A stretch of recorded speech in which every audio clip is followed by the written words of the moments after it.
Started and I'm missing one. Screen title. If I'm gonna have malfunctions, why not now?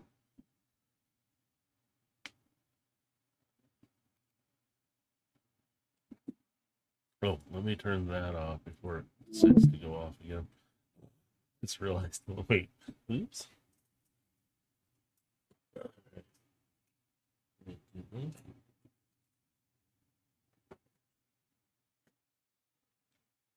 Well, damn. I didn't do it. No, you didn't. Just sound pad fucking up. I would have to restart my computer, but I'm not gonna. So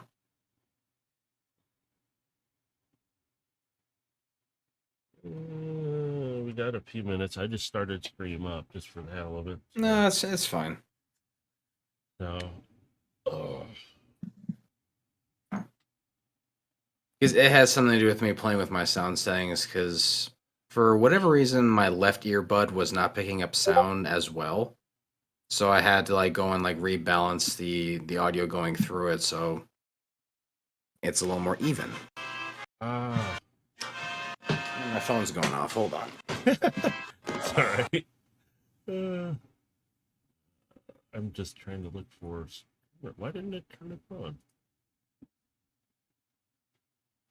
I might have to keybind setting this thing then. It's supposed to silence the notifications in Discord. Also, it's supposed to show me streaming too. But I guess I don't want to anymore. Like, screw you, we don't care.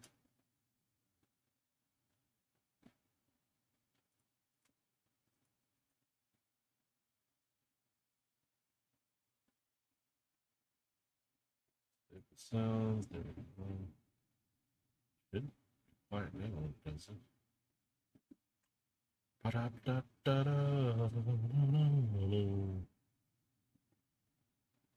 I should.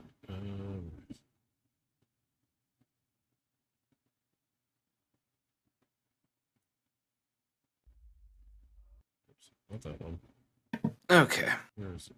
Oh, it's not it. Where is it? I was gonna have some sound through Roll20's thing.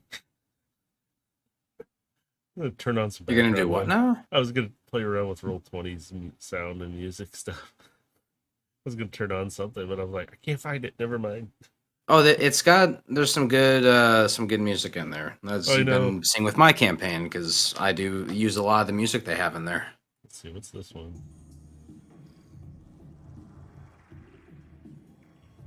Oh my god.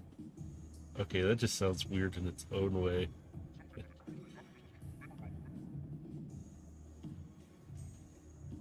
Was this It's a like Space nightclub. Club? Yeah, it's supposed Yeah, I to was be a gonna say like nightclub. sounds Aliens. like an alien nightclub. Yeah, that's what it is. I'm just like, okay. It's hilarious to listen to some of them. Well, here, let's see. I gotta turn them down because some of them are loud. So it's like, Yeah, oh, wait a minute. Let's see. some are loud and some of them you have to turn up because they're pretty quiet.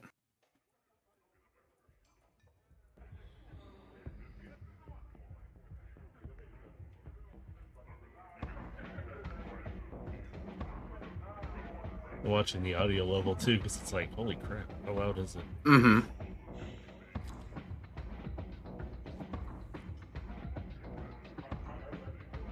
It's not bad. Let's see if it spikes anything. No, it's actually not bad.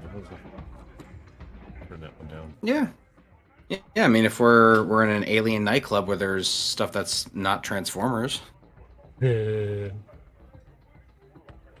Bust a move, man, dude.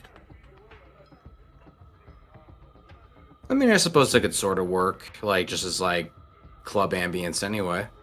Yeah, if I turn it down just right, it'll. Yeah. It's kind of like that light, so we're not having the music be so loud to where it's over everyone. Then we can all still talk normal. Mm-hmm. Let me see. Guys, we're on planet surface. What's going on here? Oh, sounds like notifications I needed. Okay, can it go away now? don't care. Whatever. Okay. You guys ready to start? Do you want to start now? I don't care. Uh, That is Well. entirely up to you. I am ready to go. Only if you guys are sir, ready. I mean, I'm ready. Okay. Yep. Now my nerves kick in. Feel that pressure. I gotta remember. Thrive in it. Yeah. It's like I am remembering everything that we did last session, plus I wrote it all down. Good. Because I'm still trying to figure out. It's like, oh crud. So it's like, okay. All right. Should I turn on my voice instead to do that? No, I'm kidding. I'll do my own voice because I'm still working on some of the voices and changing them. Let's see. Transformers Unlimited Power, Episode 2.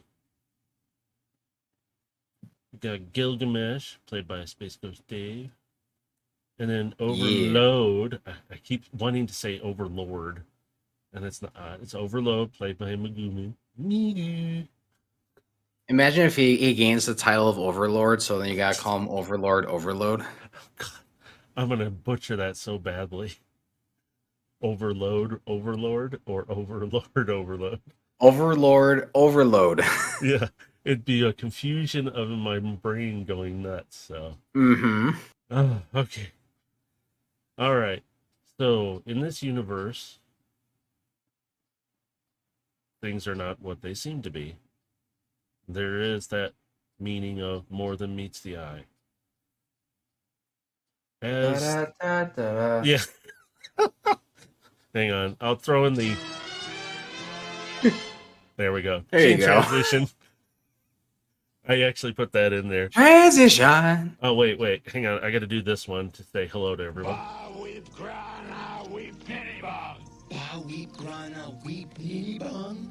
There we go.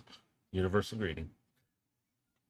Because if I try and actually say that, I butcher it so badly just trying to say that line. So, but things are more than meets the eye in this universe. So far, Gilgamesh and Overload have encountered a few things already. They first started out at Sparky's bar, where they got their mission, or at least their little thing that they got going on with Sound Blaster, who gave them a piece of a map. Part of us, probably a sphere of some sort. Once they figured out how to operate it, it told them where to go, which was Luna 1. As they were leaving the bar, they encountered 3 bots who were big fans of Gilgamesh. Scared the life out of them, and now he's got 3 little buddies who will hopefully give him some information.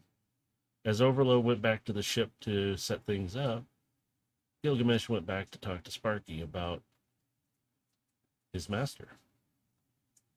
On the way out, after getting some information, he encountered a cyber fox, one that was not right. Probably very feral and probably got into something that it shouldn't have.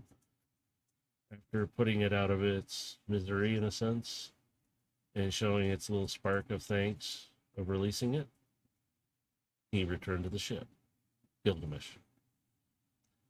At this point, they went off to Luna 1. This is where the map was directing them. When they got to the moon, they decided to set out toward the direction, after landing a distance away, of this map piece.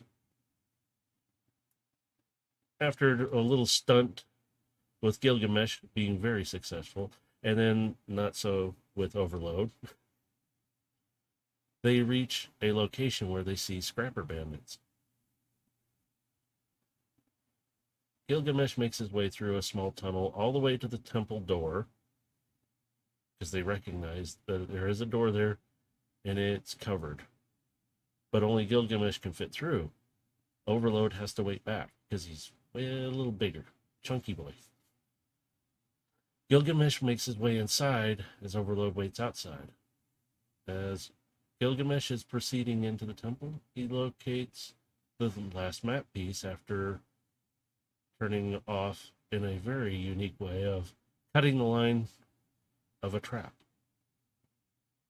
He gets close enough, the map piece magnetizes to the other one, completing part of the map. As he turns to leave, the lights are dimming, and he starts making his way out very quickly. But when he gets to the door does not open fully. So he has to lightsaber cut. I like that one. Lightsaber cut the door to get out. I Qui-Gon my way through Yeah. the door. Which was beautiful to say it. In my head, I was sitting here going, oh my God, this is just melting through the door. As this is happening, Overload has a bit of an encounter himself, because Gilgamesh distracted the other two small scrapper bandits earlier away from the door. But there was one that was unseen and unheard that came up behind Overload. After Overload, how did I describe this? I've been trying to find a good word. Decimated it beyond belief that it might be a small coffee cup in human size, if there's anything left of him. Turns around to see three other scrappers, one larger than the rest. After seeing him pummel the other one down, the other two ran off in fear. The big one jumps down, and Overload engages in combat with the larger scrapper.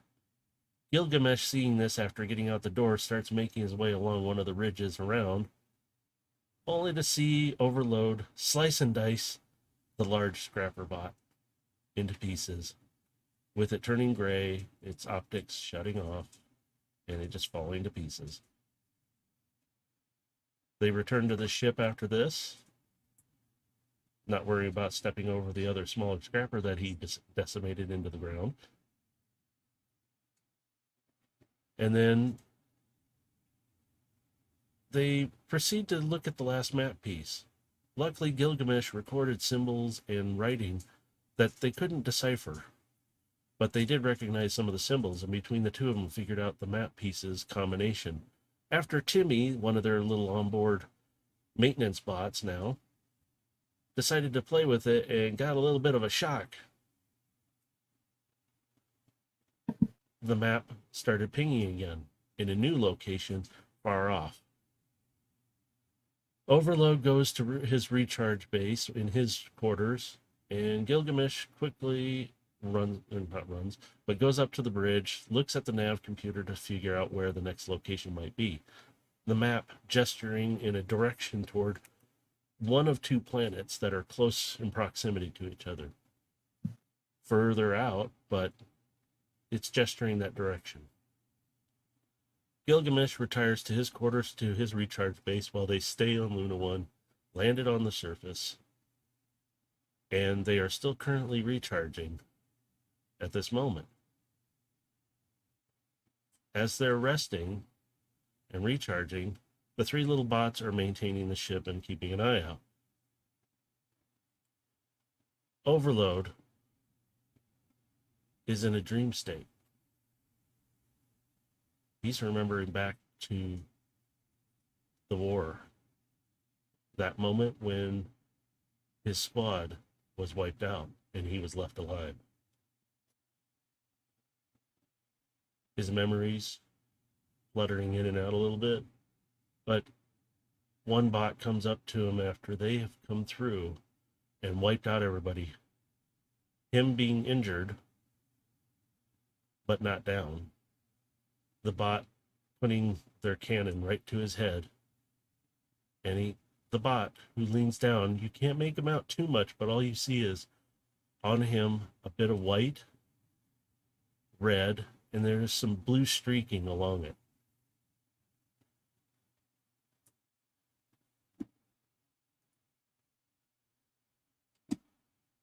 Thank you, Dave. And my buttons are not working on my Stream Deck thing. Oh, because I'm hitting the wrong ones. Never mind. Malfunctions. As he does this, He leans down real close to you. And all he says in a whisper, stay down, don't move. He moves the cannon to the side of your head away from you and fires one shot. You lay still, like he said. And all you hear him say quietly is, I'm sorry I couldn't do this for the rest of your squad. And he walks away, leaving you alive, but pretending you're dead.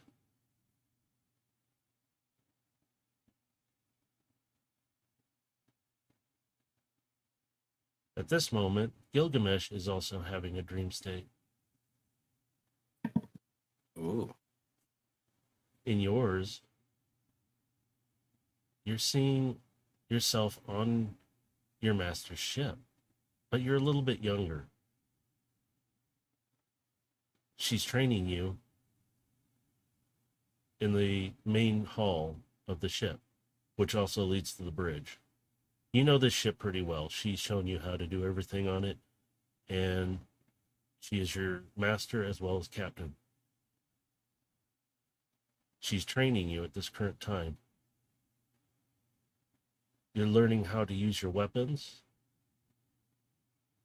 As she is attacking you, stay up, little one. You need to move faster. What would you like to say at this moment?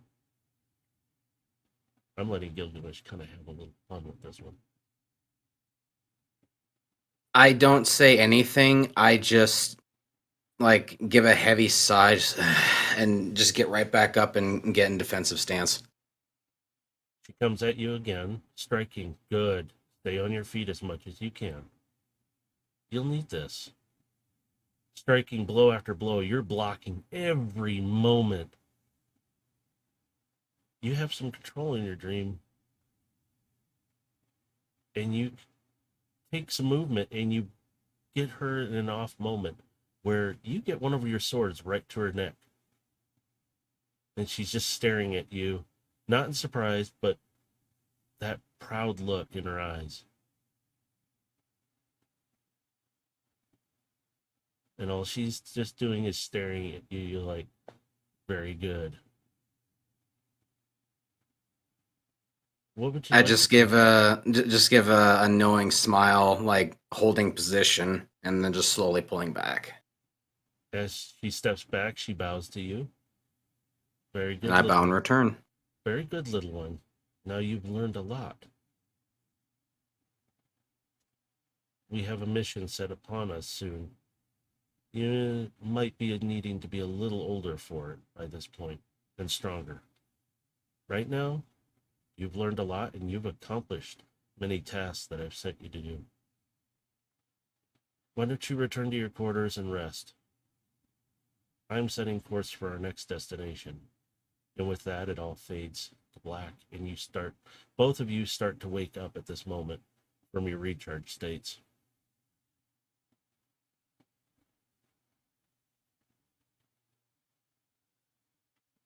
You're both on Luna 1 still, so you have a map piece directing you, but you both also have something flashing on your arms, which is your communication consoles. Jeez, man, my brain just flat out right there. Sorry. Communication consoles built into your arms. They're both flashing with messages. Who would like to go first, Overload or Gilgamesh? I'm giving you a choice here. I'll go first. Right. I'll start to sift through the messages. What's the first one? The first one is more like message from your guild, kind of like a newsletter kind of thing. It's really blah blah blah kind of stuff. Nothing fancy, talking about who may have done what. Most of the time when they put those out, it's the people who want to boast who did what. The ones who haven't put anything out are the ones you really have to worry about, because they don't talk about their stuff. Mm-hmm. But you get one anyway because you're part of your guild. Yep. So it's nothing big, just junk mail, really. The next one seems kind of odd, but you recognize the name. It's Alt, one of the 3 bots. that you ran into by Sparky's Bar. It's a video, What does this say? It's a video message with audio. So you're sitting in your quarters, so if you want to, you can make it a hologram, or you can just listen to it. So Pull it up on hologram. as you do, a little vid screen comes up, and you see him standing there talking. And it's kind of broken up a little bit. And he's kind of not talking loud. He's in a somewhat of a whisper. And you can see some motion behind him, like somebody gesturing, hurry up, get this over with. Mm-hmm. And he turns back to the screen. Okay. Sir, we found some information on your master, but it isn't a lot. We did locate at least something that directs her to a planet with a lot of jungle, maybe. It's not very... and it breaks up. But last we saw, and it came back, she was there last. She was on some kind of mission. And you see him turn suddenly, we gotta go, and shuts off. He left coordinates, but they're not all there because it's partial coordinates. So you only know it's in a vicinity of space, but it's not specific. It's very vague.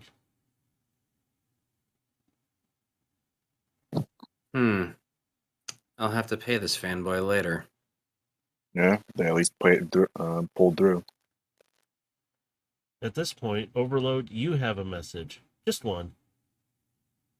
Oh, How would you like to receive it? Same way? Or just audio? Now remember, you're both in your own quarters right now looking at these.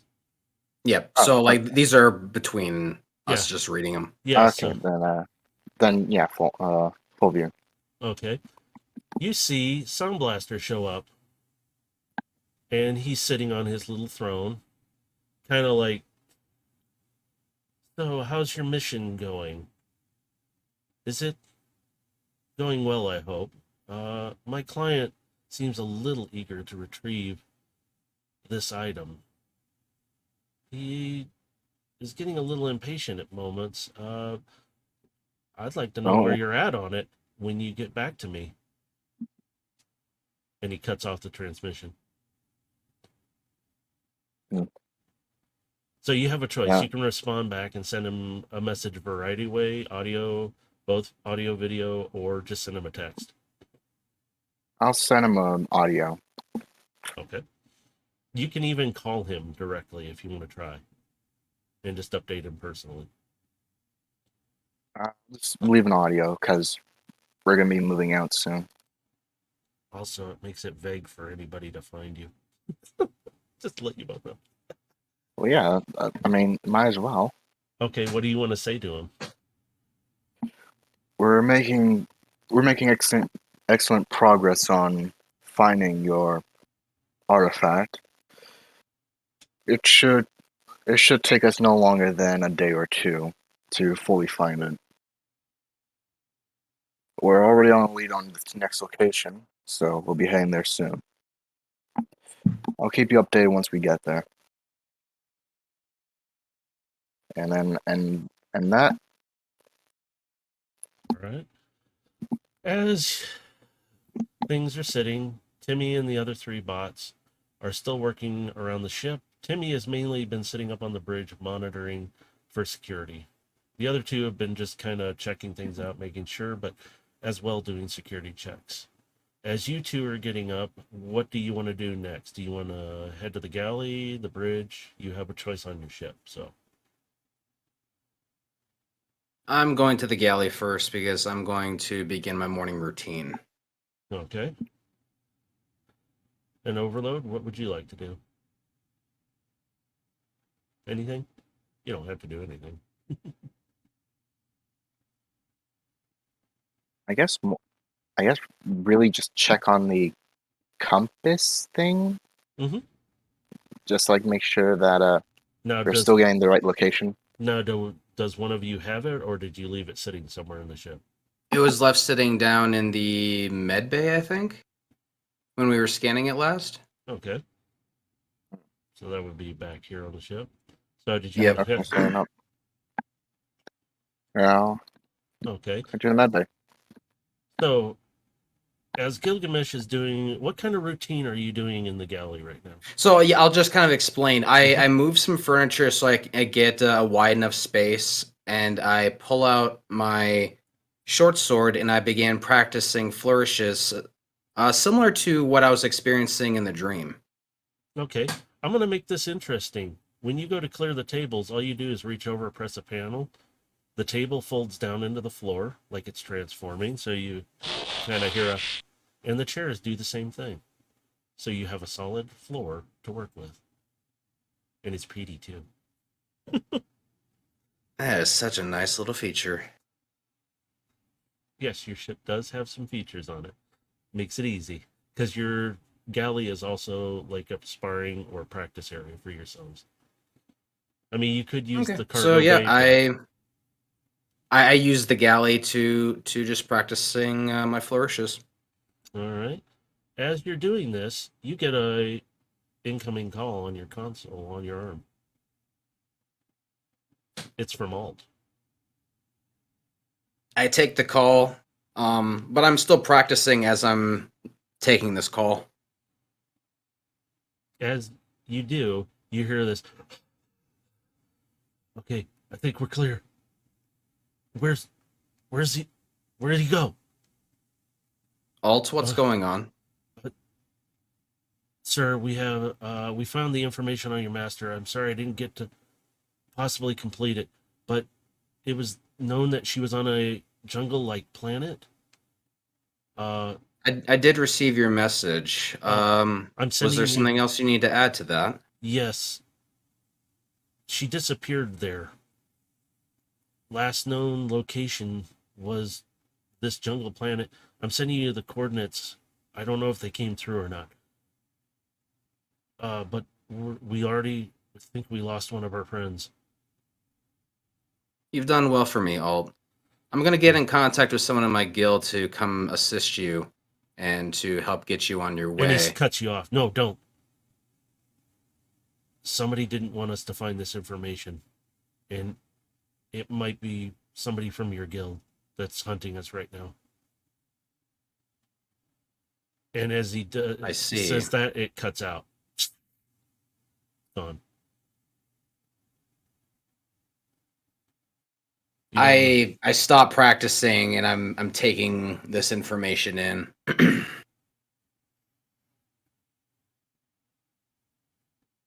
Someone in the guild. But he did send you the full coordinates this time. Can I pull up some kind of a portable map or like be able to view it and see if it's any nearby star systems? Yes. Your map, though, is very small on your console arm, but you can make out locations. If you wanted more detail, you can use the ship's navigation. Yeah, I'm just looking at it just briefly, just like where the coordinates like going to. It's from what you can see. I'm not even going to have you roll for this. You can see this planet out further. It really doesn't have a designation. It's just known as Jungle Planet. It's kind of a weird planet. It's mostly jungle. That's all it is.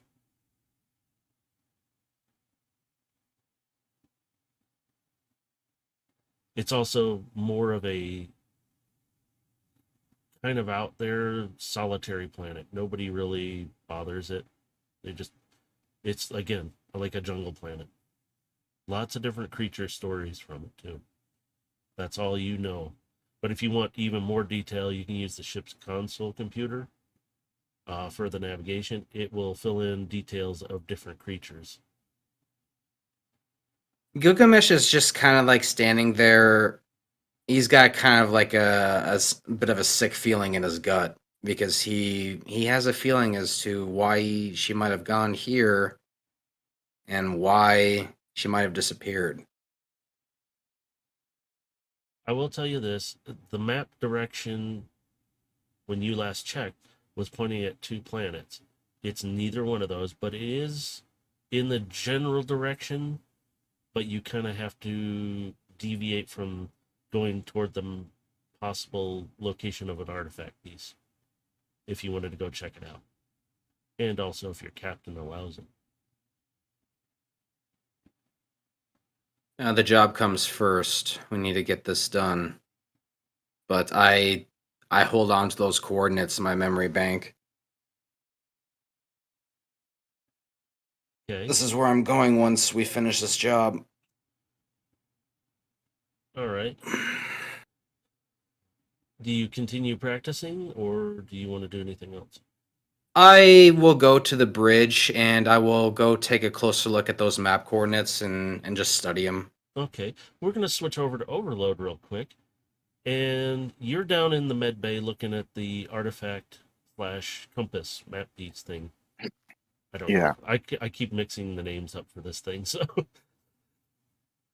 Yeah, I'm looking at it just to make sure that it's still pointing us in the right direction. So you're activating it? What you're doing? Yeah. Now, if you wanted to, you can take it to the bridge so you can have the nav computer more direct. But are you activating it there or on the bridge? I think on the bridge because I'll actually have a viewpoint. Okay. So you're making your way up to the bridge. You meet Yeah. Gilgamesh along the way because you're both coming up at that point. Greetings, Gilgamesh. Morning, boss. You make your way into the bridge. And who's sitting where? Because I'm assuming Gilgamesh is taking pilot seat. You're going to take the Yep, other seat. I'm on the right. So you're going to be... You can both access these panels at the same time, but... Yep, but I take the seat on the right. Okay. As you do, you can see the consoles fully running. Timmy is standing up at the front, like he's looking out, watching constantly. He turns around. Hello, Captain.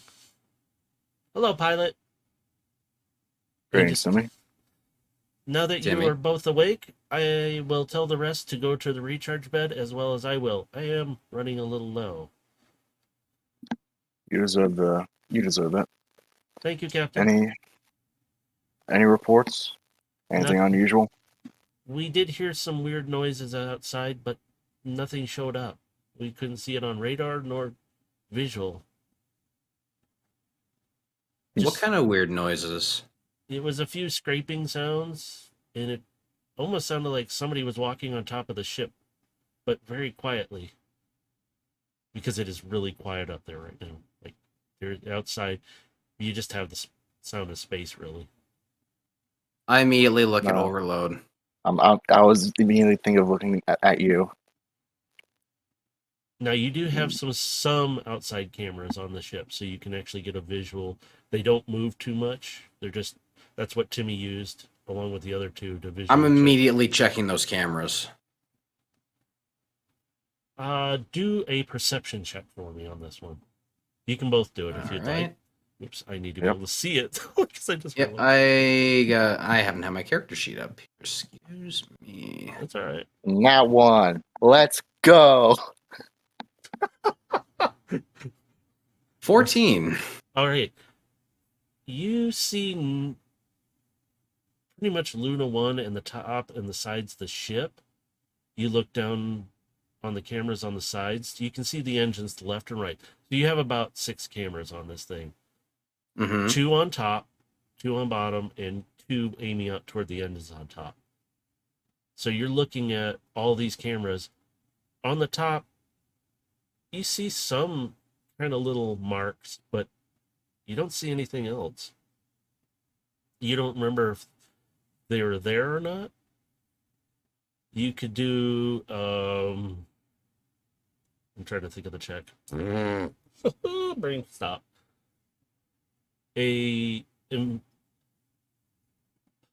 What would be for memory? Wisdom? My memory would be in either wisdom or intelligence, I think. Yeah, it'd be like a history check. So, like, your memory of, was that marks there? Okay, that'd be history, would be intelligence. Okay, intelligence.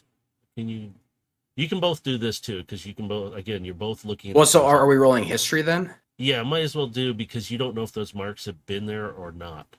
And you're trying to Okay. remember. If not, it's not the end of the world. Oh, Okay, 19. not bad. I had a -1, so I have an 18. nice. Okay, you both realize something has kind of been walking across the top of the ship, but you don't see it anywhere. It didn't leave a lot of marks, so those marks weren't there before. It just like tiny little marks. Is there any way to see if the hull's been compromised or damaged in any way? Your ship computer would tell you if anything has been breached, like your I'm hull's been more breached or torn up in some form. It I'm doesn't more have it. thinking that there's a tracker on us. You can go outside and check. Oh, I was planning on doing that anyway. Yeah, I was That gonna would be ask the you to do that best, because you're more agile. Yep. and he can keep No, an eye. Yep. I'm immediately going straight to the airlock, and I got my weapons on me, and I'm going Yeah, to step out. you check above us. I'll check below the ship to see if there is a tracker underneath us. All right. Oh, and while we're doing that, nobody's actually going to be able to watch anything for a moment. Hang on for just a second. I am going to do something. I'm going to switch screens if it'll let me. I don't know why I have that one up.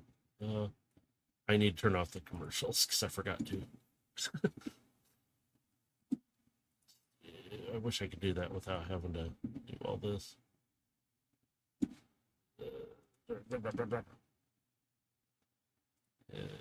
Nope, nope. I don't want to do that. Do this. Here. Okay, it may turn them off. All right, I'll flip back to the screen now. Okay. Okay, continue. Sorry. Where were we at? Do I have any magnetism to my feet? Like, can I like spacewalk on top of the hull? You can, but you're landed on Luna 1, so you have some gravity. It'll hold you down. So you can access. Remember, the red dots on here are access. Oh, points. we're landed. Yeah, you're still Yeah, sitting on we're Luna. still- Oh, Yeah, okay. yeah, I'm yeah. sorry. You're not- I'm. No, you're okay. I was under the Yeah. impression we were in orbit. Nope, That's nope. that's You're why just I mean that's why I said I was checking the underneath. yeah. The Oh, okay. Yeah. Like I'm seriously going with the mindset we were in space. Like, yeah. never mind. No. Okay. You were still landed on the last session. You were just stationary there, just waiting, and you guys reached. Okay. So yeah, I you're gotcha. okay. You're okay. But the red dots indicate top hatches that you can go through, and the bridge one, I don't know which way it actually accesses, so it might be underneath somehow. So don't ask me on that one. You can make that one up as you go. I'll let you free will on it. So you can leave through the front or go to the back one, which this one would take you to the top side right here. I don't know where this one takes you. I think it's another exit. Actually, Gilgamesh, could you check both sides? Because we don't know if whoever is out there could possibly have some form of optical illusion type stuff. Seems to be a lot of that going around here lately. And I make my way outside. All right. As you climb up, you open up the hatch. How do you do that? Do you open it cautiously or do you just kind of climb out? I will open it quietly and cautiously. All right. Just kind of like I open it like a couple inches and I'm peeking around to see if there's anything that I can see. Do you want me to roll for it? Yes. Roll for perception. Thank you. It's just going to sound like, yeah, because you're going to perceive a lot of stuff out here. Holy 21. All right. As you look around, you see little scratches here and there. They're like, again, they're small. And you can hear some noises. And it's kind of weird. It sounds like just movement. It's not loud, but it's inside the ship. It sounds louder for some reason because it's like echoing in there because you got sound. But outside, it's quieter because of the space. It's super quiet, but you can still hear it. You're perceiving I a want to lot. roll stealth and like slowly come up, like slowly lift the hatch all the way open, and then slowly come out. Okay, roll for stealth. 13. Not real super quiet, but quiet enough to make you stealth. You're quiet. I'll let it go. Then be thankful that Timmy and Gung and Crooks take care of the ship because the hatch does not squeak. So as you open it, you climb up, and I'm assuming you're positioned in a way to, if you need to, attack or defend yourself. Yes. Right? I'm gonna leave your perception the way it is. You don't have to roll for it again. You look around, you see there's not too many of these tiny scratches. You can see the cameras. They're armored so they can't be shot at you very easily, but you can see where they're looking at. So you're looking around, you see, and on top, suddenly you see something scurry across the top of the ship off to the other side from where you're at. So you're over here, it ran down over here. It's a small thing. It's not very big. And with your perception, I'm just letting you have the perception because this is a kind of a quiet moment. You realize it's a glitch mouse. Eric's already had this planned out, so don't bring up that in the series that we just. It's just a freaking glitch mouse. There's a couple of them. You see one, and you see a couple others. They're just running around. They're not doing anything. They're just running around. And they run down and they drop off the engine and run off because the gravity is not super heavy up there right now. So they can just, and they're gone because they see you and freak out. And the scratches on the hull are consistent with the size of these little mice? Yes, they'd be considered pretty big in Transformer size because they're not normal size to a human. They would be actually it would be like a large, about the size of a dog? Yeah, to a human. It'd be very big. And so the scratches you see you're like, that's where those scratches came from. But as you do see them jump down and scurry across, you see something just reach out of the rubble and snag one, just rip it back in real fast. It's a bit bigger. You don't know what it was because it just reached out and grabbed one. You can just hear this crunching and last moment of squeak from it.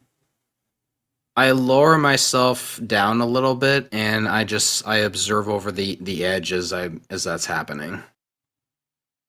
And you see the movement, you hear the crunching, and then you hear it stop. And it's not moving again. It's just sitting there. You don't know what it is. You can't see it. It's buried in that rubble. But it's just sitting there.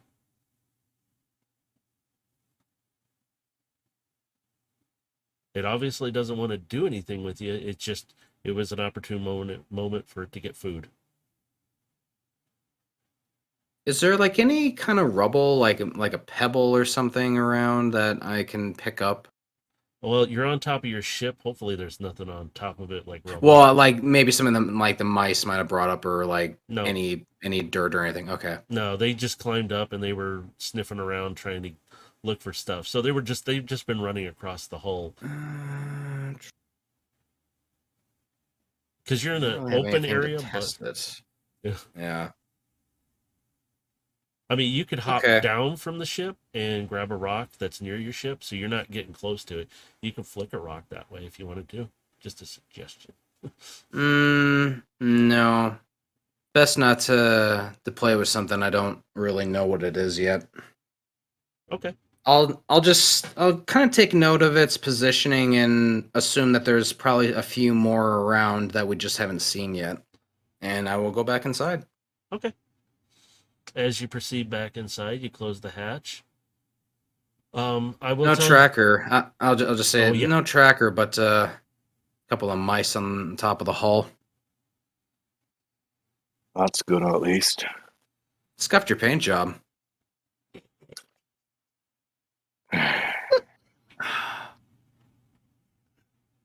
We'll deal with that when we get to the next planet. All right. You haven't activated the map yet, have you? I can't remember. Not yet. I was going to, Not but yet. I mean, we activated it last night when we were studying it, but we have not touched it yet this morning. Okay. Do you want to activate it now? I'll wait for Gilgamesh to get inside, and then I'll do it. All right. Yep. Once I go down, I'll rejoin you, and we'll go investigate the map. Okay. Well, as Gilgamesh joins you in the cockpit and hops back in his pilot seat, you want to activate that map now? Yep. All right. You hit the 3 buttons again. I can't remember the color coding I did, but I'm not going to worry about it because you already know it. You hit Was the there a 3. color code?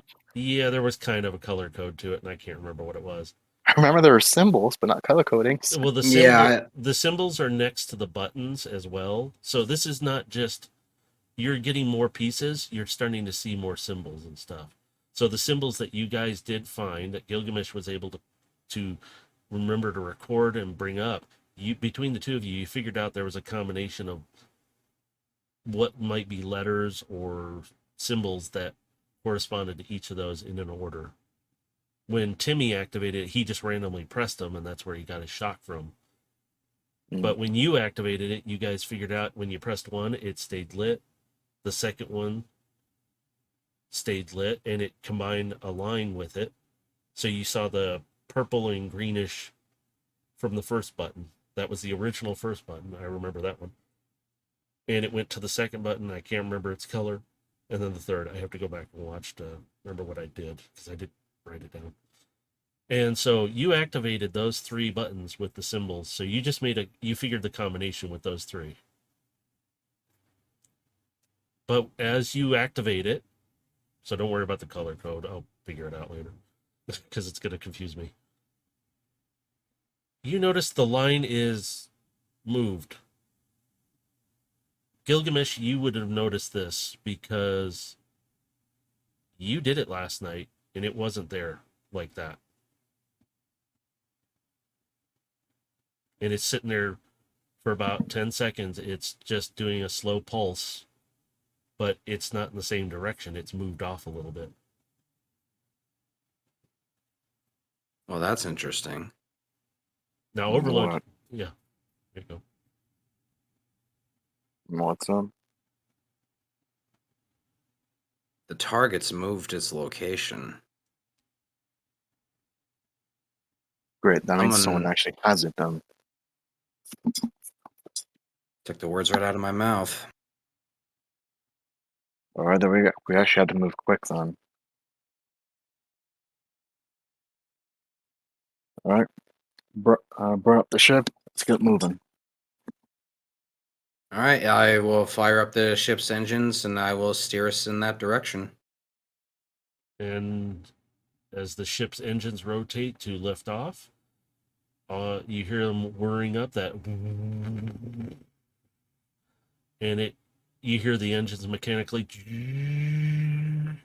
and it starts lifting off into space, and they rotate into their VTOL position, so that way they will actually go back and fly you in the direction you want.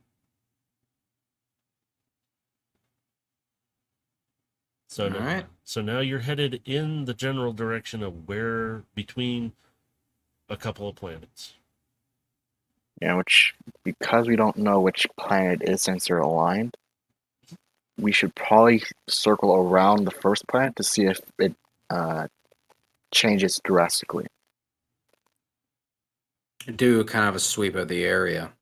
Yeah. I mean, we would only need to go like about halfway before we can tell if it's moved or not. Well, you're going to have a little time. There is a bit of distance between you and where Cybertron is sitting at. So you got a little bit of time to monitor and see if it changes in between, so you can randomly hit it during that time. But as you're traveling along, you're about, in human time, about an hour in on your flight. You got about an 8-hour flight. But you're about an hour in, and you get Gilgamesh, you get a message from Sparky. And it's not a message, it's an actual call from Sparky. He usually doesn't call very often. All right, I will take the call. Do you want to take it just audio only where you hear it, or where Overload can hear it too? Audio only. And just to you? Yep. All right. In your audio sensors, you hear him talk. Oi, Gilgamish? Go ahead. I have some information on Widow. I already know that she's disappeared on a jungle planet. What do you got? Well, I might have a little more. That is true. I did find that too a little bit. I didn't know it was a jungle planet, though. But somebody may have located a ship Where? near that same jungle planet. They didn't say Mm. where it was at, if it was on a planet or in orbit or where, but it was in that vicinity. Well, you confirmed my suspicions, so I do thank you for that, Sparky. Another thing, they didn't say it was operational. Hmm. They only got close enough to get a visual on it, and they had to leave real quick because they were being tracked, so to speak. They're not exactly uh, friendly kind, but they were able to give me a little information because they were a little drunk. So it made it a little easier. Hmm. Next time I come by the bar, I will be assured to reward you for this. Don't worry about the reward. Find your master. He was always good to me. Well, thank you for the information. I do again appreciate it. Then he cuts transmission. I just kind of sit back and just kind of sigh. Just sit back and thought. Overload, do you notice anything about Gilgamesh at this point? You have a bit of weight left off on your shoulders. Unfinished business that I'm trying to wrap up, but more complications continue to arise. Isn't it always? Hmm.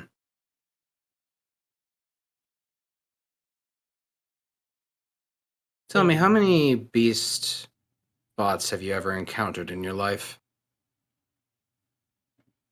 Hmm. Uh, would I actually? How many would I know?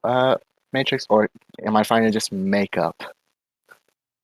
Um, well, he's generally asking how many of you fought, really. So it's let me see. Well, I'm even saying like met or even just Yeah, encountered yeah, in that's his like lifetime. just yeah. So So am I able to just make it up? in 'Cause at let most I me was going see to say like how. a few dozen. Yeah, let's go ahead and just make it up because I don't want to have to roll for that one because it's just more of your history anyway. So I mean, I could, but yeah, let's go with it. I've met a few dozen within my time as a soldier. Some, some all right. Some, well, knife and dagger.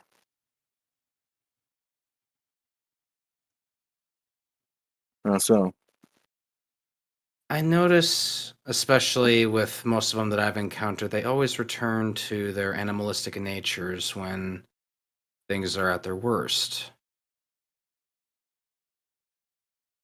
and Given who my master was such a beast bot. And I fear her returning to more animalistic ground means there's a big problem. that would probably be the case, but it could also be a place to try and fix something. Fixing would not really be her style. There's a problem. And from the sounds of it, it may be someone within my guild.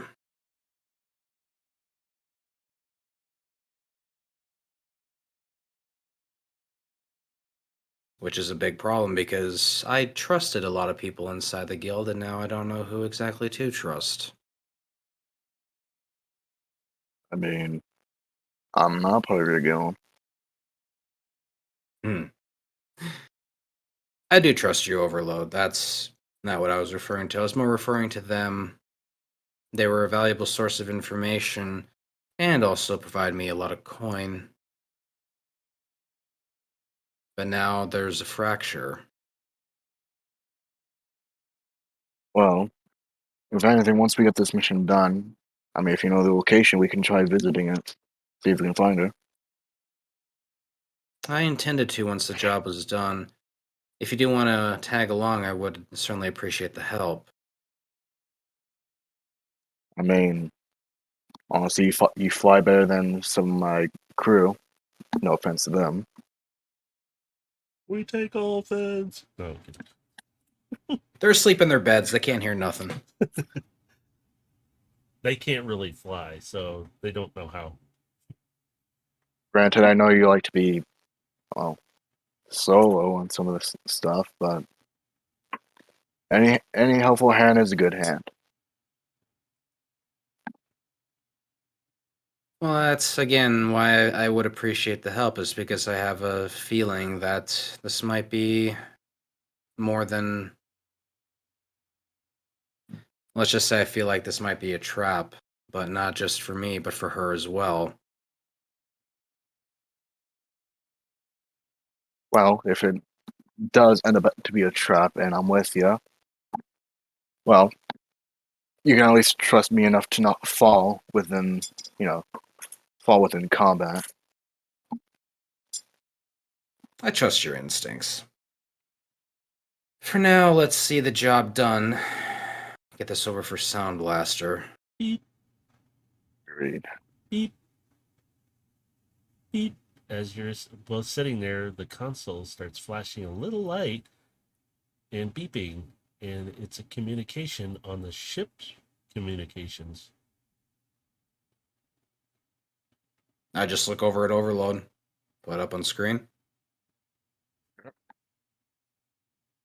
Alright, I hit the buttons and I pull it up on screen. You see on the screen a face you didn't want to see, Overload. It's your friend who you stole the ship from. And he just looking dead in the screen, pissed at you. He's mad. How big is he on the screen? Is it like oversized? He would be about the same size as Overload, but a little smaller, just a little shorter, not by much. He's like just about the same height. But he's pretty much, his face is like taking up the screen right now because he's mad. Overload, where's my ship? Hey, Sarge. Nice seeing you again. I just kind of sit back and just kind of cross my legs in my chair and I just kind of like let this play out. Look it, you have my ship. Unless you're willing to pay for it, you need to be bringing that back, and I might be a little forgiving. You see, it's... What am I talking about? I'm not in the military anymore. Frankly, this isn't your ship. This was a friend's ship who died on the battlefield. And in honor, I decided to take it along with me to figure out, who killed him. So frankly, it doesn't belong to you. It's now inherited by me. I don't care about that. That ship was left there and nobody claimed it right away. So I put it to good use. But then you got your fingers on it. I don't know how one bot was able to take it, but you can return it, or I can send for it and you are optional.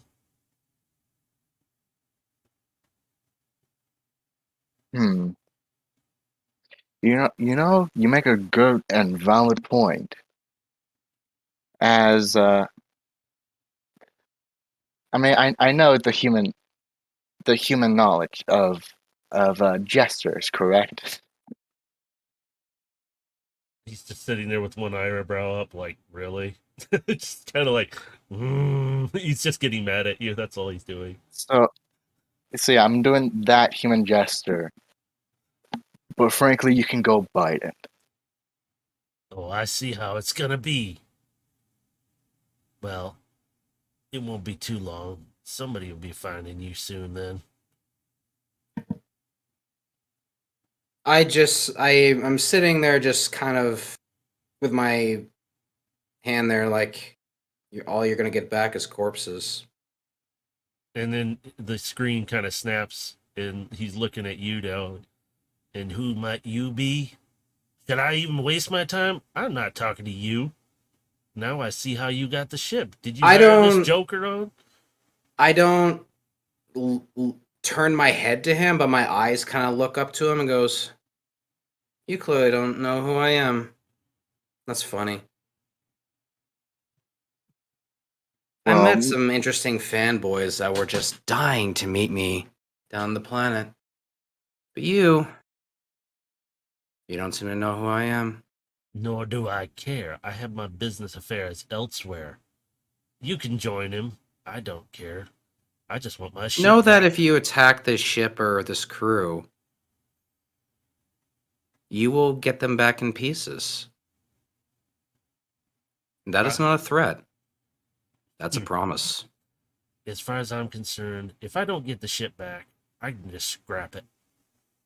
The whole thing can become slag at this point, because you made an amusing proposal. Dead or alive, I'm willing to enjoy the video show of this explosion of delight. Oh, please do send your best because I want to send them back to you piece by piece until I make my message clear to you that you do not attack the ship or this crew. He just rolls his eyes. Whatever. And he snaps back to you, Overload. And here I was gonna offer, if you wanted to buy the ship off me, I'd settle for at least, since we've got history, you know. I would have offered you at least 150,000 Shaniks to buy that off me for that amount.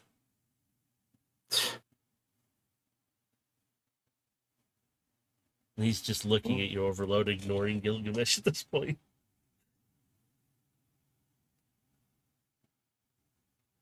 so is that all you have to say, or can I go back to my mission? Oh, mission do you have now? Well, you might not make it. And I slam the comm down and I cut him off. Boring conversation anyway.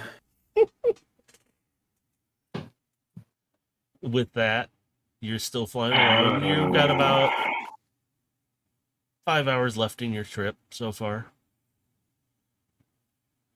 I'm checking radar as we're going along to see if there's any ships or anything moving in our general direction. Yeah, I was considering I'm not piloting the ship. I was just gonna stand and go remove the beacon for the ship. You can manually shut that off if you're, or shut that off from the bridge. There is a switch for it.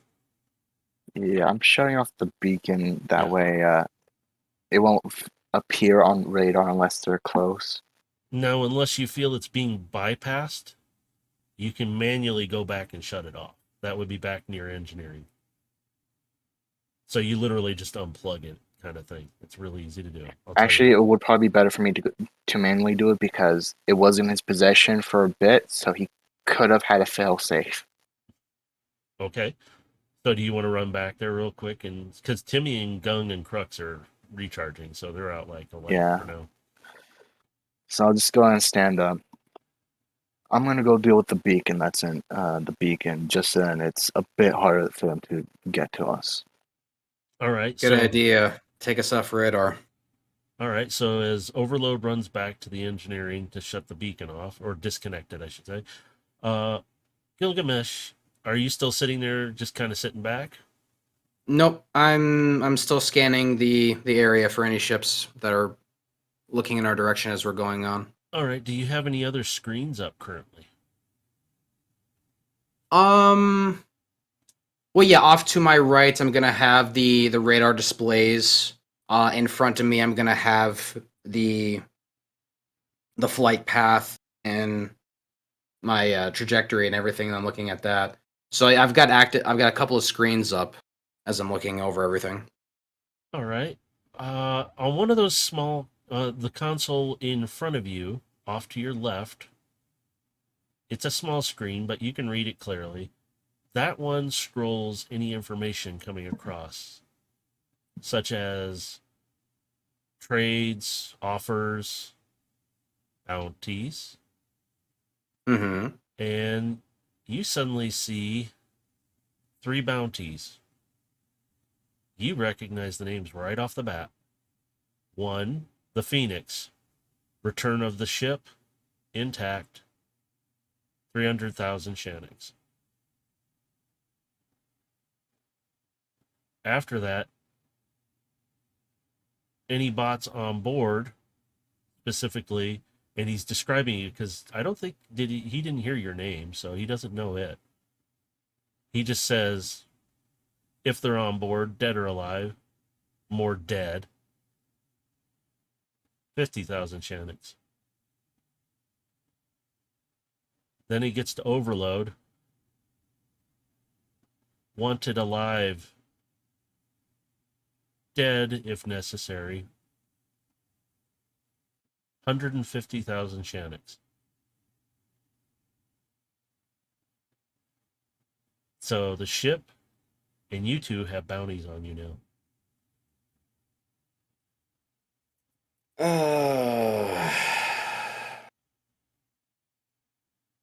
So Phoenix, Well, great. you have a little more flexibility because he doesn't know your name. Because Overload Mhm. never said it, and you never said it. So it makes it easier. I just just stretch my neck a little bit to the left and to the right, and it's like, well, guess I'm sending him back to pieces. So Overload, are you still in engineering, or did you make your way back to the bridge yet? Now, I would think it would take a bit to unplug the beacons, so I'll probably still be an engineer. Okay. I'll let you describe how you disconnect it. It's really easy. All right. Well, I'm guessing it's hooked up to the interface of the ships. That way, it's easier access through the bridge. So Mhm. I would have to disconnect it from there, as well as any external wires that would be connected to any other part of the ship, Okay. besides from the ones that would be either hanging it up. All right. At this point, just as you're going to start playing with the wiring, do a perception check on it. Yeah. Funny. Sweet. Okay. You notice because you flipped it off on the console up at the front of the ship, it's still on. You can feel it humming and pulsing. It shouldn't be on. So you do notice that it is powered still and running. Damn Sergeant Rat.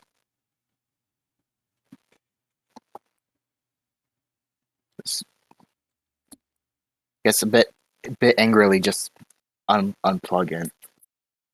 As you do, you start hearing it, the humming, and it's completely dark. It's just shut down. You have completely disconnected now. I don't know what other tricks he has up his sleeve for the ship. And I guess I'll do a double check around engineering to see if there's like any sort of like connector that's being able to access the ship wirelessly. Okay, yeah. With your perception, I'll let you have it. So with that, you're going to look around engineering, and you're right. Let me bring the map over here so I can see it. The engine is sitting right down the center. Off to the left and right are more the console controls and such to monitor, but also levers and other things to adjust things. You're looking around, and you notice there's something that doesn't fit. You know this ship because you've been in it so many times. Again, it was your buddies, so you know it. You notice something a little odd, like a panel out of place. There's something that just didn't sit right. The other bots wouldn't have noticed. They're just there to maintain. They do everything else. You reach up, you touch this panel, and you kind of like, this isn't even really a panel. It moves too easily. It's like it literally you pull it away, and it's like foil. It's like, Hidden compartment. yep, you just found a hidden compartment on your ship, not one that was there before. Somebody had done this before you stole it. You see up inside something connected into the ship's power system, and it's flashing green. Just a flash.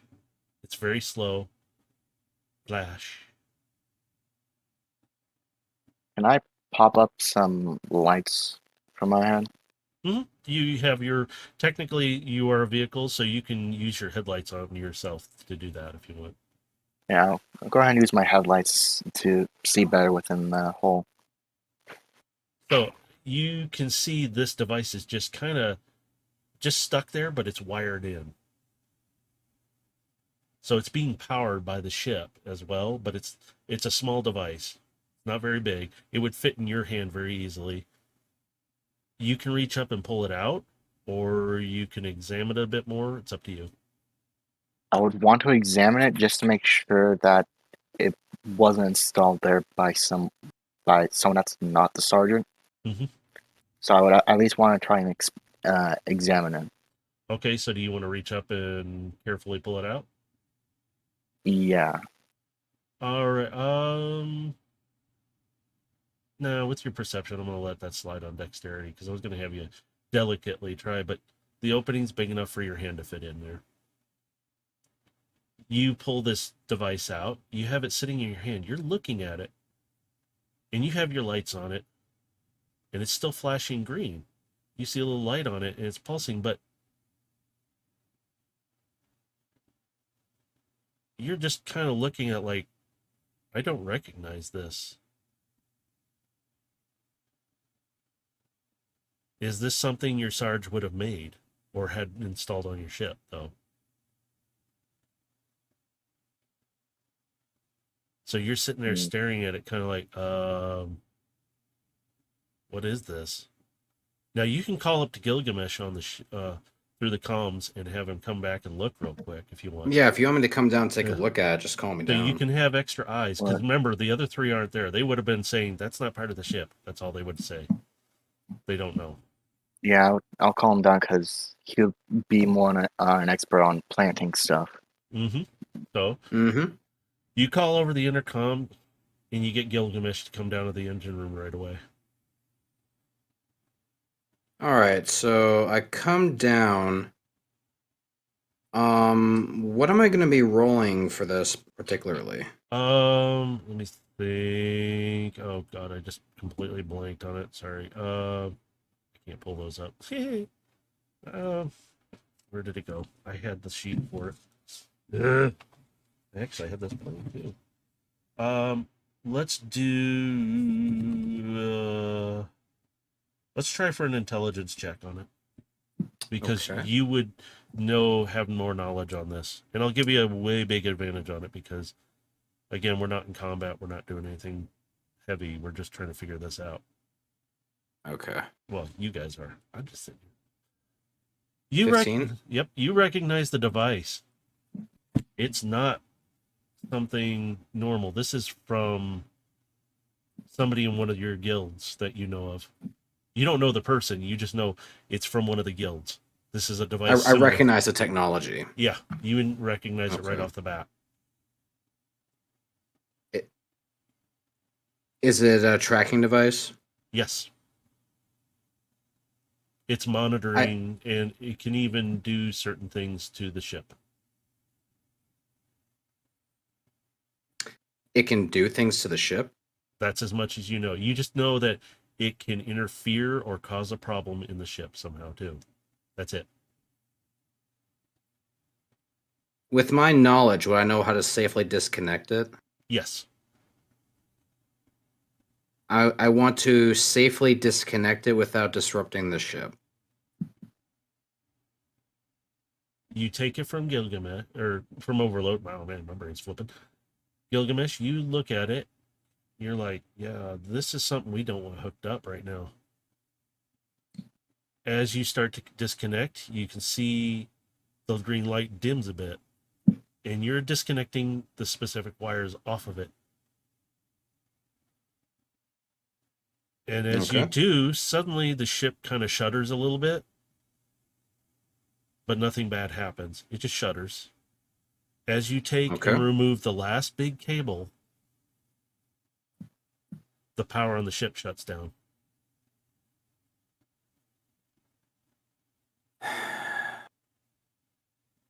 Son of a bitch.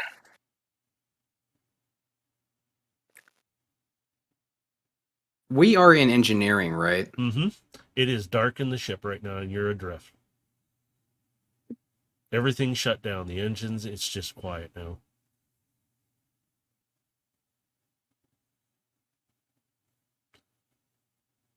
Headlights pop on. Yep, you got your lights, you got your night visions and stuff, so you can actually see in the dark a bit, but you can turn on the lights to give you a little more enhanced, because in your night, your I'm gonna call it night vision because I keep messing it up.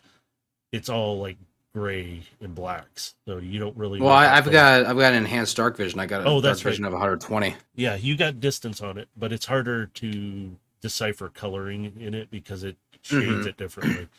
So, so Overload has its lights on though too, so it gives you a bit more to work with. You hear some movement below you. I think. Wait, is it below or above? I got Damn, Sergeant Rat. they're below you.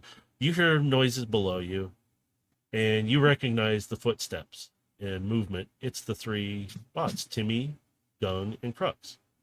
Because there's no power going through the ship, they'll wake up. Comes out of their power cycle. They come, you can hear foot movement like they're stumbling through the dark a little bit. Their dark vision is not great. So they can only see like a few feet in front of them, and it's not enough to tell them which way to go. So you hear them kind of stumbling around, but they're making their way up to engineering. That's their first priority that you gave them, is to make sure the ship stays running. Yeah, we need them here to get the engines back up.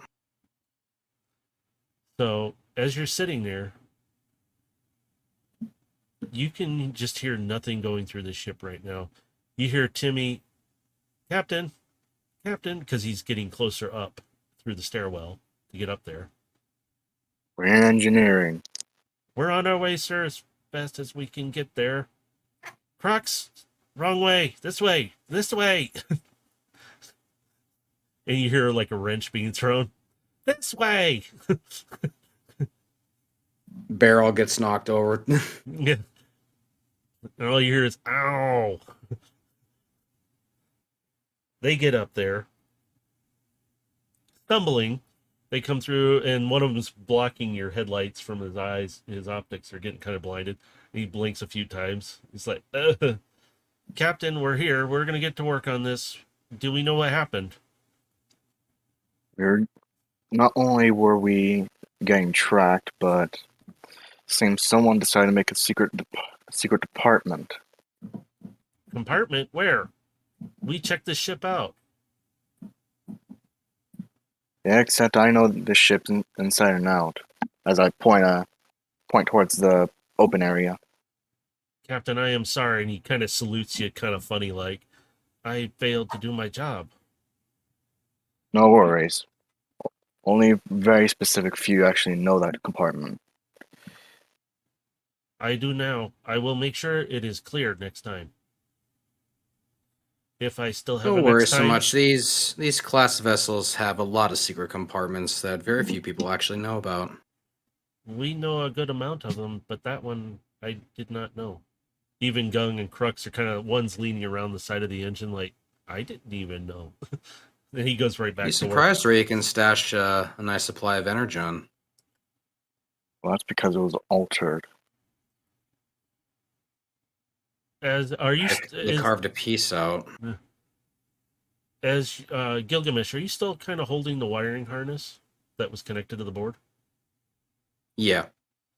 Timmy's looking at your hand where you're holding it. Wires?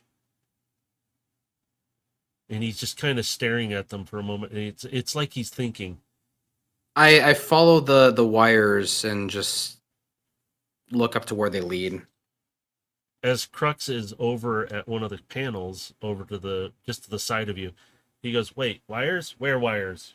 And he's more simple about speech. He doesn't speak a whole lot of sentences. He just kind of wires where. That's basic. And he sees them in your hand, and he just kind of walks over and pulls them out of your hand, and he looks at them, and they're both like they're thinking together somehow. It's kind of weird. They're just standing still for a moment, and you don't hear Gung moving either. He's on the other side, but you don't hear movement. And all of a sudden they stop and move, and Crux automatically just shoves a wire into one of the ports, and suddenly you can see some of the consoles start to flicker on. And he takes another wire and shoves it into the another port on the other harness part of it, and he takes the last wire, and everything fires back on. It lights off. And it's staying on, and Crux is just standing there holding it all together, and he goes, "Timmy, need help." And Timmy comes over. "Okay, give me a second." His hand transforms into like a small soldering iron. And he starts while Crux is soldering the connections together permanently so they stay. It looks weird, and all you see is these two bots just doing this. And he pulls away. All done. Crux kind of lets the wiring harness hang down, and it's sealed up and everything. He goes, "I will fix later, and we'll get the rest of the ship going." But Gung on the other side, you hear, "Captain." He's calling Yes? you around. You need to look As at I'm- this. I'll go over to his position. He's got a little console screen right next to the engine, and our ship power has gone to 100%. It was only at 83.2410%. Alright, so that thing was blocking some of the power outage. Affirmative, most likely. Good thing I was able to find that department then. As Gilgamesh, you're standing there.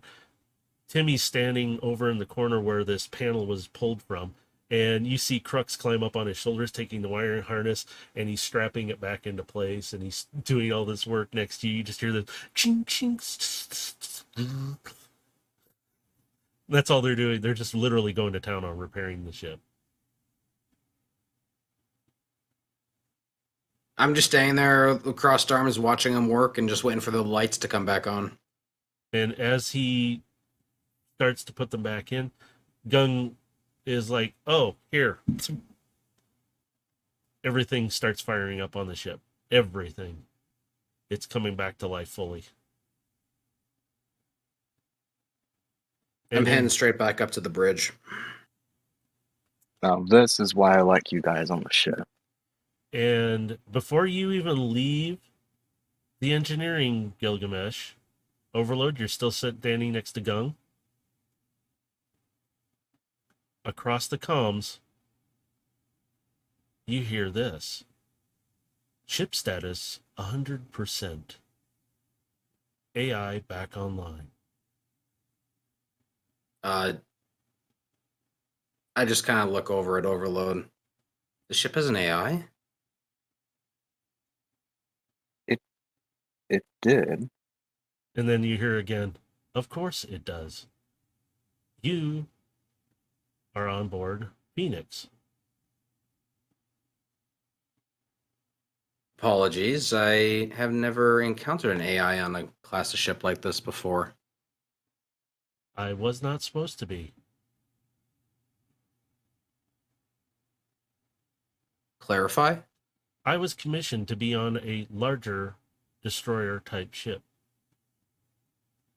Decepticon based. So you're an AI pulled from another vessel. Affirmative.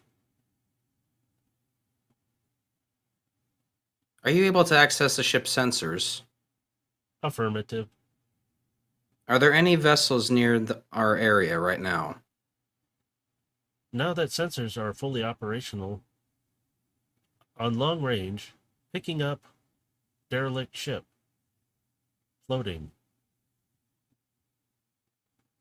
No life signs.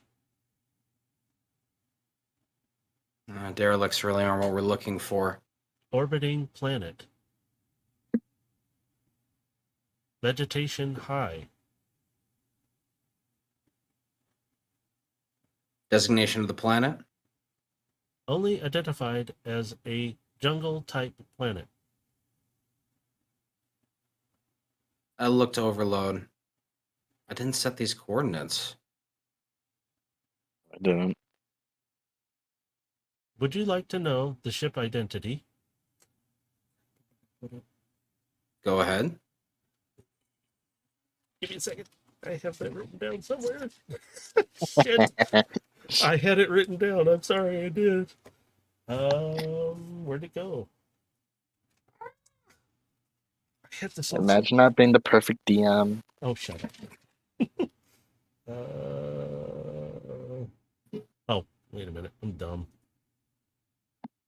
Where'd it go? Where'd it go? Where'd it go? Oh, it's under this one.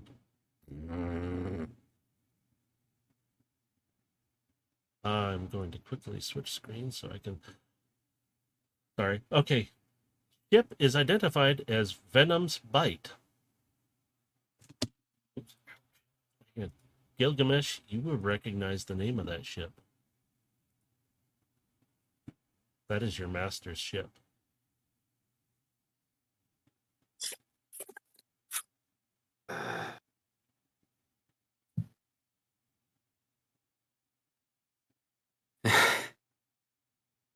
Well, I plan on coming here later, but I guess we're being forced here by unknown means.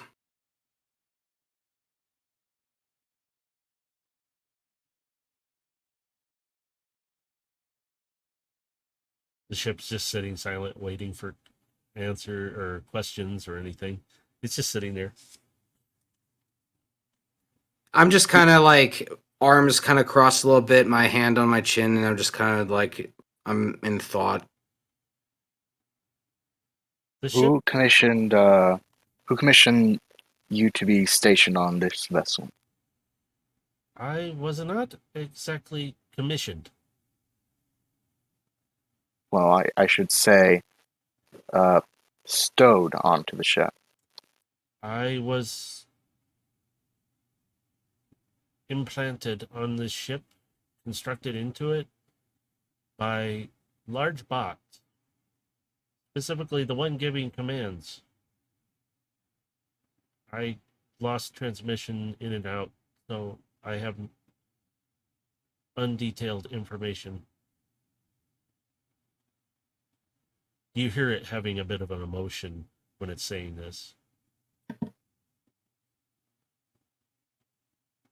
I just kind of like stop my thoughts, and I kind of look up to the ceiling a little bit and just like noticing the emotional inflection.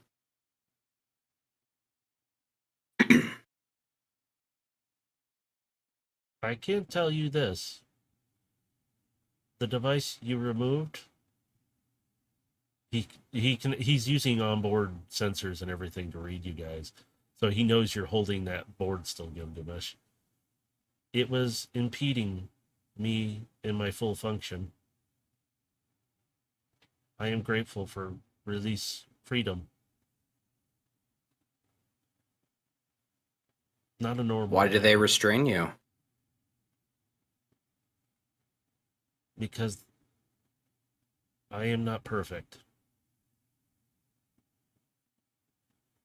Nothing ever is. Are you going to cut me off? No, you're more useful to us active. But, of course, this is the captain's discretion. Please don't. I was in prison before. If you're going to shut me off, at least do it fast. I'm just like looking around like, why the hell would I? Because imprisoned, I could only read and do basic information. With this, I am reading everything.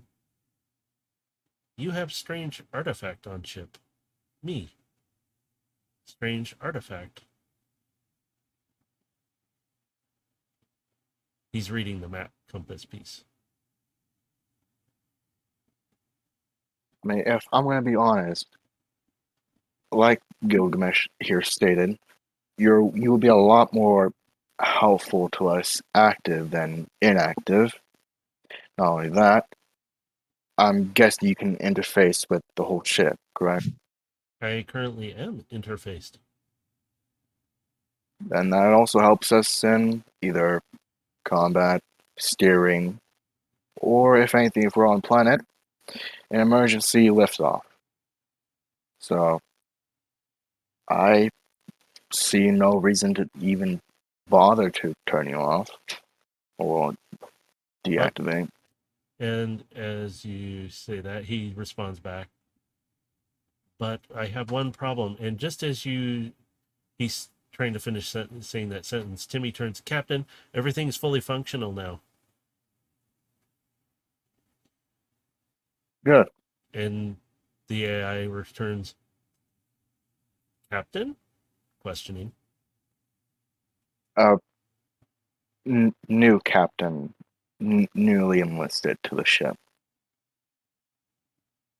Last captain, or not captain, person in charge of me, ship,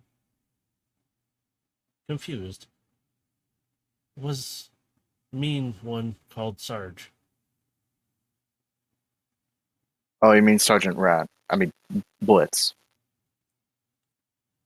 Yes, him. He not so good, but he was not on board ship all time. Changing crew. Oh, believe me, he's a bolt. But if you are captain, and you just hear this, designation overload, captain. AI responding to you.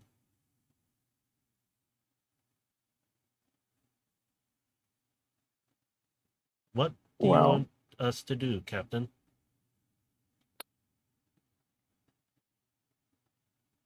You notice it's I'm just referring to staring you out as at the Captain. planet in the cockpit. I'm just staring out over the planet. Which planet are you? The planet we're in orbit of. Oh, which planet are you in orbit of? Did you guys deviate and go to one of the planets? I thought we were on course for the jungle. Yeah, you Okay. said we're in orbit of the jungle planet. No, the derelict ship is in orbit of the jungle planet. The derelict ship AI is. on board Phoenix is picking that up because now your ship is. Remember what Timmy was saying, or the Gung? We're fully functional. Yeah. You are fully. Okay. Yeah, I mean 100%. we didn't deviate course at Nope, all because I would have made that note already. Yeah. So no, we're still on course, like going to where the compass was pointing to us. Yes, sort of. Okay. If you made your way to the cockpit, you notice you're not on course. How far off course do we deviate? You were aimed toward the general direction of the two planets drifting through, but the ship, the navigation shows you not going toward the jungle planet, but you're kind of in between those locations. You're about another 4 hours off now. You have drifted in a different direction. Oh wait, so then did we like drift to the sides of the planets? No, you were in direct line of it, but the jungle planet is further out a bit more, and the two planets are more now to your port side, which is your right or starboard side. Oh, Jesus, the right side of the ship. There we go. I can't remember right now. I mean that's the works in our favor Yeah, because we get a better indication of which planet we're supposed to be going. but Hmm. you can ask the ship AI questions, and it will respond to you now, giving you more. Hmm. Well, first off, instead of calling you AI all the time, were you given a code name, designation? Not yet. I was only designated by a serial number, and it's a massively long number. I was stuck into ship Phoenix, although I like Phoenix. It is comfortable ship.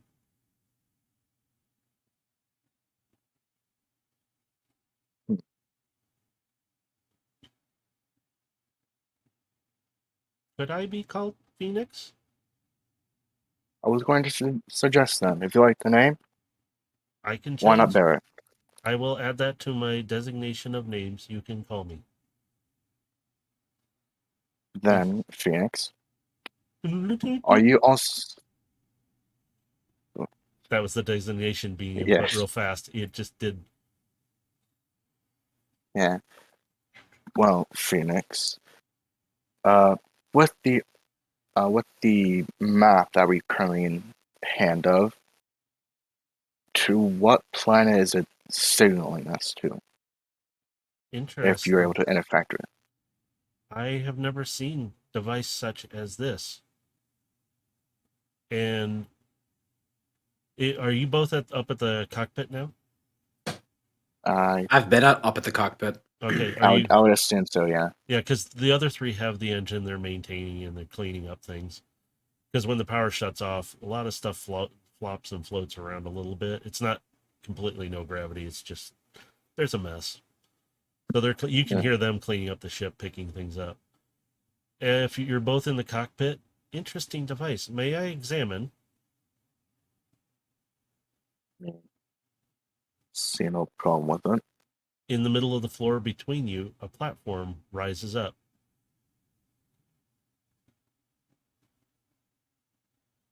And Oh, this thing is full of surprises, isn't it? this is Probably. indicated as a scanning table. Could you please put artifact on table, please? It's just a Yeah. small square platform. It's not very big. Yeah. As I'm going to put the thing on the table, I was gonna make a comment to Gilgamesh on. If you think this is surprising, wait until you find the secret armory, and then place it. And then all of a sudden you see little arms come up around the table, and it's like full 3D scans this thing. And it's just and it's you can hear it keeps doing this for a few moments. And as it's doing it, interesting, ancient, very old, but unknown in any database.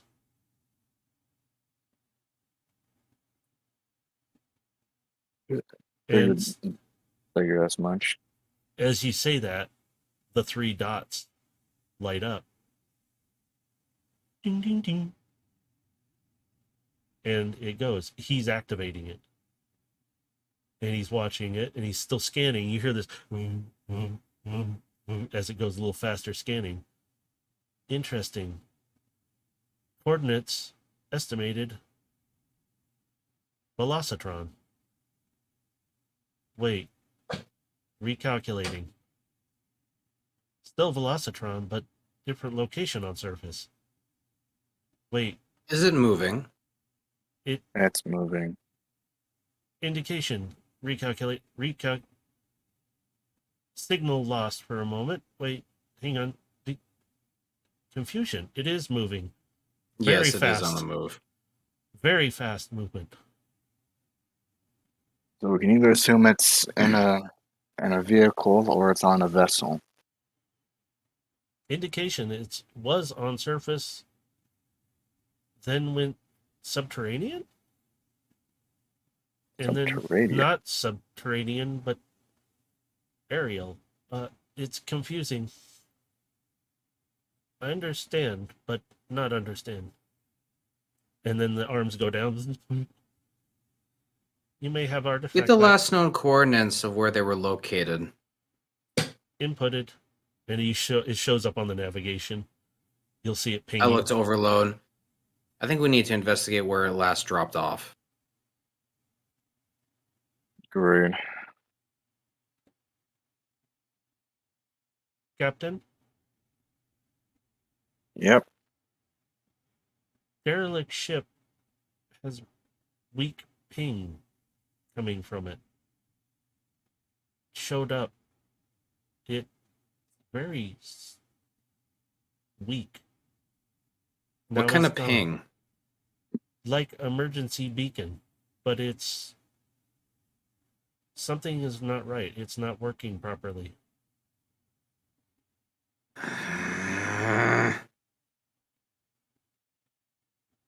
Consider I see how frustrated he is. Change plans. We'll hold off on getting the artifact. Change course to derelict. Hi, Captain. Well, input coordinates. I will not direct ship unless Gilgamesh wishes me to do so. He is pilot. He's acknowledging, every time that sound's going off, he's acknowledging a change in his programming. So he's recognizing Overload as captain now, you as pilot.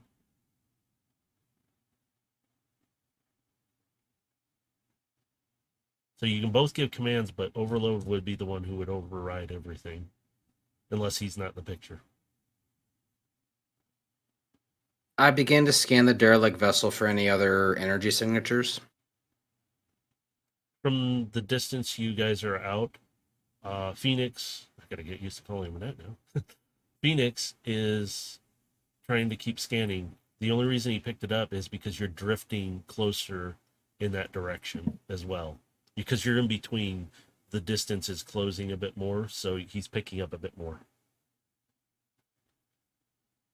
Okay, we have changed course, so we are heading in that direction now, yeah? Overload, is that correct? Yeah. If someone's still alive out there, All right. Well, we have to do something. Phoenix is respecting you, Gilgamesh, as the pilot. If you want to change the course of the ship, or he can do it. He can do certain amount of stuff with flying, but he's not like you.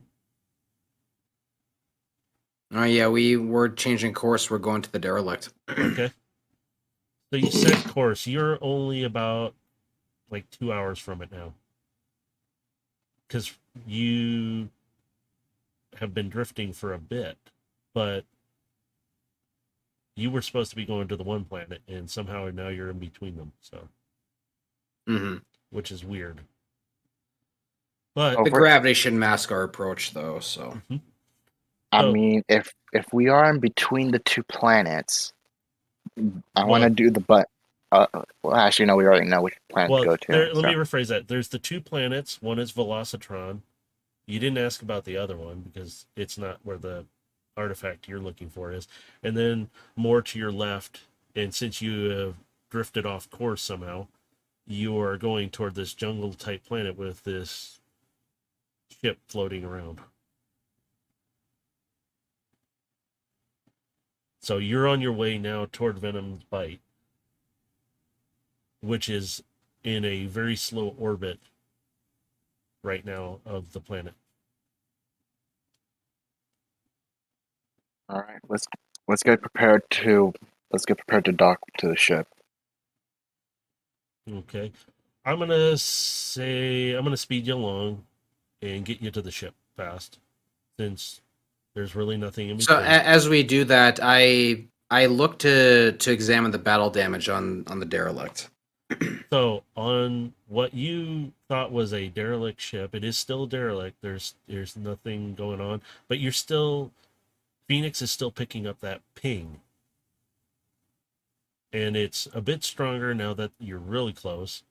And you get close up to it.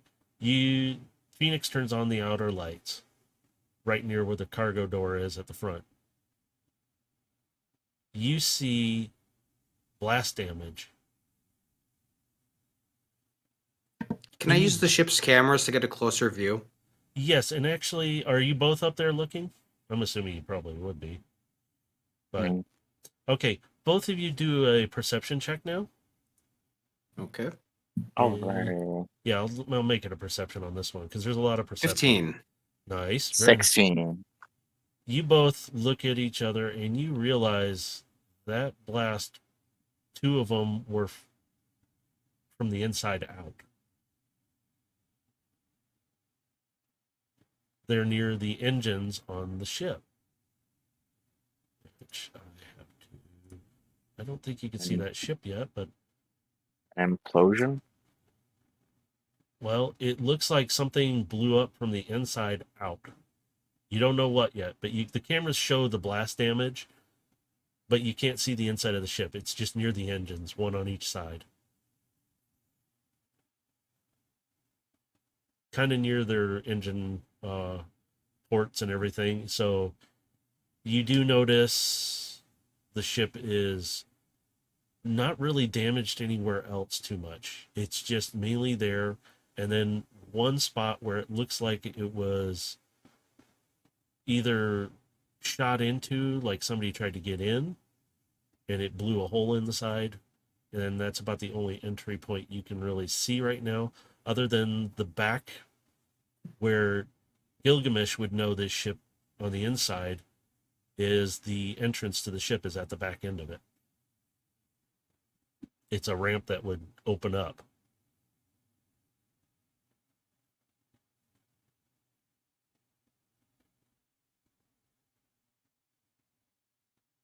So is there a place where we can safely dock, or The ship is kind of slowly tumbling around. It's not fast. I mean, It's I'm asking Gilgamesh since he knows oh, the ship. oh yeah, you can.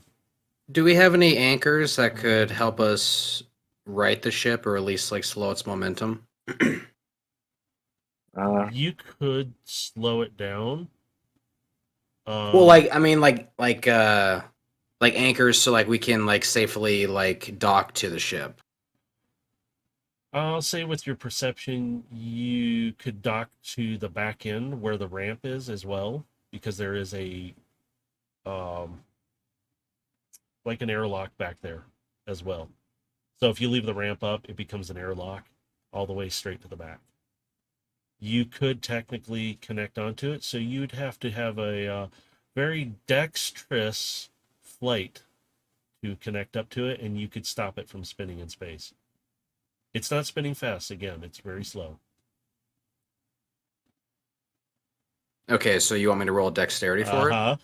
You picked up on that because I said it loud enough. I was like, come on, I want to see this. Okay. 13. As Phoenix is monitoring, you bring the ship around, and you bring it up to the back end. You're doing a little bit of scraping on it though, because it is moving. Mm-hmm. And as it does a little banging and smacking into, but then Phoenix engages a maglock and it pulls the ship's back end in and holds it there for you. Phoenix comes across, ship is locked in and stable.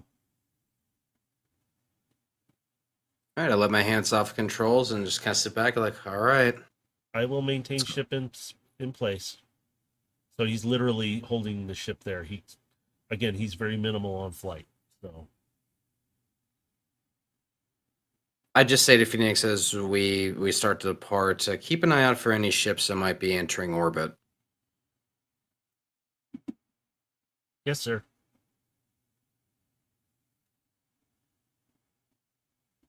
All right, and I'll take point and head out.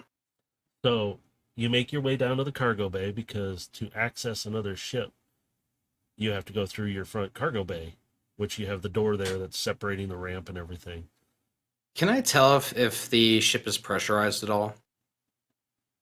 You can ask Phoenix to check, and where do my dice go? I'll see if he can read inside the ship or not, because her ship isn't normal. Well, I mean, it doesn't really matter, like in terms of like oxygen or anything. I'm just curious if the ship has been depressurized at all. With the damage on the outside, probably. You don't know for sure until you The whole ship, or would it just be the engineering section? Well, the engineering was damaged, but there was the one spot on the side of the ship that was shot into, and you don't know if Okay. it released it. You couldn't tell through the cameras too well with that. So Okay. But I can assume just based on that battle damage that it's likely depressurized in some sections.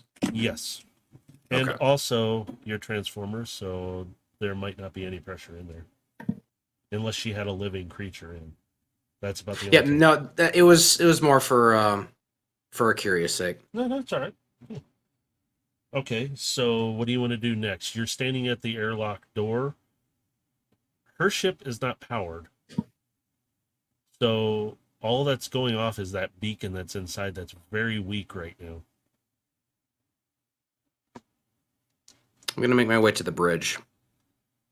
All right. Since you know this ship, I'm going to. Oops. All right. I'm going to have a map here for you so you can see. Ah. Well, first off, do you want to go on solo or would you like a bit of company? You can follow me up to the bridge, or you can just kind of wander about and look around. Whatever you want to do. All right. All right. I have opened it up. Now, Gilgamesh, you know the ship. I'm just keeping it hidden for the rest. You'll see it and you'll recognize. But the back here at the number where it says 12, that's the airlock. The 11 is the ramp that goes down, but you can walk across it like a platform. There's the door up to the north side of it. So you're going to be seeing that. Now, all these doors are not powered right now, so you have to figure a way to open them. There's no power to open them. So you can't just press a button. You can't just push a door. You got to either pry it open or figure out how to power it. You got a jam door? Mm-hmm. I'm giving you this because it's interesting.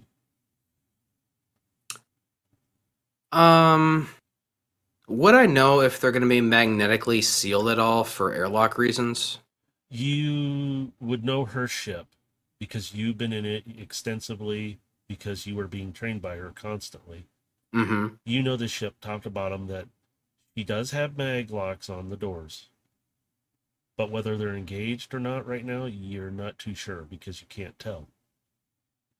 I'm looking in some of the side panels. I'm looking for a latch that should have some mag releases. All right. Let me see.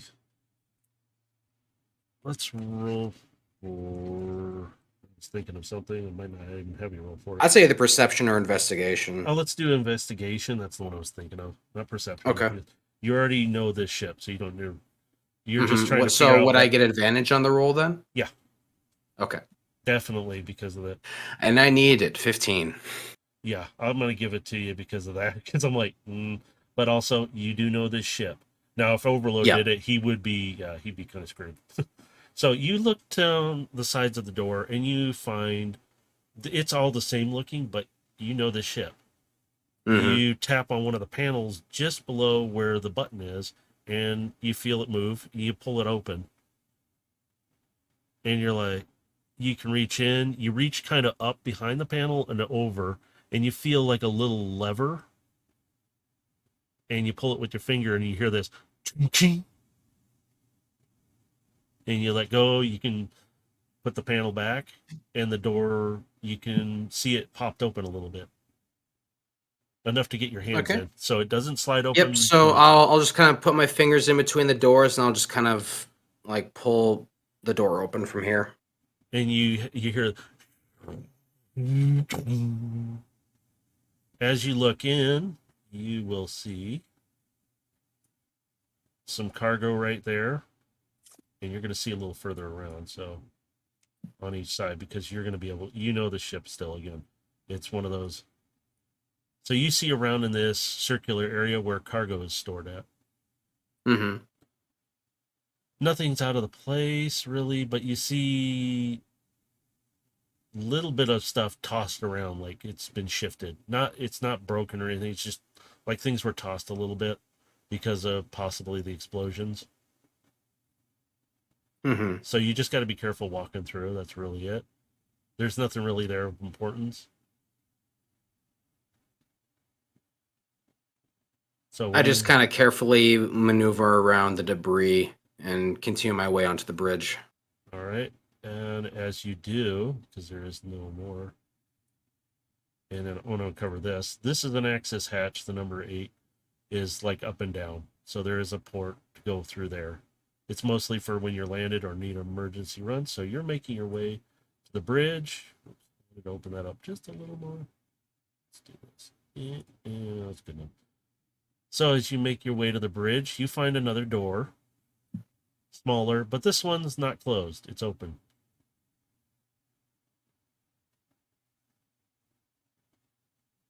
The door to the bridge is closed? Nope, it's open. It's wide open.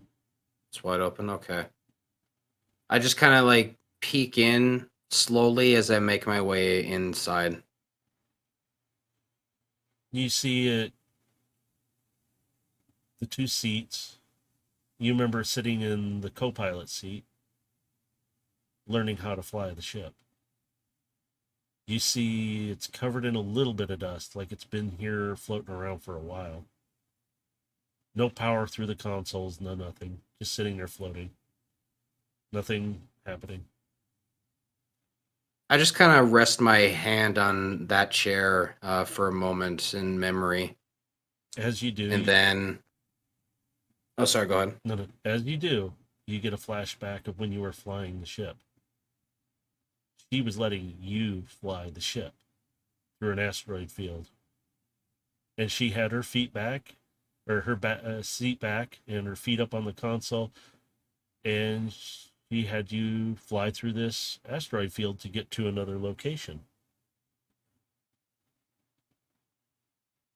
You were having trouble. I remember being so scared because at any moment we could easily get hit by something and easily die. But she sat there calmly with her feet back and her arms behind her head, like she's just sitting there like... And I'm in the other seat sweating bullets, like eyes wide, like ugh! And she just reaches over, puts her hand on your shoulder. Calm, at peace, relax. That will come to us at our own time. And when it does, it will happen. Don't be afraid. Be calm. As she's saying this to you, you calm down, you relax, and it's like suddenly you're in this zone. And there's asteroids flipping and flying around you. And she's just sitting back, grinning at you. Again, proud eyes, proud look on her face. And she just looks back out the window as you just zip this ship. You're zipping through these things like they're nothing. And she just looks back at you, calm, and at peace. And then the memory fades back to you standing there.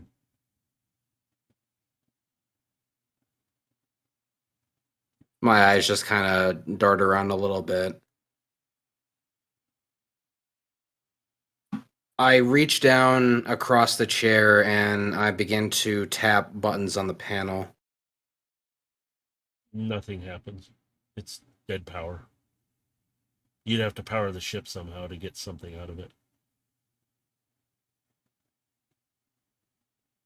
I go underneath the panel and I will pull the panel out. As you do,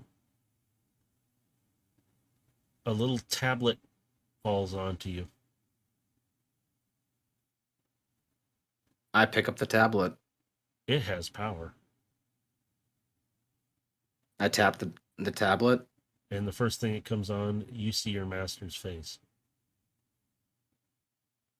Is it an image or a video? It's like a paused video right now. It's just sitting there. It's like some kind of message or something. That's all you can identify until you hit play. I kind of step back a little bit.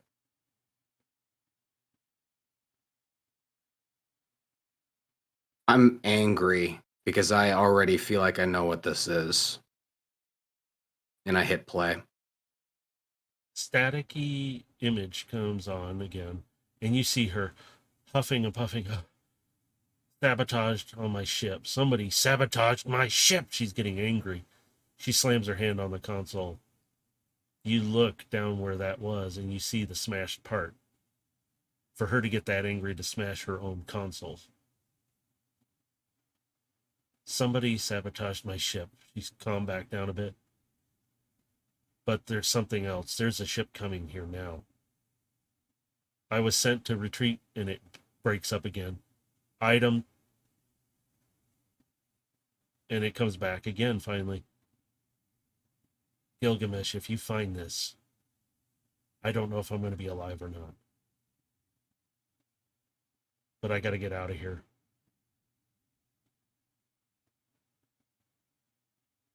Be careful. Look out for yourself. Remember, watch your back.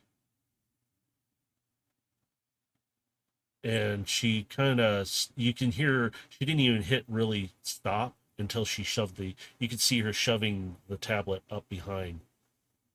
Like she's shoving up in that console where you were reaching for. Like she knew you were going to reach there and do something if you ever found her ship.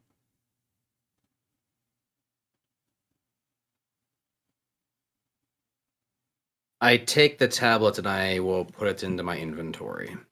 All right, so now you have the tablet left for you. You can always look at it a little more later. There might be some other things on there, memories and whatnot. It's up to you. Yep. That's why I'm taking it with me. All right, so I'm assuming you're the only one on the ship? I can't remember if Overload went on. No, Overload, you came with me, right? Yeah, I came with to try and investigate the ship to see if there was anything. Okay, while he was up at the cockpit, did you want to look around? Yeah. So, I will tell you this. Where are you standing at right now? Well, it would have been the airlock area, which would have been Okay. by the engineering access. Okay, so there are 2 doors to your left and right. And you can kind of see another set of doors off to the left and right up further. You don't know this ship, so you don't see the rest of the stuff too much because the cargo's in the way too still. Matt, I was gonna probably look at the cargo to see if whatever this person might have been transporting, the kind of thing. Mostly Not as just, if it's still in. this stuff was more of, it was stored items, usually extra food stuff or other miscellaneous things for other planets that she could trade with and barter with. That's all these items really were. It wasn't any high priority cargo this time.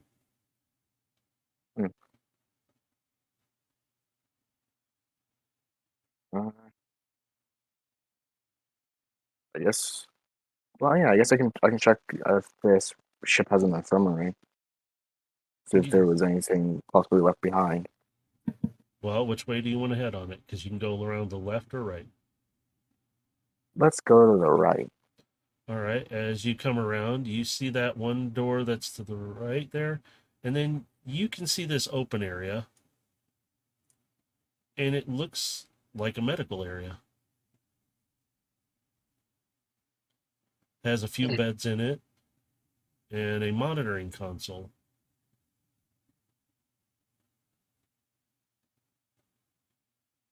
I guess I'm gonna tap on the screen to see if it's still operational or if there's power still in it. Nothing happens. You also got to remember the ship is dark too, so there's no lights other than what's coming from your ship shining down that corridor. That's really it. So you're using your That dark would be vision. the case. Yeah. Unless bump light. Yeah, and so you have your lights. I'm just assuming you're using them, but Yeah, the that's what I meant by the bump. yeah, but the consoles, they're dead. There's nothing firing up on them. Yeah. I guess I can check around in cabinets or anything to see if there's any sort of things we could bring along. All right, let's do an investigation check. Investigation. Yes. Save them. As you look around, you really don't find too much. Just mostly some scrap stuff. Nothing big that would do anything good for you. I found mechanical pencil. Yeah, there you go. That's probably about it.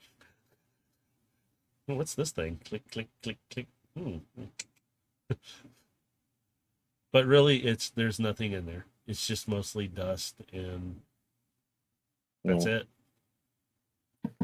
Considering this was Gilgamesh's master's gift, I think. I wonder if there's an armory.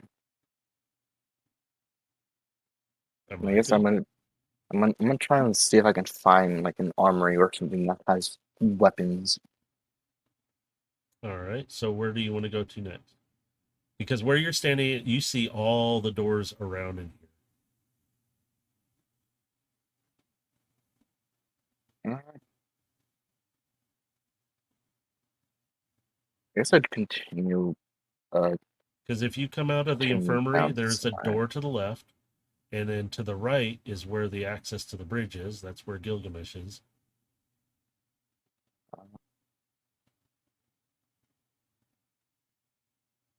I'll just go to the bridge, check on Gilgamesh or anything. Okay. So you head up to meet up with Gilgamesh. As he comes up the hallway to the bridge, you see his lights on coming up. So I have that bottom panel opened that I was gonna go for earlier. Mm-hmm.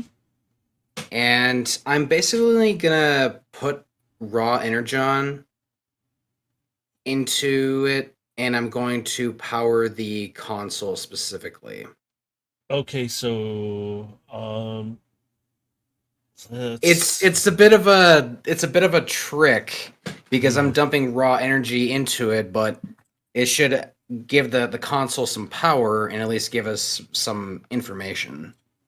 All right, let's see. What would we go with on this one?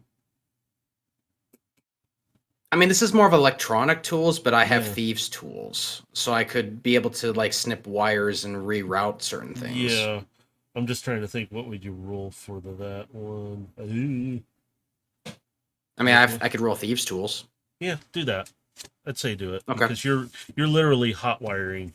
Is what you're doing. Yeah, so. like because I know this trick since I do have history with this ship that this is something that I know that can be done. Yeah, so. and you again advantage any which. Oh, 27. Okay, so as you do that, you're not only powering the console. That's a hell of a high number. You start powering up just the screens around on the ship. You're not powering too much anything else. You're just powering up to where you can access information, data on the ship. That's about it.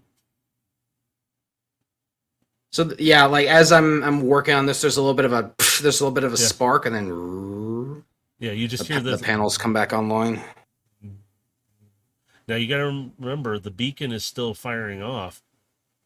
It's still going to be doing. But but the power's confined to just the bridge. Yeah. So it's just. You got to remember those things are still running, but right now you got the consoles running, so you can actually check everything.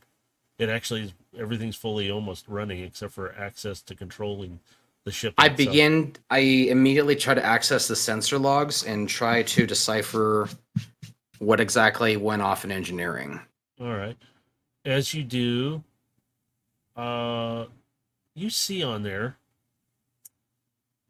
it shows 2 explosions. Aft section of ship. Internal. unknown cause. Just explosions. That's all it could pick up because it happened suddenly.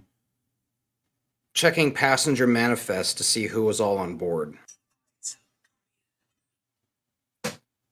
Wrong thing, and that should be quiet.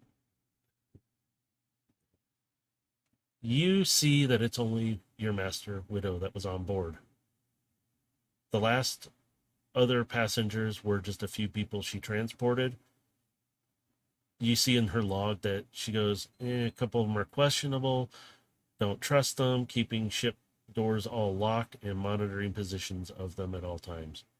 Very short trip, but still uneasy. That was a while ago. But during this current time when the explosion happened, nobody else was on board.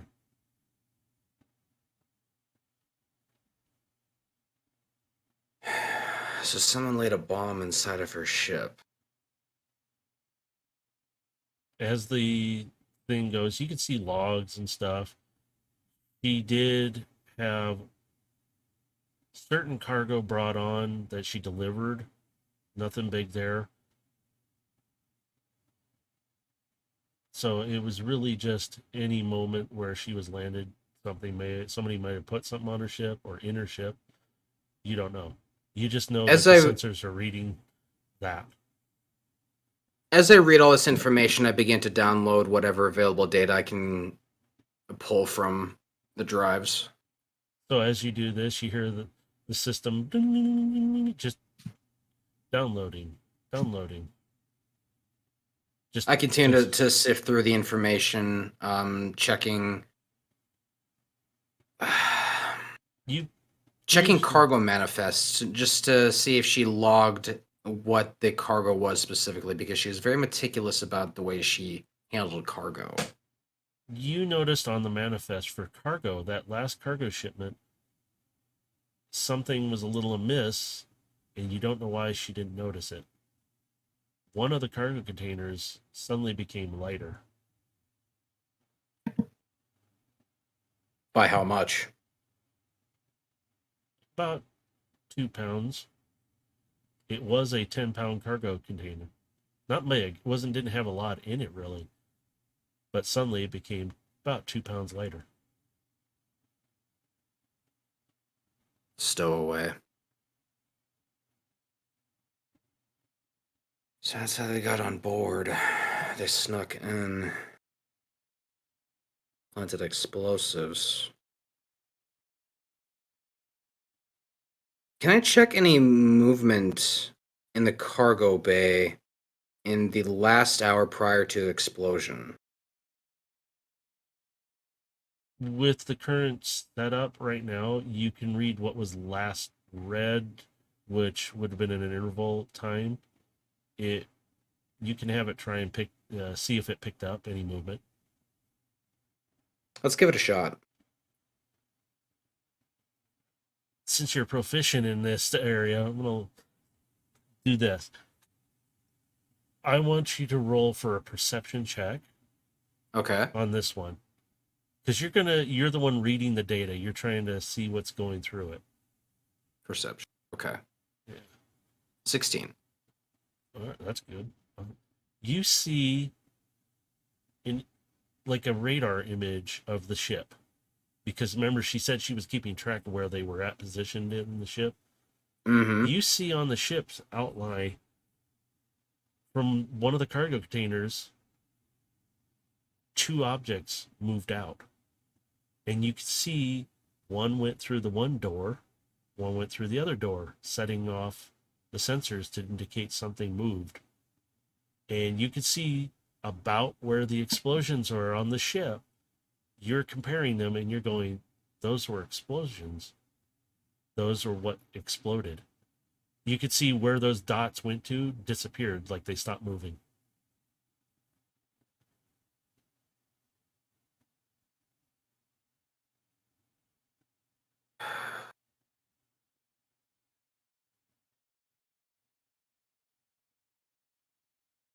So we had a little, I guess for lack of a better term, little suicide bots.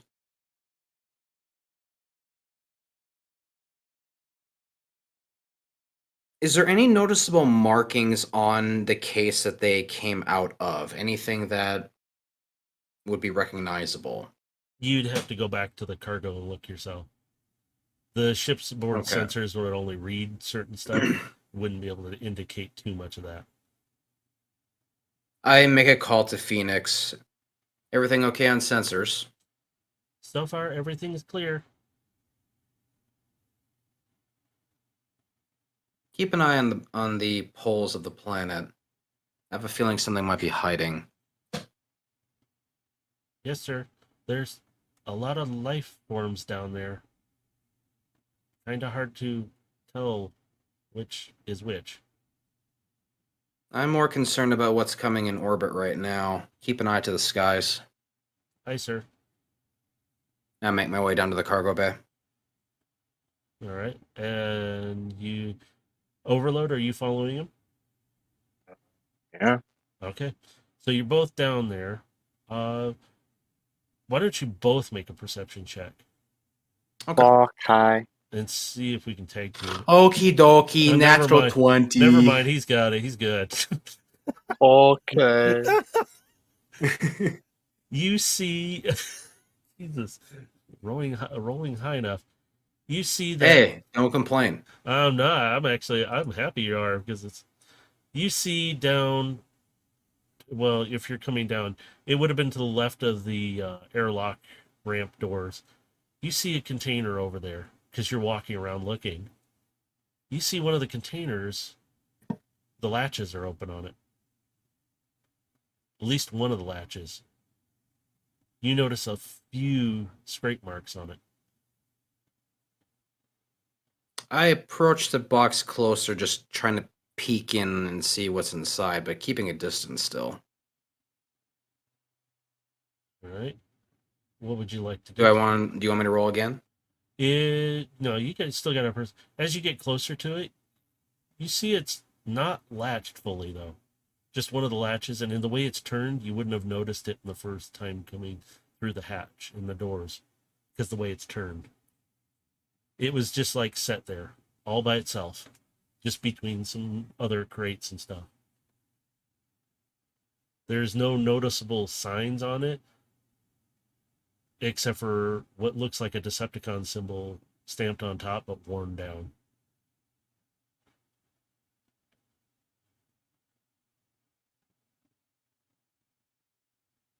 Decepticons. Is Overload around to hear that? I'm saying this as I'm observing the logo on the box. Yeah. So, what do you want to do? Does the box look like there's something? You said it was partially opened, yeah? It's opened, like unlatched, but not like lifted open. So it's like that kind of open. It's just the latches are undone. It's sitting closed, but it's open. In other words, the latches are just undone. So like somebody opened it, but didn't open it because the scrape marks on it kind of indicates somebody has or something has pushed it open. Can I observe it for traps? Do an investigation check on it. Okay. Because you're gonna look at this thing and go, 8. ooh. You really don't see too much of any kind of trap on it. So there's no visible things that you can see that would be a trap on it. All right. I will pull my short sword from my scarab, and I'm going to just kind of gently lift the box open, lift the lid open. As you do, you see just some scrap, literal scrap, flopping, just sitting in Does there. it look like debris, or is it broken parts? It's like busted up scrap, stuff you could literally take and sell to somebody. It's not really much though. It'd be worth like maybe 10 or 20 Shaniks at most. But it looks like the case isn't full though, so because you only got it partially open, that's all you're seeing so far.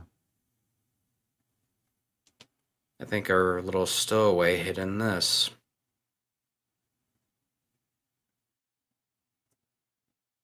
Disguised itself as scrap and hid itself, but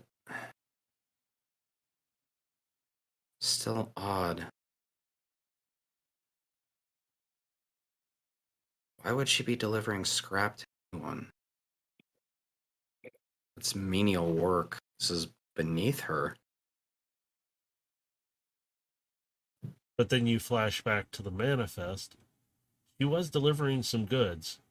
It wasn't supposed to be scrap.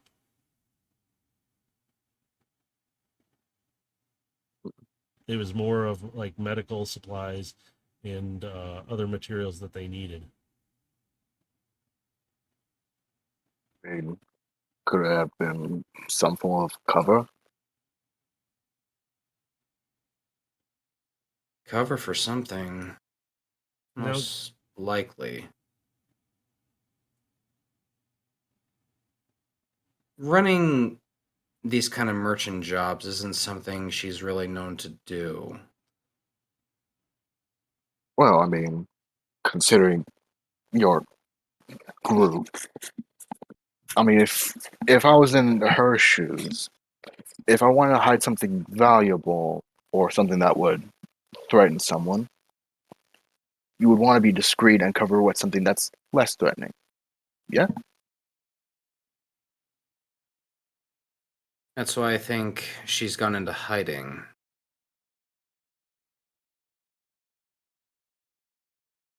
Well, on the manifest, I will tell you this. There is a part there that this stuff was supposed to be delivered down somewhere on this jungle planet to somebody. They were trying to be very discreet and very quiet about this.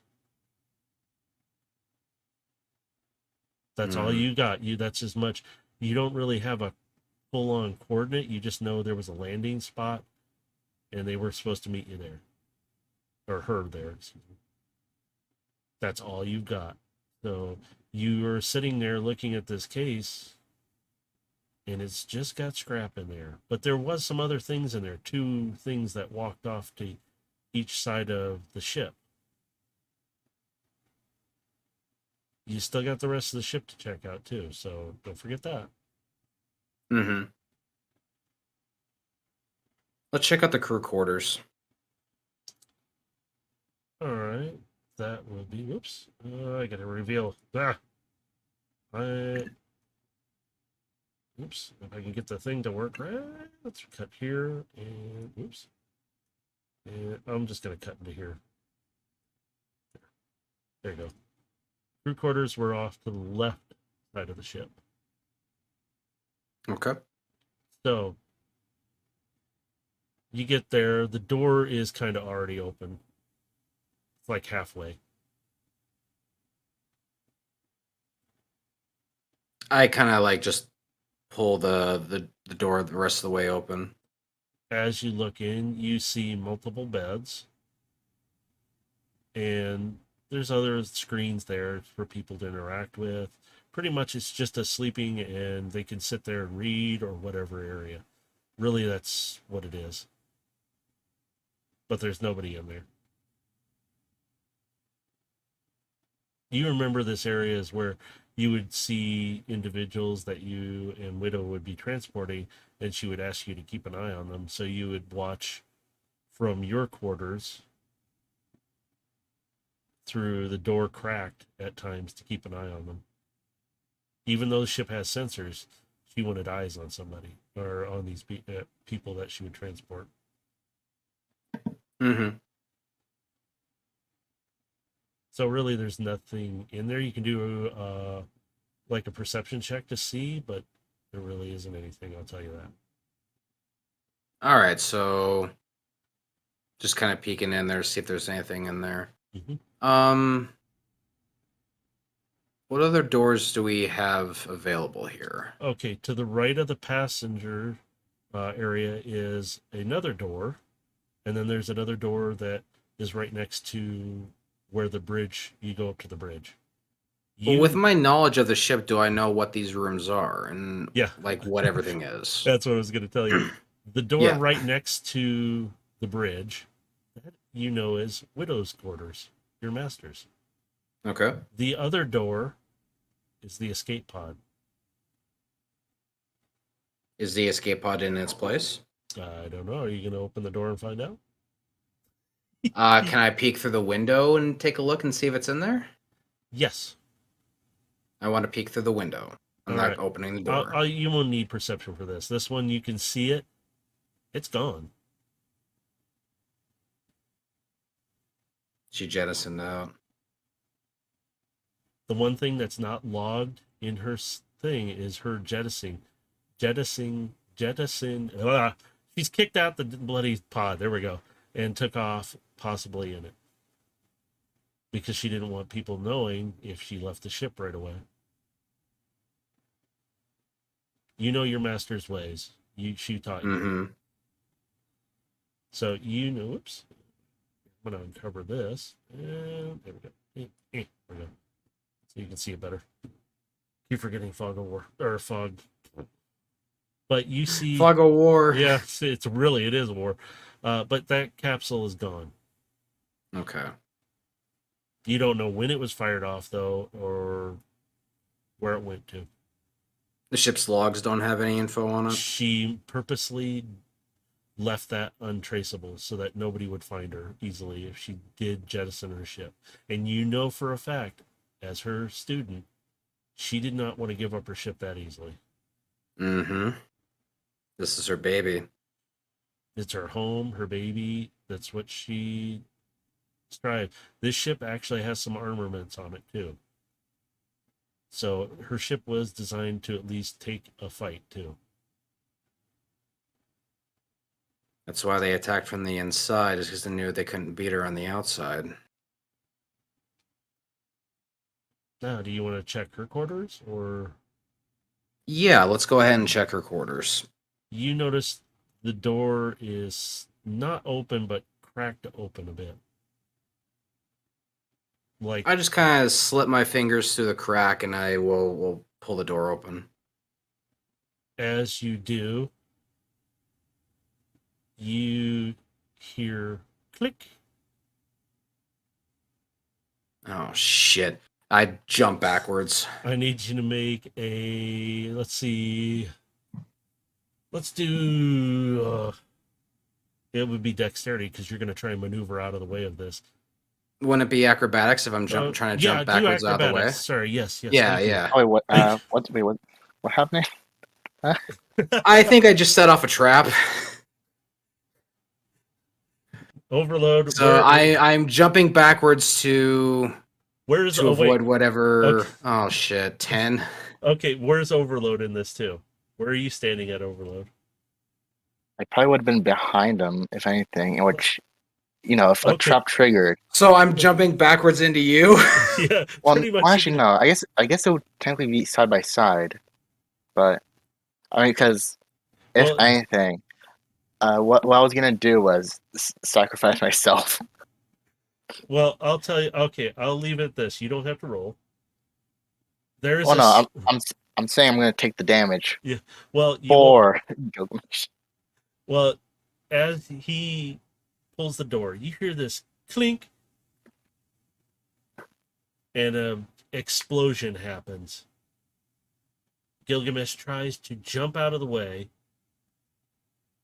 plowing into Overload, who cushions his fall, and I need you to roll for some damage. Because that makes him... You gotta roll damage. Oh, that's right. I'm gonna do it. Oh God, I have to roll here. Oh, you know what? Screw that. I hate that thing. Oh God, I don't want to because all my dice roll high. You know what? You're gonna see it. Do it. Let's Do it. I mean, again, I'm gonna be taking the blunt of the damage for him. I'm a man, boy. Do it.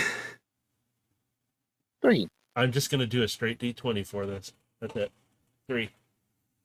It wasn't All right, so massive 3 explosion, damage but for me. just a little 3. It's nothing. It's gonna nothing big. You don't have to worry about too much. You knew ahead once you heard it. You moved fast enough. So it just caused a little scuffing and burning onto Overload since he's a heavy boy and he can take it. Did he get all dustied up from the explosion? Yeah, because you're gonna kick up dust. I will cast Prestidigitation and clean him off. Was that a trap? Yeah, that was my bad. I should have been more mindful of that. I thought it would have hurt more. Ooh. I think it's been sitting there for a while. It might have lost its luster, rather. Yeah. I think this has been sitting here for more than a few cycles. All right. You see the door in area. It has got scorch marks and everything. You look inside. You can see directly in. You can see her chair is kind of a little scorched. Her console's a little scorched.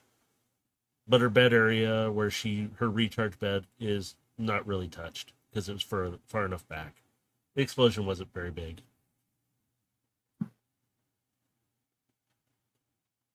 I'm looking for a hidden panel in her quarters. Do an investigation check. Okay. I guess I'll be assisting. Oh, never mind. 19. He knows it's. He knows the ship. It's a nat 20. I know the so. ship. So there's a hidden button in one of the side panels there. When I press this button, a larger panel releases and slides open and reveals a series of weapons. All right. As you look, you notice 2 are missing. Are those the ones that I know she goes to the most? Mm-hmm. Those are what you would consider her favorites, her babies. So she's armed. So she's got her stuff. She grabbed all of her stuff and had to ditch her ship. It's odd, though, that she would have to make this kind of a rash decision, because the ship is still salvageable.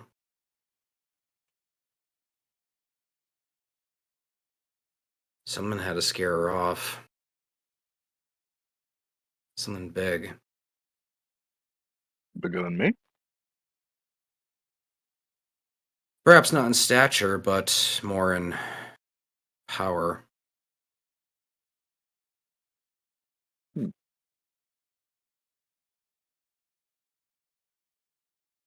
Over your comms, you hear Phoenix. Captain, pilot, picking up ship at long range. Not sure where it's going, but it's out at a distance. Is it moving in our direction? Not directly. It's moving to the planet. Keep tabs on it to let us know if it gets any closer. Hi.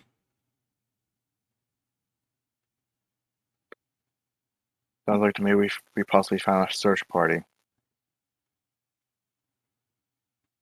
And it's not going to be the good kind. Yeah, well, I feel like we're going to have more than a few search parties out looking for us here lately. Your associate put a bounty on us on the ship.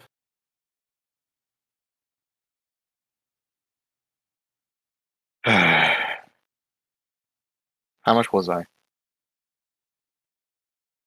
150,000? Oh, please. 200 at best. You want 300,000 for the ship.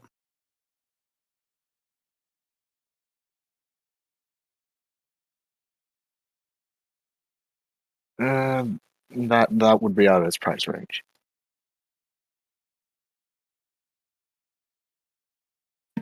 Yeah, I had a feeling it's a bluff. He's just trying to get mercenaries to bite on the bounty.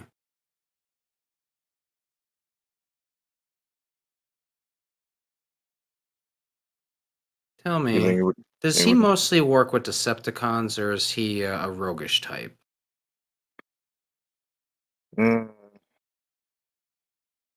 Honestly, he was a bolt loose from anything. So he typically did stuff that wasn't exactly regulated. Though he got results, so that's why he had his status. Hmm. So So, we should expect that he's got some deep pockets and a lot of power. well, considering no one should have had access from the ship besides from him, more than likely he's has some people working for him, Hmm. especially since he's not the one to tinker.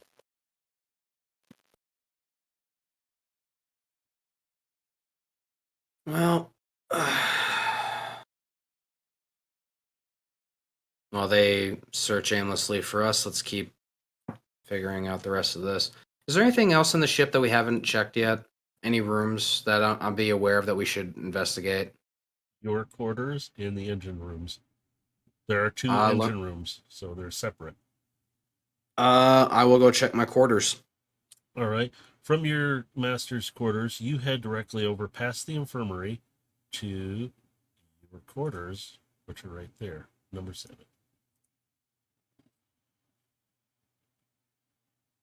Now, the door is closed on that one. Mm-hmm. Do you want to see if it's mag locked? Or I'm you want, going to check it for it to be locked. you kind of pull on it and it moves a little bit open. I'll give it a good pull and I'll open it up.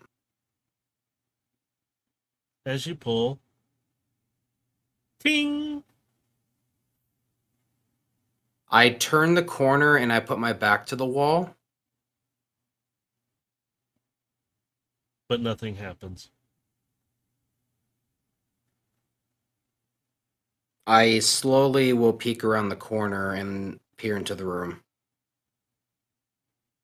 As you look down, you see the pin pulled, but the explosion didn't happen. It looks like it came apart, so it couldn't fire it. I'll kneel down and take a closer look at the broken grenade. How did it break? It looks like it was put together in a hurry. You would recognize this as a rush job, and you don't know if your master did it, because usually she's very meticulous, but that could explain why the explosion was only so big on the other one. She might have been in a big hurry and she did this in a quick pace. I shake my head and just no, this is sloppy. She couldn't have did these. Neither one of them. Who the- The stowaway.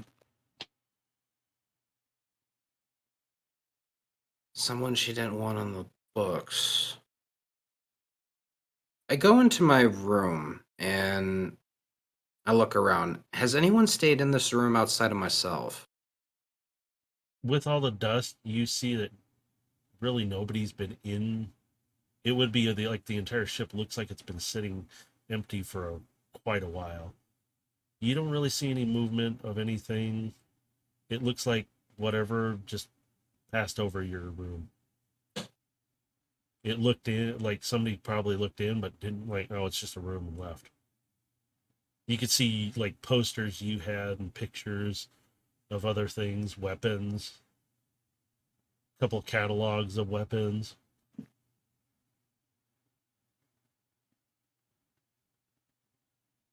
It's mostly your stuff, so. I'm examining the trap further, just thinking it's like even if this was a rush job, this is way too sloppy. There's something very off with this. Probably not so inexperienced with setting traps.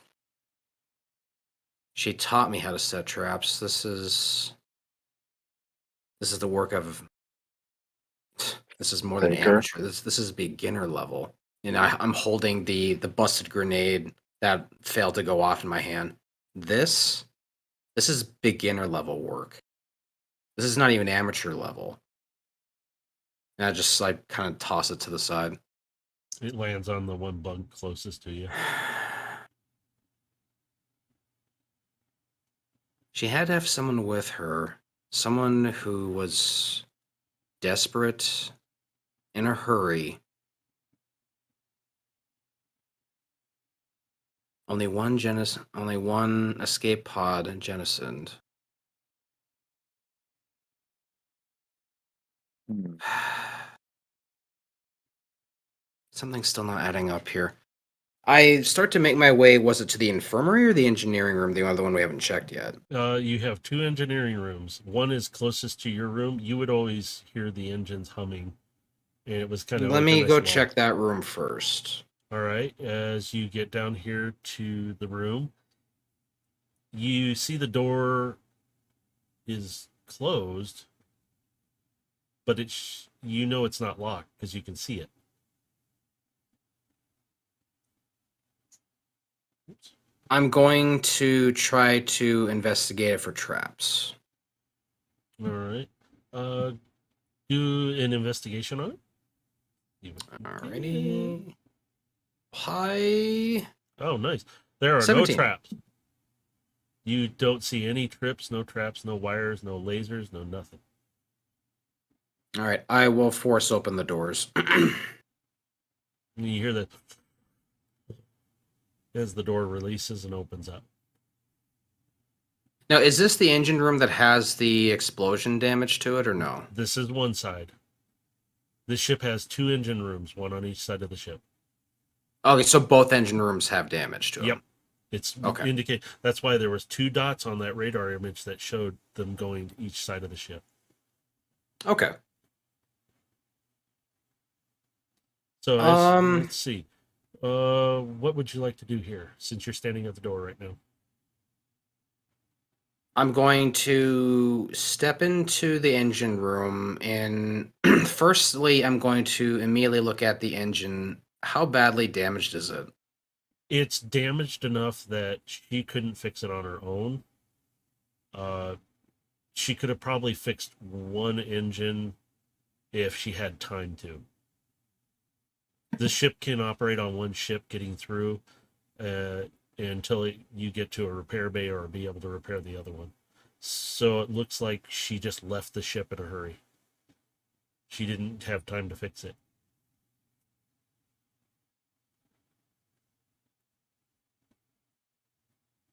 This is starting to smell more and more like a huge setup.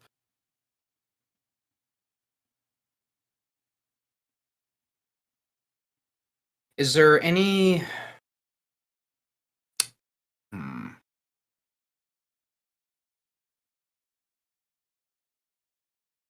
Are there any... Is there any debris around that looks like it might have come from an explosive device? What's your investigation check? You see 17. Yeah, it's you know your ship, so I'm going to give you advantage on this. You know this ship still. This ship is something known to you like the back of your hand. You know it like, hey, I know that's not right. You recognize a few pieces that do not fit. Like they don't belong there. You're like, that part right there on the floor is not part of this ship. It's something else. You see 3 pieces like that. Based on those broken pieces, could I recognize if it's a type of a bomb that I would know? No. This one is a little outside your realm. You recognize it is a bomb, but its configuration blast is different. It might be a whole new bomb setup from what you know. And how big is the hole in the hull in that engineering room? Is it very large? It's about maybe what would be considered a foot. Not very big. It can be actually patched.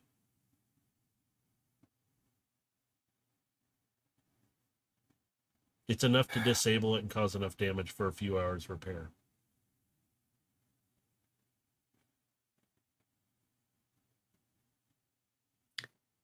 I want to go check the other engine room. All right. You head over. The door is closed there as well. Same thing. Check for traps. All right. Go ahead and do I mean, another. this is the one that's exploded. Yeah. They're both exploded. Oh, It's a I'm just gonna open it. Like fuck your roll. I'm gonna open it. Okay, so Overload's gonna Alright. open the door for you. It just opens. It just slides open because you're so strong. It's like shunk. Oh, everything's trapped. All right. So as you look in, you see pretty much a mirror image, except for the explosion looks a little different, but it's again about a foot opening. And Gilgamesh, I'm not going to have you guys roll for this because you already did. It's pretty much a mirror. You see two pieces from the other bomb that was in here. But you do recognize a few components on it, Gilgamesh. Because you're a bomb. I mean, you have bombs and babes inside your room back there, so, Mm-hmm. Great. Now I'm going to have to make that one up. But you recognize a part of it. The reason why they moved is it's a type of bomb that can go to a specific location at a specified time. It's literally like a little mini robot, like you said, a suicide bot. But it's really Spider bots. Yeah, little tiny thing that can carry about a pound.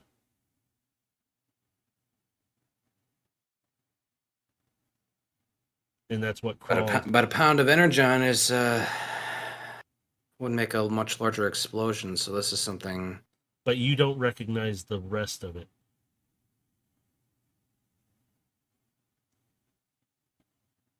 That's what's making it harder to tell what it is exactly.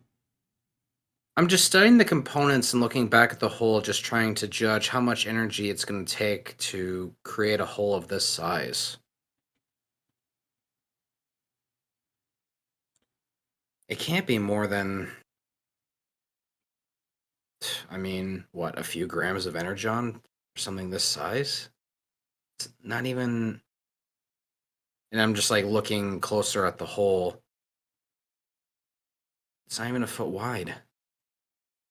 But Well, I again, mean, you have to take into account of anything else that's combustible, which could be easily set off by energon. Well, that would damage the engines, and that would make sense, but this just reeks of a setup. But then the question still remains is who's the second person?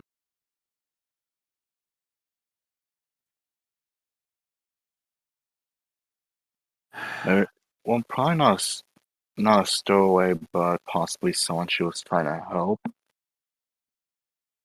Wouldn't make sense with the shoddy work we saw with the traps. Well, shoddy work, possibly stowaway that was in the crate, and access to some of the rooms. I'm kind of starting to like pace back and forth in thoughts. Like, I think the bots came inside the crate, but they were mixed in together with scrap to conceal what they actually were. But then it's not like the scrap is just like packing peanuts. There's something else inside here.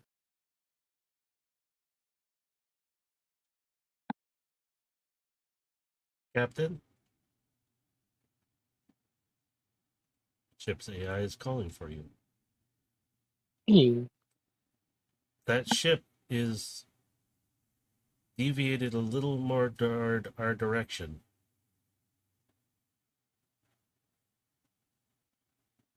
We can't get any more answers here. I suggest we go. Approximate time 3 hours till visual interception. It's taking a long and about route, but I get the feeling that's for us.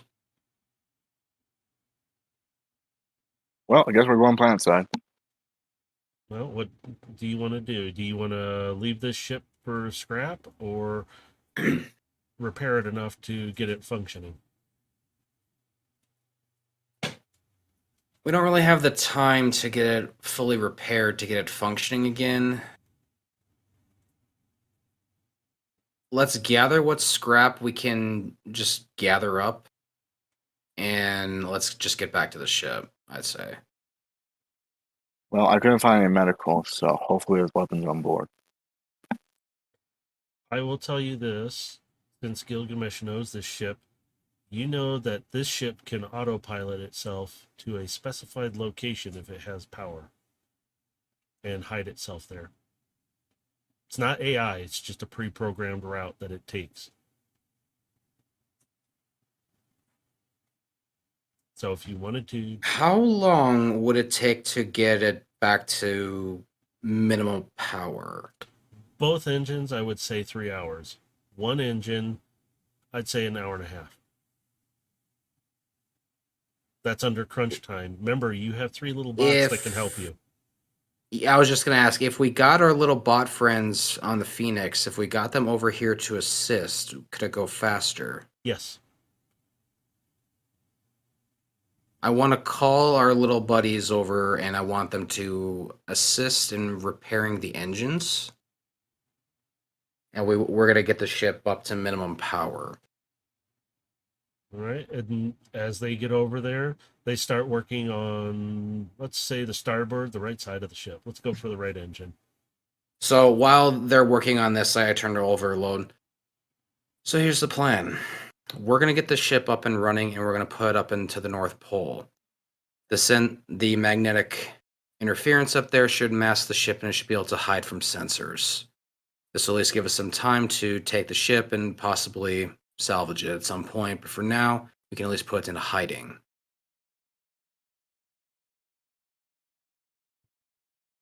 You hear Timmy, Gunn, and Crux in there just going away at it.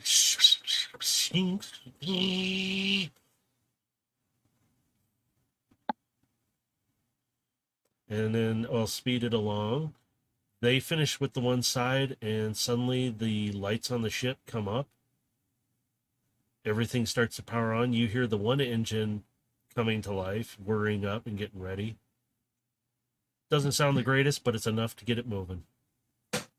I will head to the bridge and I will engage the thrusters to move the ship into a high orbit over the North Pole. You can program it in the console, because if you want to get back onto your ship, Yep. you're either going to have to take a flight jump or a space jump and make a leap of faith, or generally program it and it'll do it. Yep, I'm gonna program it to take a high orbit over the North Pole as soon as we do depart. All right. So you set the ship's course. It's taking your commands like you are the captain of it. Usually it will only respond to Widow. So at some point, you know something. But as co-pilot, I'm very familiar with the controls, so I can easily maneuver this. Yeah. So you're able to just click, click, bing, bing, beep, and coordinates are set, ready to go, and it will fire off in 30 seconds. So it gives you enough time to get back to your ship, and it will maneuver itself into position. And then go into a standby mode. So it'll power itself down, shutting down the engine, and waiting for you to come get it. So at this point, you've said all that. You get back to your ship, the Phoenix, and Phoenix noted a coordinate for you in the ship's navigation so you know where it's at, but made it very discreet on what it is, because it knows you now. Mm-hmm. It's a very quick AI. So with that, you see the ship's engine fire on just enough, and it's gone. It's floating off quietly. And you can just see All it. right. Hopefully we can come back and get this thing repaired. All right. With that, what do you guys want to do next? You have Planetfall, and then you have your mission. What would you like to do now? I'd say I want to go Planetfall. All right. So Gilgamesh, you pilot Phoenix down. And where do you guys want to land? Do you want to land where the coordinates were that you have for where Widow was supposed to land? Or do you land somewhere else? I want to land a few kilometers away from where those coordinates were, and I want to drive the rest of the way. All right. So let's see. I'm going to do this. You land not too far away, but far enough that you are not right at the landing zone. Did you want to make a perception check as you guys were coming in for a landing? I'm going to allow this. Sure. I'm going to throw that in there because you're going to be able to see. This is daylight right now. It's getting to dusk. Okay, 16. Overload's a little blinded by the sunlight coming off the I'm glass. not the pilot. I don't need to care. Gilgamesh can fly with his eyes closed. He doesn't need his optics on. As you come down, you notice there's a bit of a clearing and what looks like a few structures a distance from where those coordinates are. So you can't identify them too well, but you know what their structures. You didn't see any movement, though, right away or anything that was going on. All right. So your Phoenix comes down. You have it land in a semi-clearing. It's not, you got trees around you. You're pretty close together with that. Mhm. So it gives you a little cover. Your ship kind of blends in since it's kind of dirty looking anyway. All right. You want to take a ride to the landing location, correct? Yep. So you're gonna. I don't know if this works. Oh, it works now. You transform and roll out. Overload. Are you following with him? I'm assuming. Or are you just gonna sit back at the ship and have tea?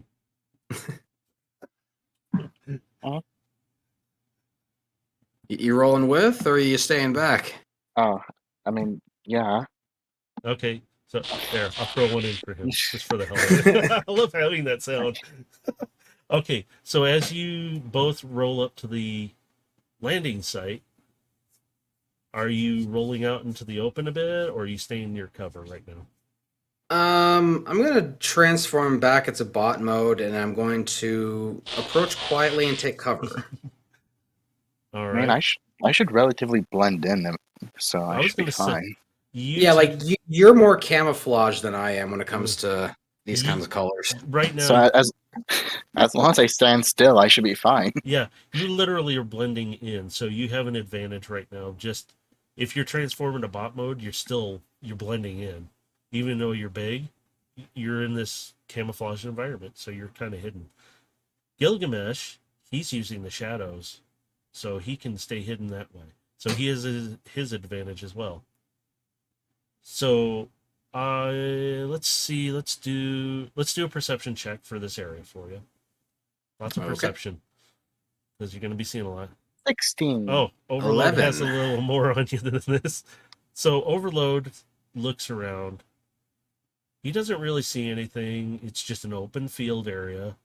You could tell it looks like possibly a ship has landed there before at some point. You both are looking around and you don't really see anything. But over where you kind of see what looks like somewhat of a path, because you see an opening, but it's not a path. It just looks like one. You see a bit of movement. As you're both standing there still, you see two bots step out. They're armed, but they're just kind of generally walking about and you can see them like just friendly chatting with each other. You notice one is a Decepticon. He's got wings, Cybertronian look to him, but they both look kind of beat up. The other one, though, is an Autobot.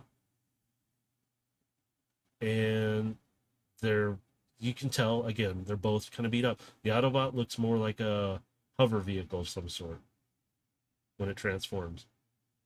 But you notice Overload, you notice their symbols are similar to yours. Scratched up, kind of like ripped off, almost like they were trying to take them off. Oh, they're also rebels,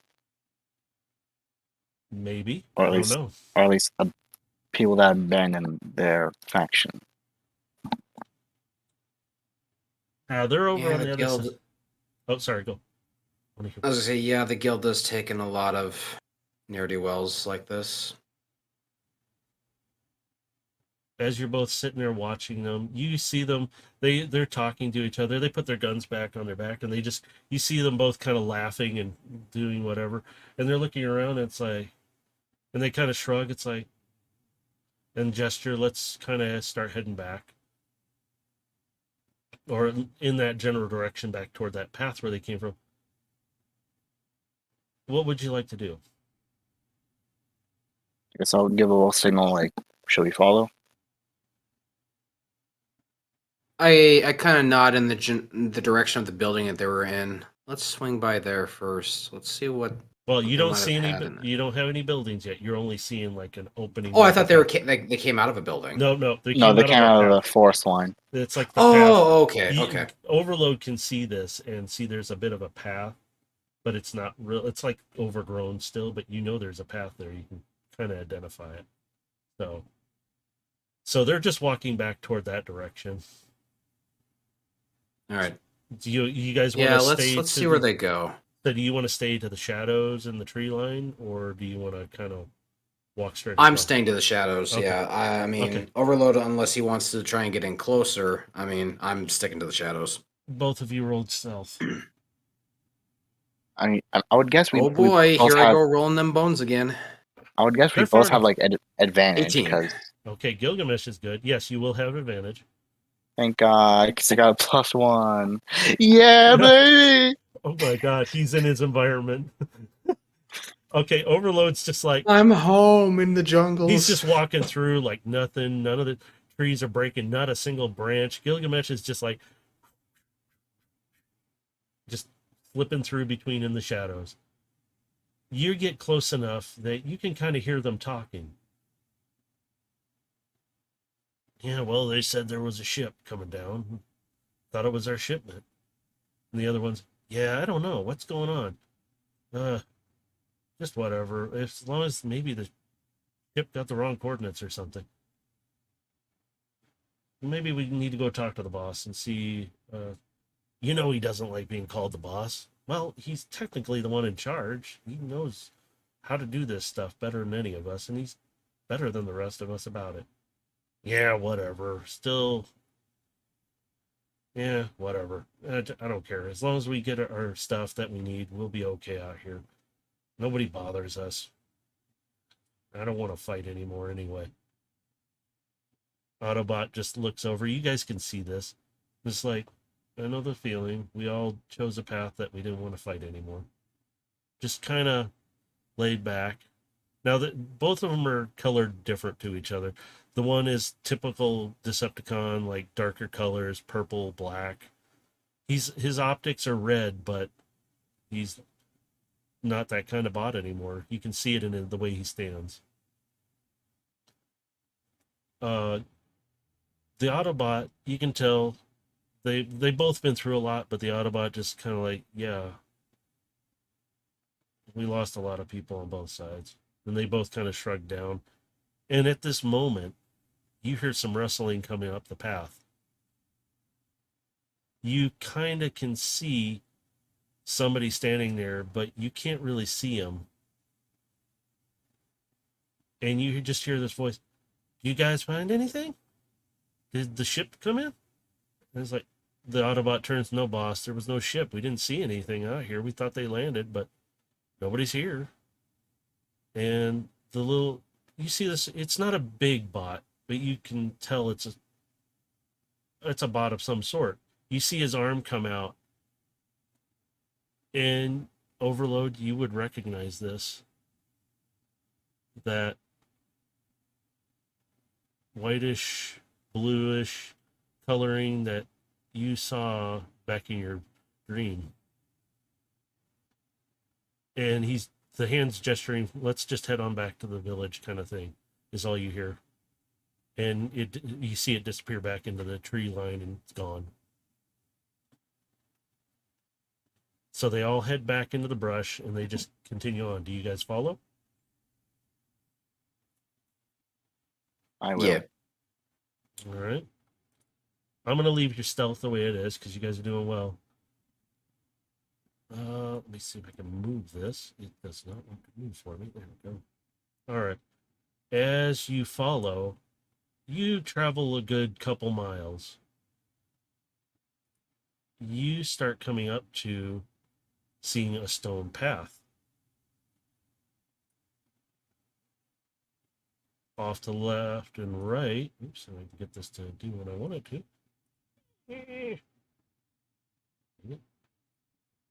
You see trees, brush. Oh, my brush didn't come through. Oh well. You see trees and brush, but you see this stone kind of path that's been smoothed down. You see the 3 bots. You can't see the one in front of them, but you see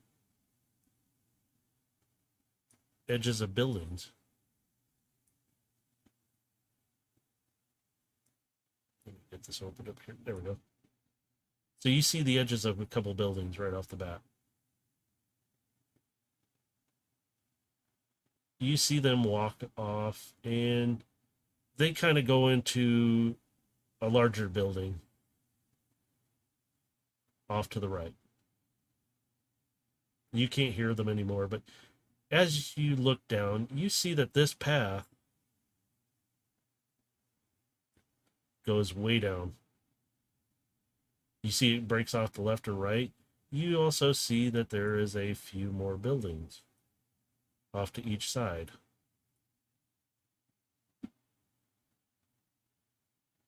And you see bots kind of coming and going through the doors on certain places. They're just kind of doing their thing. They look like they're just living, doing their own thing.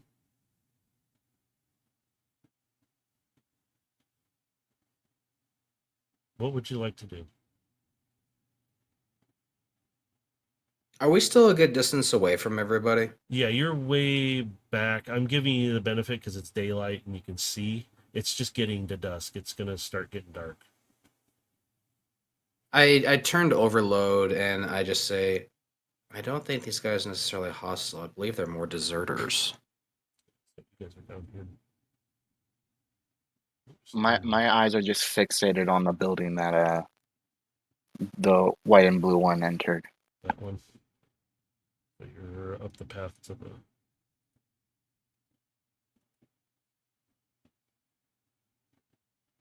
Now you can sneak around to the trees. You have those things right there. You can see, you can identify there's at least 6 to 7 other bots moving around. Because it looks like they're transporting stuff to one of the other buildings, or just generally sitting outside talking to each other. And then you see them go into buildings and... Are they loading in crates going into the building, or are they just like standing outside? No, some of them are standing outside just chatting, like they're talking. You can see them just sitting there laughing and talking, like they're just generally talking about stuff. So a couple of them are moving some stuff, like supplies, from what looks like some kind of building to another further down. So you're seeing a little bit of activity here and there.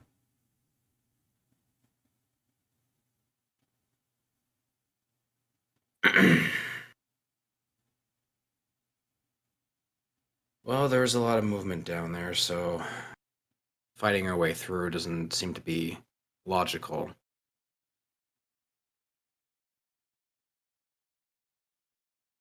Well, luckily for you, I don't have to fight. As I'm just gonna point towards the scratch out. You do both notice as you're standing there, there's something odd.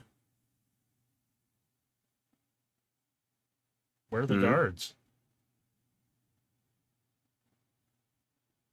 Nobody's really guarding anything. You just got these bots chatting and sitting around. It seems like a civilian facility or maybe even like a small village.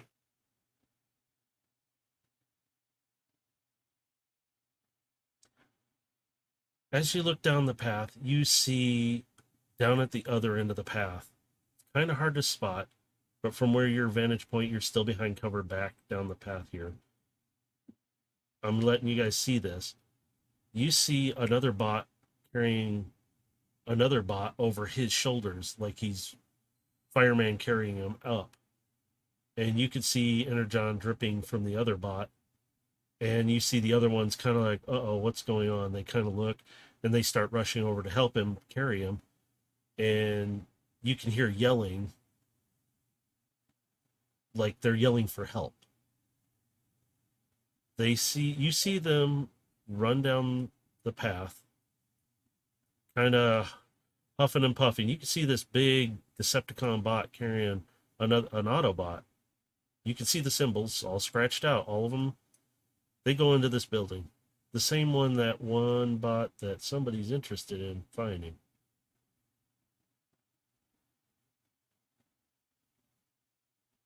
You see a trail of Energon. You see the bots are kind of huddled up outside. They're talking, and you can tell something's going on. Something big's happened. Now would be our chance to move. Well, we can do this one of two ways. Either we can go in, you lead, and you try to talk to them, or I can sneak in stealthily and see what's going on. Oh, believe me, I have a few tricks up my sleeve. As I'm gonna go ahead and walk around the building, just like so it's a bit hard to see me. Right now, they're all distracted, so it'll be easy for you both to. So, are you going around the Just right walk up. or left side? I mean, is it just easy for us to just walk up now, or? Yeah, you can literally kind of just. You don't have to stealth. They're distracted, so you don't even have to. They're worried about what's going on, so they're at that door at the front. They're not even looking at you guys. Okay, then I guess I'll we'll let. go up to the door. So you want to go up to the door where they're all at, or do you want to go to this other one over here? Oh, is there? Oh, okay, so there's another door we can go to. Yeah, there's. Oh wow, that flashed. I don't know how I did that. But Uh, okay. Then And then there's yeah, the one where they're I'd huddled. say let's go to the back door then. Well, so you're going to the one up north here? This one? I'll ping it. Oops, if it'll let me ping. There, come on. I mean, I physically can't see the map. Oh, I have to look at the stream. oh, is it not showing? No, figures. No, I'm still on the fucking shit map. Oh, is it not? Oh, you might have to reload then. Or Yeah, I've been watching it on the stream Okay, too hang because on. the map isn't I changing know for whatever why. reason. My So bad, it's guys. There. My bad. Thank you for reminding me. I forgot. We got to switch the little stupid tab to move it over. That's what this is, players. So Yeah, so don't mind those. the You didn't see those. okay. Yeah, now back now one's it's over here. Yeah. Yeah, there you go. See, and that's what I was thinking you were gesturing anyway, because I'm trying to describe. So yeah, you're at the back side of the building. There is no back door to the place, though. So where you see now, I gotta reveal that because you're back there. You see, oh, come on, open it up so you can see it there. You see this back there. Some kind of generator. You hear some humming at a distance. It's not real loud. So, Yeah, so some kind of generator.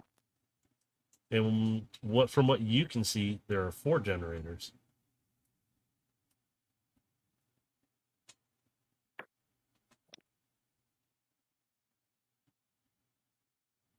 So where would you like to do now? well, either go try to talk to the distracted people and hopefully they don't try to shoot at us, or disable their power.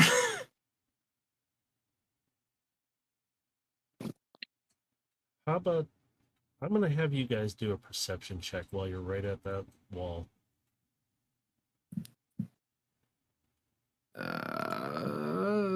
One 23. Oh crap. Uh, Okay, good. All right. Both of you are leaned up against kind of right near that corner. You can hear inside the building a bit. You hear that familiar voice overload. All right, get him onto the bed. Get him onto the stretcher. We need to check him out. All right, go and grab the tools we need. We need to fix him. And you hear that, yeah, okay. And you hear footsteps running around. You hear movement. What happened? And you just hear some garb, like somebody's just having trouble talking. Attacked by big creature. More like it mauled him a bit. His leg and arm are not in the greatest shape. Give me some time. Tell everybody to relax. We'll be okay. I'll try and fix him.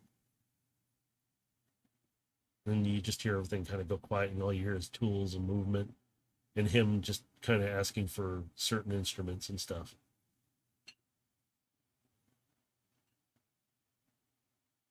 Because all you hear is this voice in there, and that's all you can do is he's asking for that.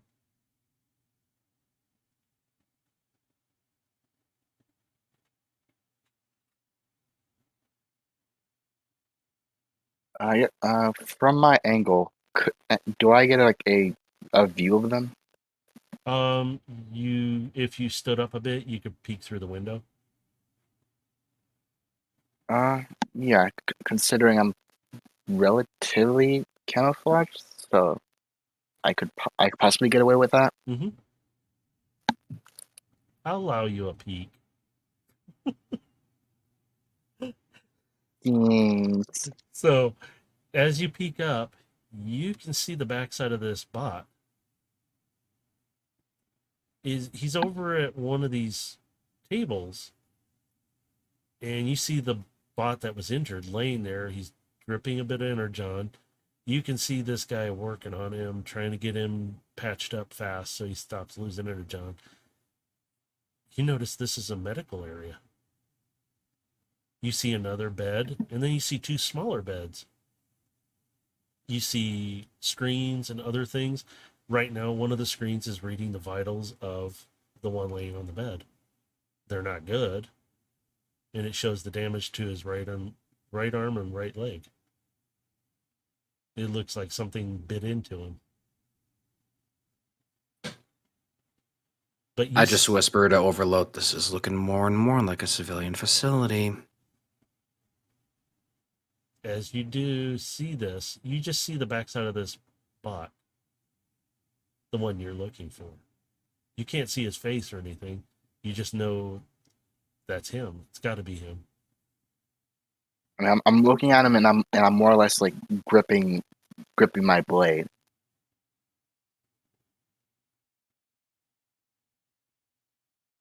What, we're going in? I'm not crazy, but I have business with that one.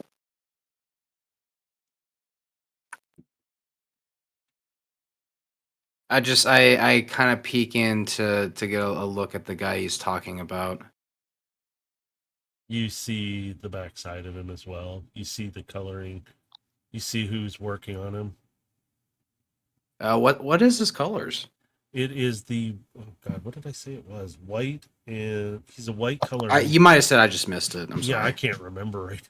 I was like, I he's remember, white with because I wrote it down. Okay, what's He your is white, red, and has blue streaks. See, I remember the blue streaks. The white with the red, the blue streaks. That's what you kind of see, but you see more. Both of you see more of him now, and you just see the backside of him. You know he transforms into a vehicle because you see tires. But you notice there's a symbol on his back, the medic symbol.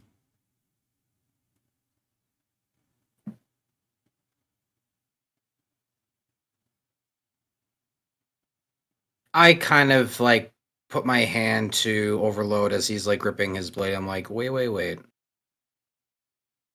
I don't think that's going to be necessary here.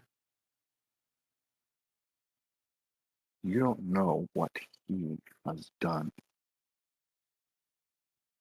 Do you want him dead? Very much so.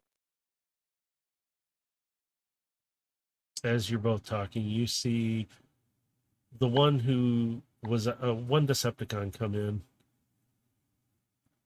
and he's like, "How can I help?" And the other bot, he's just working away, trying to save him. And you hear the one Decepticon, "Look, you saved my life. Let me help you save him." And he kind of, you can see the one bot's head turned to the other. "I did so much worse back then. Yeah, fine. Help me. Grab those tools, get to work on his leg." So you see the Decepticon get right to work on this Autobot's leg and fixing him. And you can hear all this because the windows are open.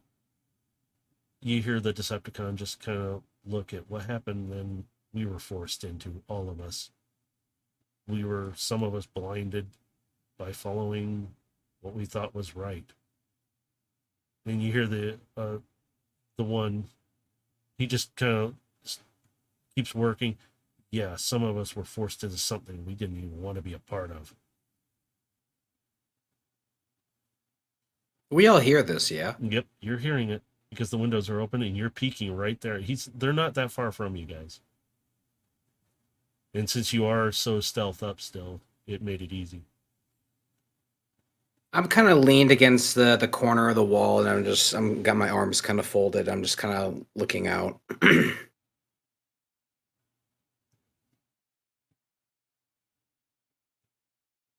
Hmm. At this point, I'm going to need you to both roll stealth. Okie doke. I kind of want to say no need. 11. I stepped on the twig. I'm gonna say no need. Yeah, you're I thought it was- camouflaged right now. You're like a No, big... I'm saying I'm gonna stand up Oh, and I'm gonna walk in. so you'd have... There's no back door, so you'd have to walk around the building.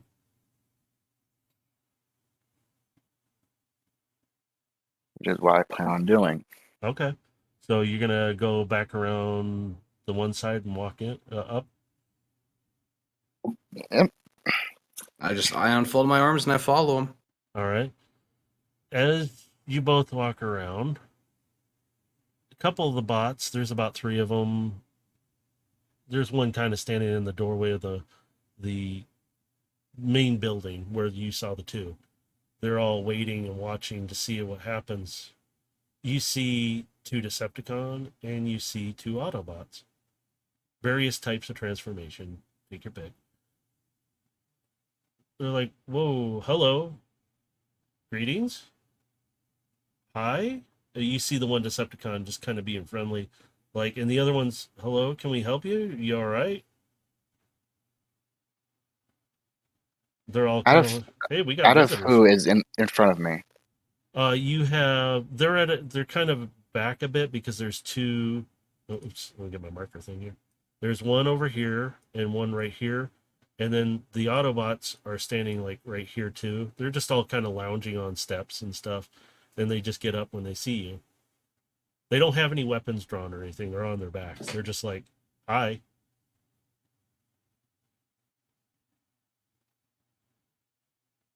I'm simply just gonna say one word.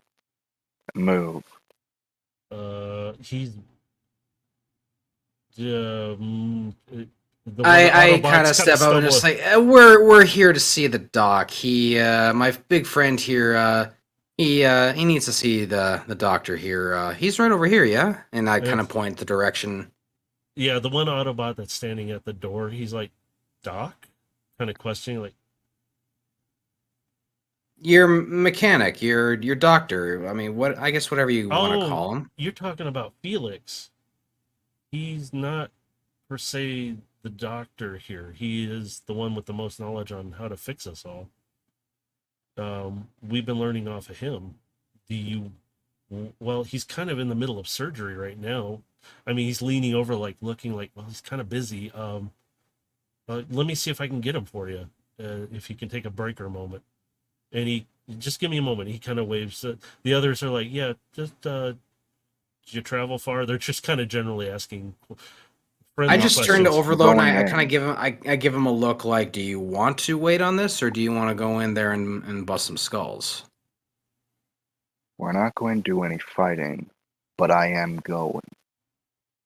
You hear through the windows because you can hear them all open, and you hear the one bot. Hey, Felix, there's a big bot outside. He's a new guy, and along with another one who one of them wants to see you. Can you come out and see him, or is it how's he doing? And Felix just like you hear this. He's stable.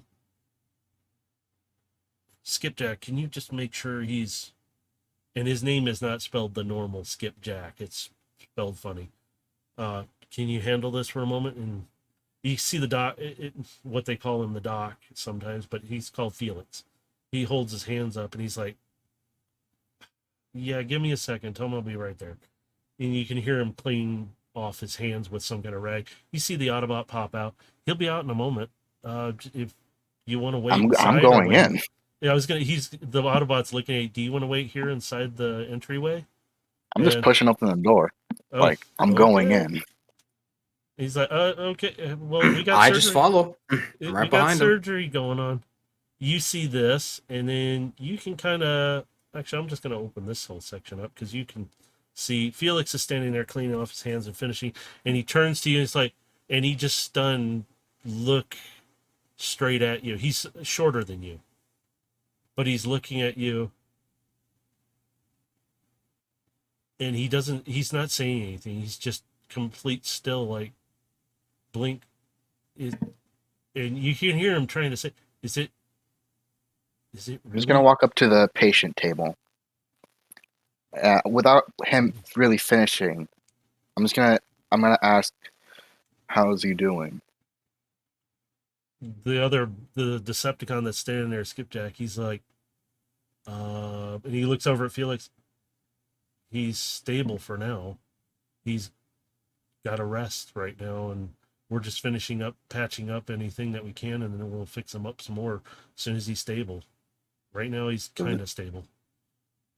Doesn't need any energon infusion. Some energon would be helpful. We were supposed to get a shipment in. So you were part of the shipment, and he's looking at you kind of like he knows you're not, but he's like, are you bringing us a shipment? I'm just gonna look at him and then look back at the patient. How much energon do you think he'll need? Possibly half a cube at most. I'm hoping, if need be, I will supply him with my portion. How much would be worth a cube? Let's see. I did have the math for this set up, and let's screw it. In a solid energon cube, like a full big one, or are you talking? You can give them in different sizes. So if you wanted to, and the size he's recommending is about, it would be like worth 500 Chanics almost. It's not cheap stuff. That's what the we do have some EP on us. Mm-hmm. So it would be like 5 EP, or he said it would be half a one at most, but if he had to give him more, he would do from his portion. Okay, so it's only required at least so it'd be half one. of that. Yeah, so it would be either 500 or about 250 Chanics cost wise. So you could give him half a cube, which is it's like a medium sized cube, which is half of it, because they do need to replenish his energon. All right, then I'm gonna be removing 3 energon then. Okay. He looks at you and the other bots the rest have gathered at the door by this point because the word is spread. You're seeing about like 10 bots now. They're all. I'm standing with my back on the wall next to the door, like just making sure no one pops in unexpectedly. They're all more like just gawking, looking at you both. Yep, no, like, I'm "Ooh, who are just these like guys?" I'm in a relaxed posture as I lean against the wall. And you can see one of them's looking at you like, guys travel far? Again, they make small talk a lot. They're just like, hi? Because they don't know how to respond to you both. That should be more than enough to infuse him and any other patients coming in. Felix gestures at that one Autobot that came in and got him. And he goes, get him hooked up right now with this one. This is better energon than what we have right now. And he's just like, medically, he's just switched. Get him hooked up. Start with the one, and that should refresh his body. If need be, let it just feed him the rest. And put these other two in the back so we don't have them just laying out. We'll have them ready if we need. And the Autobot just automatically takes the one cube, sets it on a tray, and then you see this like tube almost, and it connects it up right to his neck. Not his arm, his neck. And it just, you can see it all of a sudden flow in, and you can see the optics kind of flicker on the bot on the bed. Just, and it slowly fades back down like he's sleeping. He's just sitting there in a standby mode. And the bot automatically starts picking up the other two cubes and heavily hauls them to the back. And you can hear him set them down. It's like, whoa, that was heavy. And you can tell he put them right near the door so they're ready to grab them to bring them in right away. You just see Felix staring at you. And he's just kind of still blinking now. He just kind of locked back onto you and just like... And my eyes just kind of going back and forth between Overload and this guy, just like, what's going to happen? I'm glad to see you. I don't know your name, but I am kind of glad to see you. I didn't think we'd ever see each other again. Frankly, I wasn't hoping it either. He kind of shrugs like, yeah, with the situation we were both in. You mean the situation that you put me in? I didn't put you in that. Everybody else put us into it. I'm using command. And I'm telling him to shut. The other bots start getting a little tense, and like you can see a couple of them. I mean, Gilgamesh has seen this. You can see a couple of them starting to. One's pulling a gun off of his side. Slowly, I'm like, slowly putting my hand on my short sword. Just very very casually, calmly, just slowly reaching back and palming my blade. And you can just see the pistol out. It's like, and you see that same bot looking over at you going, are we going to have a problem here? Felix has done a lot for us. We owe him a lot. We will fight for him.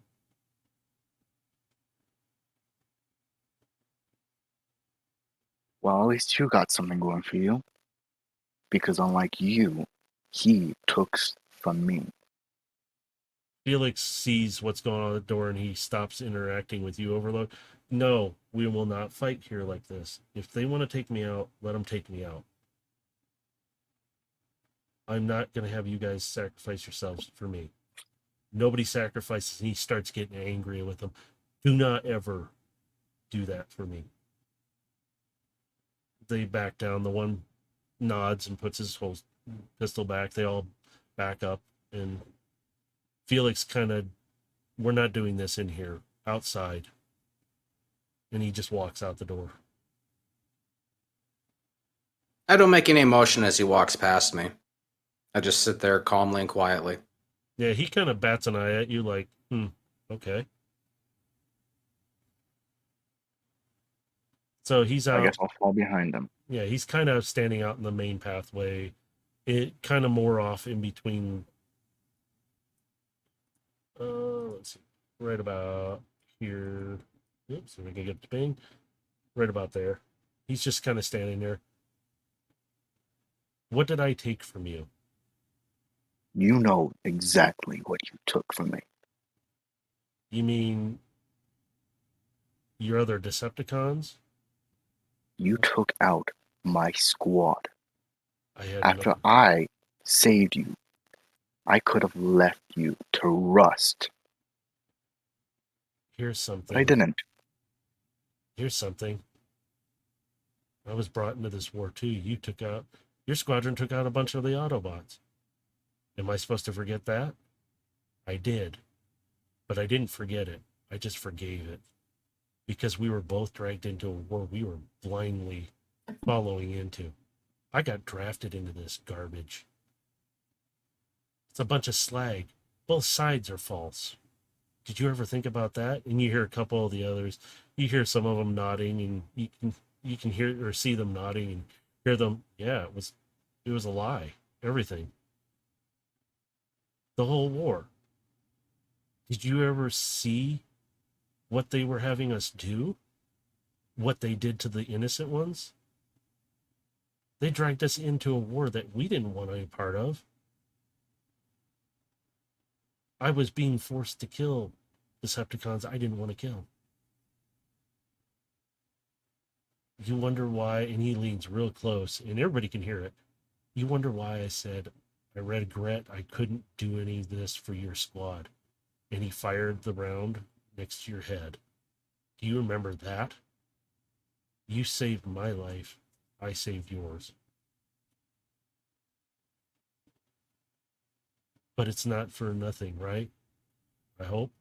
Because he points at your chest or isn't it on your shoulder or chest? I can't remember. Shoulder. Shoulder. Yeah, it was shoulder. Your mark. He points to your mark, like all of us. And they're all doing the same thing. We're not a part of it anymore. We're neither Autobot or Decepticon here. We're just Cybertronians trying to survive.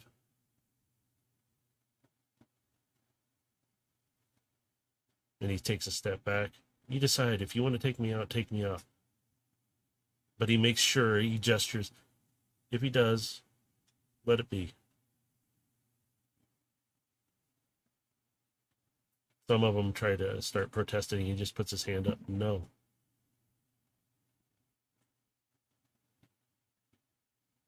I keep my eye to the crowd as this is going on, just to see if there's anyone crazy enough to step out. You're observing them, but you notice they're kind of like their heads are a bit down, like they're watching, but they're like, you could see their motions, like, yeah, we didn't want to be a part of any of this. And you can see some of them just kind of shuffling around, like, bringing up bad memories. I'm just going to draw my sword and put it next to his head. He doesn't move. He just presents his neck, like, then get it over with. Then you're prepared to die then. After everything that I've done, saving them, it's just a small part. I won't be able to do anything else for them if I'm dead now. I'm not a fighter. If you notice, I don't have any weapons. I'm unarmed.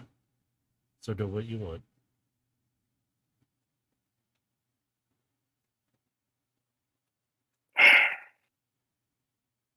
I'm just going to take the blade away, resheath it, and I'm gonna start walking towards where we both saw that guy limping away from. Your man was attacked by a beast, correct? A monster. Correct. But it's Then becoming dark. do me a favor. You continue to help these people, and I'll assist you in this. I'm still a fighter. You're not. Not So I'll do anymore. what I do best. Wait. You don't want to go out there during the dark. You two look well equipped, but this planet has very aggressive creatures on it. And I step away from the wall and I kind of walk towards him and go, "Well, you don't have to worry about being in the dark. That creature that attacked your man, though, I do have a question about that." you are. And he puts his I'm hand out called to shake. Gilgamesh. He has his hand out to shake yours. Nice to meet you, Gilgamesh. I slowly extend my hand out and I shake his. He just shakes it. How about this? If you want to hunt something, you do it during the day because at night you're in their territory. And as The creature that attacked your man, I'm more concerned about what it was. how about I explain over a drink? Then he I just gesture to lead the way. and he leads the way to their bar. In a sense, it's their rec area bar. Overload, or actually, he doesn't know your name yet, so you're more than welcome to join us too. Because going out there, you're just gonna be flag in the end if you're not careful. And the others are like, yeah, you really don't want to go out. You see some of the bots heading back to their bunks. And you realize those little huts are bunk rooms where they sleep.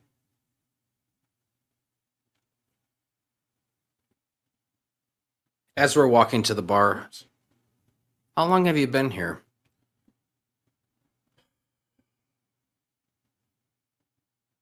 Many cycles. That's the map. Since, well, and he's kind of looking over at Overload again. Since then, I said I would do no more, and when we were sent to attack, I couldn't take his life. I couldn't take any of them, and some of the Autobots were questioning my ability to take life, take the spark of another. You're a doctor, are you not? Isn't that I kind wa- of against the I wasn't. Hippocratic Oath? I wasn't a doctor before this. I was just a citizen. Hmm. And when we got taken, literally we were forced into this.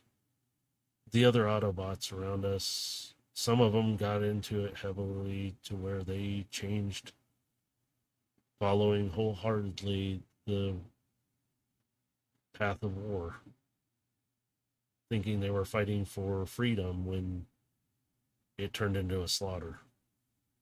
When you watch another Autobot and he kind of looks over at Overload carefully, like kill two Decepticons that are unarmed, and you try and argue it and they beat you for it.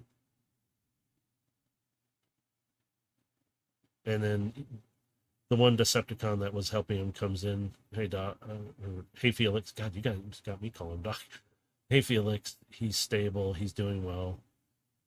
Thanks to that pure energon, that stuff's really healing him up fast.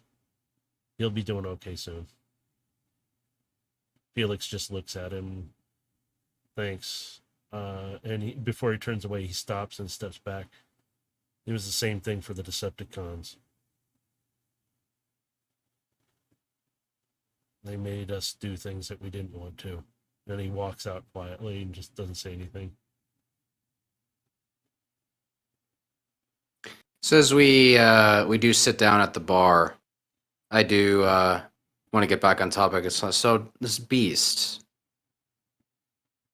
Tell me more about this creature that's been hunting you guys. Well, Felix kind of goes into this. He changes his position. He kind of leans up forward. He goes, they are not normal beasts. During the day, you can get by because you can see them real easy. At night, when it starts getting dusk, you're in for trouble. And as you're sitting there, the sun is setting, and from the ground sprout up lights. They're kind of surrounding the compound itself. It's like making a compound. And they're not just lights. You just hear this as each one is locking into place. We should have enough energy for the night for this. And he goes, a lot of times we have to go lights out and stay quiet. And you see fences all the way around just electrify. And he goes, that's another reason why you might want to stay here for the time being. If anything's quiet, they won't do anything. I lean in and I go, you've told me about when we can hunt this thing, but you haven't told me what it is yet. What they are. He looks up with his optics just looking right at you. They. My eyes are locked onto him. I'm not breaking contact. These things are big reptilian things with lots of teeth. And at night, you can't see them. They blend in with everything. When we were first here, we lost 12 bots. They liked metal for some reason. We couldn't even find them. Not even a scrap of them. We found drag marks. We found a huge cave with them in it. We tried to put an end to them, but there's more of them out there. But we stay within our compound area, and they seem to not like being up where you guys probably came from. If it's that landing area, we found that this whole area is pretty much nobody bothers them there, or bothers us there, especially those things. But they're very big. They're actually bigger than him, and gestures toward Overload. They're way big. It's usually rare to have them strike during the day, which is unusual. So has it only been reptilian bots you've encountered? No spider bots? There is rumor on the planet that at one time we saw spiders, but that was further north. And he's kind of I'm eyeing looking for a you. particular one. Yeah, he's eyeing you now, like a particular one. This one is white and red in color. You can visibly see him twitch a little bit. And he cocks his head. My facial expression doesn't change. I'm still eyes locked on this guy. So as you're having this conversation, he's like, usually when anybody comes here for aid, I don't ask questions. But Gilgamesh, you're asking some questions that I don't think I want to answer right now.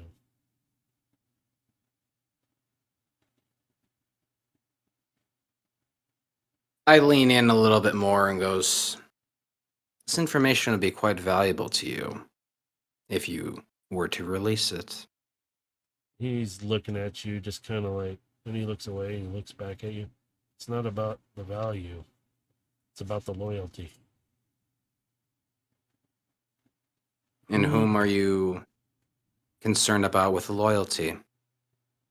Let's put it this way. We had what we call loyalty, following blindly and killing others without thinking twice.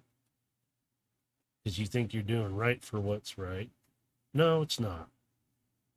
But then there's loyalty to those who have earned it. And he's looking at you. Who is it you are specifically looking for? And it's like he's probing you. He wants to know, is what he's doing. You can see it in his little body inflections. You were trained well.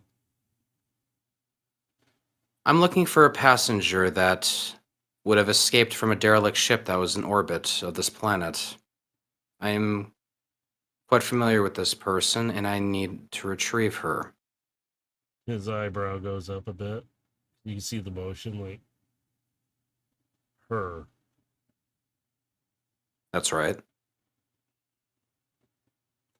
I just wanted to be sure of this. And he leans up a bit, and he looks over at one of the bots. Hey, that case that's in my drawer in the medic area, can you go get it for me? Yes, the locked one. The guy's kind of whispering to him, so you don't really hear much. He's like, Were we given drinks at all while we were sitting here at the bar? yeah, you right now have what would be equivalent of an energon drink of type. It's kind of revitalizes you. It's pretty much you're just drinking energon at this point. It's their simple. I sit back and I take a sip of the drink. Hey yo, so it heals me. Hell yeah. Yep, it will heal you. During this time, you get healed up. If you wanted to, you could have asked them at the medic side, and they would have looked you over and said, "Oh, we can fix you." I mean, this just tops off my Literally? energy for They're me, just so wor- I'm they're- just fully recharged. Yeah, they're friendly, Literally, it but was they're just wary. 3 points. Yeah, they're wary of you, so they won't offer unless you ask them to do it. So they were just like, "Do we even?" But they're curious. They're friendly.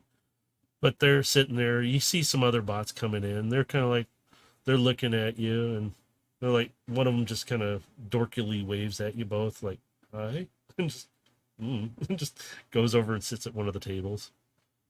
The bot comes back with the case, sits it in front of him.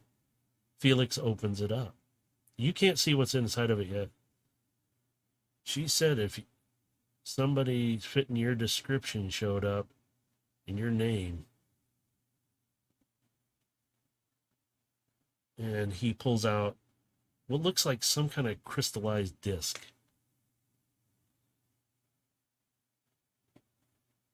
She said you'd know how to read it. I reach up and I gingerly grab the disc from his hand. He closes the case, sets it down on the floor. It looks like a silver briefcase almost, but it's just a case. How large is this disc? Is it like CD size, quarter size? Like what are we talking here? It would be Cybertron size, which would be bigger than CD for humans. No, it is. It's about. I mean, the size, so what, are we talking laser disc? Like it's about the size of a CD. Okay. So to a human, that would be like a friggin' canopy cover for them, because that would be huge in their size. So yeah, I just kind of like eye the disc, just kind of looking it over, looking for scuffs or scratches or anything. Yeah, it's in like perfect pristine shape.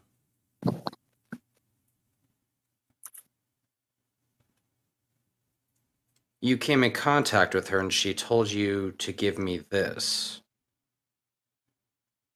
Yes. How long ago was this? Many cycles ago. And he kind of looks up. He came here by accident. She was hurt badly. She didn't look good at all, and I fixed her up. She almost didn't make it.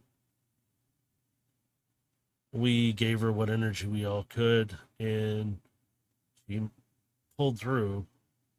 And within at least a cycle or so, she was up and about moving. She's very friendly to us. She was supposed to be our delivery of supplies. What supplies were they carrying for you? It was supposed to be medical, some energy, and a few other supplies that we needed for just general living down here. Some things to replace broken equipment that we need. I need you to think very carefully. Was there anything unique about that inventory that would have been suspicious? Anything at all? And he goes, hang on. And he reaches down for that case and he picks it up and he flips it open again. And this time you can kind of see there's a tablet there, and he pulls it out. He flips the case and he just kind of drops the other, because there's nothing else in it. And you can see him scrolling through this tablet, and he goes, there it is. This is what we ordered. And it shows a list, and he just gives you the tablet to look at, so you can scan it if you want. And all it shows is the medical supplies, energy supplies, any tools they needed. There was nothing else in there. He goes, it's pretty basic. We really didn't need anything fancy or anything. We kind of like to stay low key here because we don't want to be involved in any fights anymore. I hope that helps you in some way. I don't know what you're looking for. Well, if she told you to give me this, I imagine there must be some valuable information on here, so thank you. I do appreciate you giving me this. You're welcome. And if there's anything, you guys are more than welcome to bunk here for the night. And if you want to hunt those things, you're more than welcome to. But usually we don't have too often of a problem. This is just one of those rare occasions that trekked probably into an area where they must have been sitting at. But from the description, it was just one, so it was a little bit of out of place.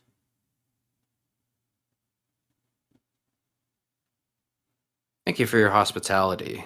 We will discuss this matter and we'll get back to you on that. All right.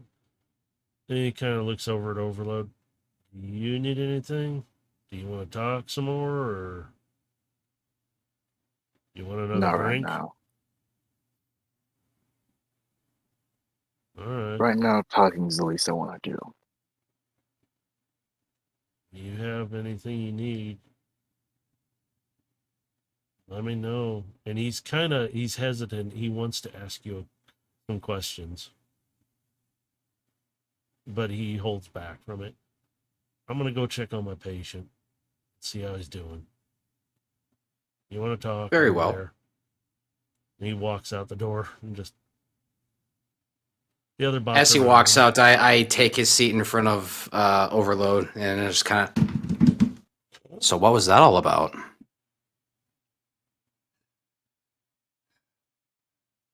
That's history. Well, glad you changed your mind on wanting to kill him anyway. Seems like a very nice guy. Doing well for the people here anyway. Go by the soldier's code. I don't kill if they don't have any weapons. Just doesn't feel right. Yeah, that's more of an honor thing than anything else. So, we can follow whatever, and I hold up the disc, whatever this leads to. We can stay back, maybe make a little Shanix and kill some gators while we're doing this, but we still do have an artifact to go hunting for as well.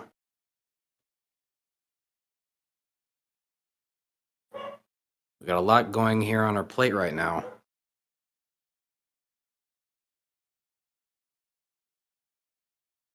Sorry if you're hearing the dogs barking. No, that's all right. Hey. Not like we don't all have something. All right. I mean, if your master is here, this might as well be a good shot than ever. Because we don't know how long they might have before something happens to them. Well, as with the artifact, we can track that any time.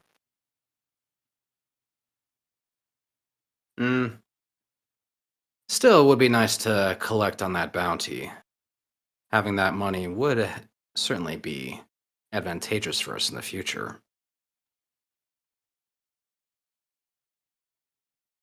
Yeah, but a life would seem more important than a couple of credits. The job comes first, but doesn't mean we can't make a little profit along the way. I start to kind of eye the disc, and do I have a way I can play it on me, or is that something I have to take back to the ship? You don't really have a way to play it on you like Megatron was able to in the one series. Yeah, that's why I was asking, because I didn't know if this is something like I could play or not. So okay, then Yeah, if you not, don't I'll have just kind of Yeah, I'll slip it into my inventory. yeah, you'd have to probably do it back at the ship. That has the equipment to read a lot of those devices and information data and all that. Those are designed for it. You didn't have something like that equipped, so it would have to be something modified to Okay. you. Yep. I'm just adding it to my inventory. Usually, as somebody in your caliber, you would have a lot of that stuff, but some don't have it because they're just like, that's a waste of space and I don't need it right now. Yeah, like like I would carry it if I knew I needed it, but if I don't think I'm gonna need it, I don't carry it with me. Yeah. So at this point, you can bunk down for the time being. They offered you one of the bunk rooms if you want to sleep, recharge, because they are recharge beds. or you can just chill out in the bar and watch.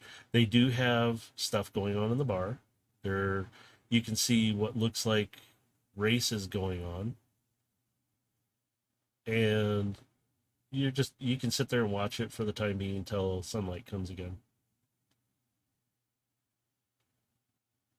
I will sit in the bar for a little while, just kind of people watching the races, and then I will turn in for the night. Okay. Overload, what are you doing? Well, falsely, I'm gonna say I'm gonna go survey the encampment. When in reality, I'm gonna go to Philip to, well, one, check up on the patient, and two, considering he seemed like he had stuff on his mind, might as well poke it. Okay. So you make your way to the med tent. Gilgamesh is going to go crash in one of the bunk houses, which is up north of you, which I'll actually reveal all this, except for that one. Those are bunk houses. One of them has a telescope in it, too. I just threw that for the heck of it. But as you make your way to the medical, you come through the opening, the doors. You notice they were open, or they were open before, but now they're closed, and the windows are closed now, and the lights dim down. And it's just they're power saving. So you see that with all the buildings. Inside, the lights are really dimmed down. So you make your way inside. You see Felix. He's standing kind of back to you near the opening of the medical area with a tablet in his hand. And he's looking over some information on the patient, making sure, just checking him.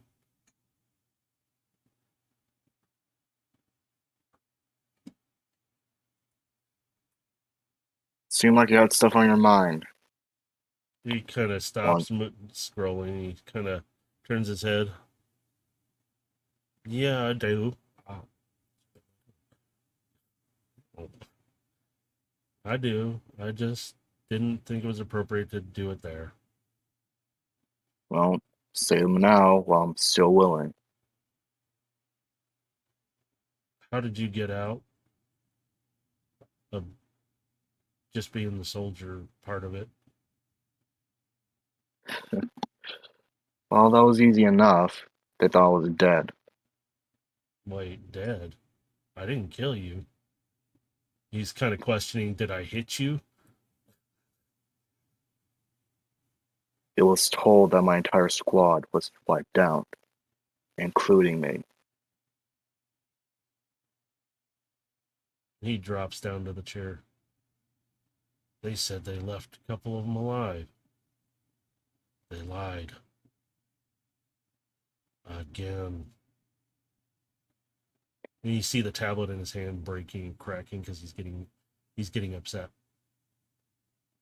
And you should know the Decepticons by this point. They don't like failure. So even if I did return, well, it'll be like I was still up to match field. He looks up and drops the broken tablet to the floor and stands up. You're not the only one. I made it look like I got blown up. So there was an opportunity. It was after you. I couldn't take it anymore. I didn't want to do this. I didn't want to be forced into it. I had a few others that joined me. You actually see them out there. They didn't want it either. And the Decepticons that are out there, they're the same way. They just didn't want to fight no more. They didn't even want to be in it.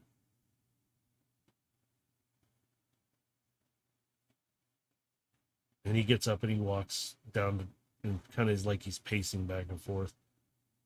And he kind of slams his hand down on the one other empty bed. We didn't want any of this. If I go back, I'm guaranteed dead too. I mean, I already have a bounty on my head for stealing my friend's ship. He kind of blinks. Stealing a ship. Well, technically not stealing, as it was one of my squad mates, but dickhead sergeant decided to take it for himself. And because I was pronounced dead, I couldn't officially claim it, in a sense. So you So I took it. So you got people possibly coming this way. We don't want to Oh, believe fight. me, I made every precaution to make sure they didn't. You got him worried, so he's kind of standing. He's moved a little closer. Like, I don't want any of them here getting hurt. We've tried to survive on our own and away from that garbage. If we go back to even Cybertron, and he kind of looks hurt about it, he just kind I'm just gonna of. hold up my hand. Believe me, I made every precaution. Beacon, unplugged manually, pretty much at the point of being wanting to be scrapped. Hidden panel with the tracking device. When I was able to interface with the entire ship, got rid of it. Fully functional now. I made sure that no one could track him. I don't want them getting hurt. That's all.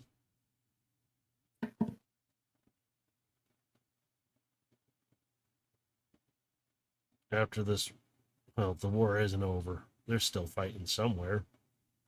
Even if I go back to Cybertron, even if you probably go back to Cybertron, you might get hunted down, right? Yeah, about 150,000 for my head. He just kind of raises his eyebrows, go up 150,000. I know, right? Oh, Easily okay, 200. all right. Well, I ain't turning you in, so I got no qualms with you. You let me live. I was ready to die, but I was scared. But I didn't. Again, I didn't want to shoot anybody.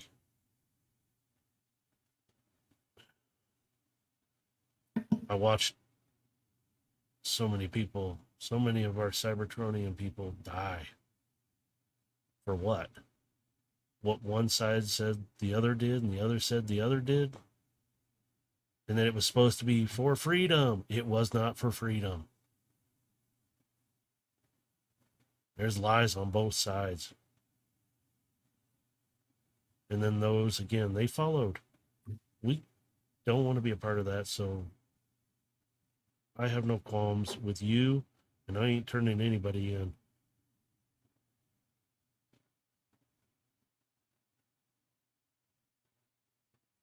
We made our paths. You wonder why I didn't move. I was ready to die. We were sent in to slaughter. They said, take no prisoners. Well, take some prisoners, and they made it sound like a joke. So when I walked away from 3 Decepticons who were unarmed, I went down, and that's when I found you still alive. And one of the other Autobots there, he goes, put him down. So at that closer range, I could have killed you, but I didn't because I remembered you. That silhouette, and then when the light flashed, the lightning just struck down and lit you up. I knew who you were. And when you walked through that door, I thought I was dead then. But I didn't want them getting hurt. That's why I didn't want them firing. I'd rather me go out than them now.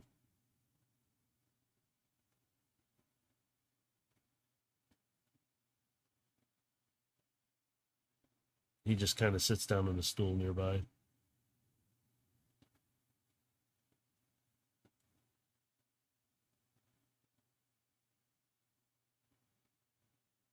Well, again, I'll hold on my end of the bargain. Take care of the monsters, at least within the area. You don't have If to. any, it's a duty to do so. I may no longer be a soldier in the army, but I'm still one at heart, You know, right down to my core. if it helps protect these people a little more here, I'll take it. I'd say yes, but don't go getting yourself hurt. But if you do, come back here and I'll heal you up the best I can.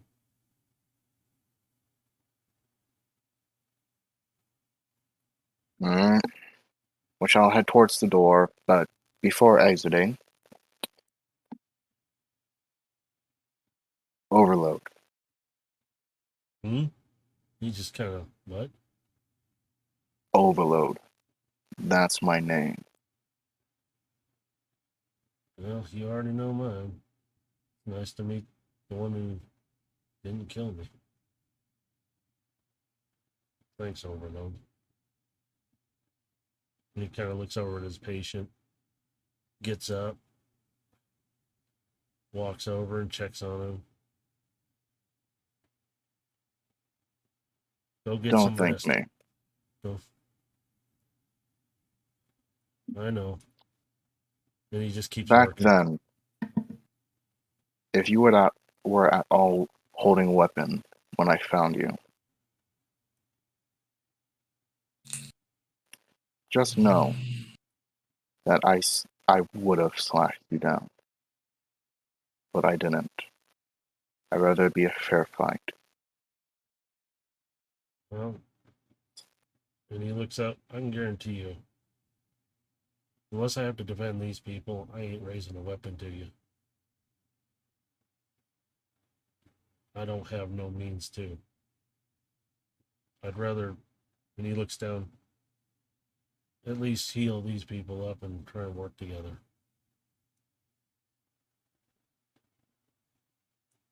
And just looks back down, gets back to work, and what looks like he's mending and doing some more work on the arm. Which I'll go ahead and head to a tent. Right. You join Gilgamesh in the tent over there.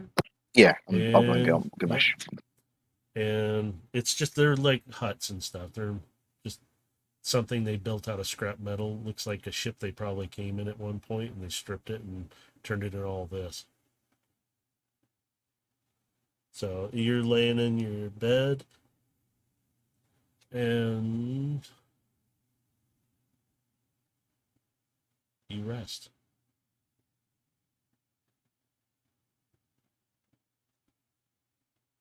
And this is the end of the session. So let's call it there because I just realized how long we've been doing this because I've been having. Yeah, we've been at this 4 hours, Yeah, man. Like this this has is been a long but very good session. Yeah, I was having fun. Sorry. Yeah. Yeah, no, this has been great. So, A little longer than we normally go, but not bad. yeah, I'm trying to keep it actually shorter. I didn't realize I was like, oh my god, it's almost 4 hours.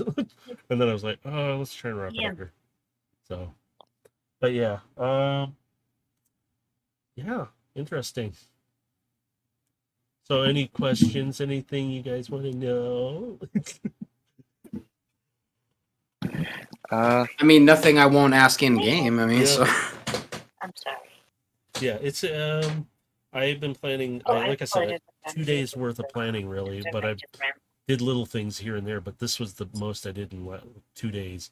I just crammed everything. You have new maps and stuff to play with, and also your ship, What the fuck? the Venom Spike. You can't which- advertise with your mother. Which, sorry, there we go. you're good. That's my There. mom. Oh, hi, Mom. hey, ma'am. They both said hi. Yeah, I forgot. You guys couldn't even see I the need ship. some season, some binge kind of shit. Do either of you have a series my mom can binge? Nothing like like Game Uh, of Thrones or whatever that thing is. None of Daredevil. that crazy sex crap. No. Daredevil. One said. I haven't Seen watched it yet? too much. He's talking. Oh, No. listen. Daredevil's really good. I really love the series. I'm sad that it only lasted a couple of seasons on Netflix. Unless you can handle vampire. See? No, I hate those shows. Never mind. If you If like that anything, I can come up with some. Yeah, I don't have any. You know what to watch. Well, that's the thing. We play video games. I know. some of them based on movies. And Just shit, play but I video don't- games. Yeah, play video games. They both just said play video games. There's some good story ones out there. I mean, Yeah, There's good story ones. But I'm sorry you Hi. guys didn't get to see the ship Do though. not make Of- fun of me for Elnar. I am not that kind of gamer. I It's all right. better than fun you too. I'll think of a 100%. few. I haven't watched anything in a long time, so like we're watching Outer Ranged, which is an Amazon thing, And again, I'll if get it. anything, I know what's something.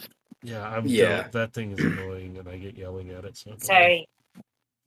it's show. But no, Dave, there's your master's ship. If you didn't get to That's see nice. it, sorry. That's- It was supposed to look. You're supposed to be able to see that, and I forgot to move. Yeah, the ship. I was watching it on the stream because I wasn't seeing it in game, but yeah, Yeah. I could see it. Yeah, but yeah, that's the ship full on. You can see how it Oh shit. sits Time and to do works. something. I mean, we're done. Oh, Yeah. fuck. Yeah, the airlock is Uh, actually at the back of the ship. This is the ramp my for God. boarding, We and then discussed what everything. happened. So yeah, Yes, I've that's come more up of a with a recap. few screens and other things.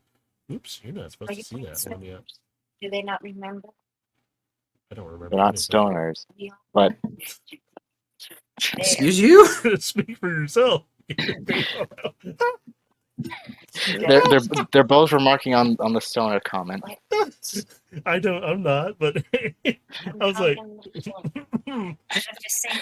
How can you recap something? Smoke some what you down, cuz. Watching a show and then stopping it and then repeating basically everything that was said This is in that good. damn show. It's just remarking on actions we did.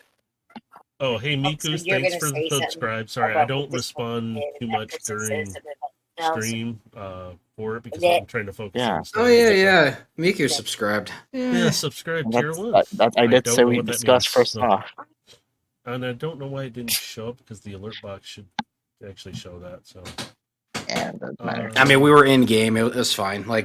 Like that kind of stuff. Like if we actually get like I'll go out there and subscribers help and you stuff like find that, like something. yeah, like we'll acknowledge that at the end, just so like I'm gonna help. Just give me time. no, it's yeah. alright. Yeah, we'll get there. We're just getting this going, and it's just for fun and every bit. we got to ramp the story up. You know, we gotta build. So far, what'd you guys think of the AI for the ship? Because that one, I was like, I wasn't. Oh, we're gonna actually- have some fun with that later on. I wasn't going to introduce it until maybe at least 2 more episodes, but I was like, wait, this fits perfectly because that just that little component you were holding was holding the ship back.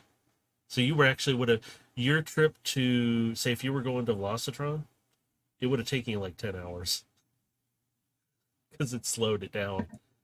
But it was an 8-hour trip because the ship was cruising along. You were doing fine, and I'm like, if I had done that, I was going to introduce it as you would have taken a lot longer to get to another location because somebody's limiting you in some way.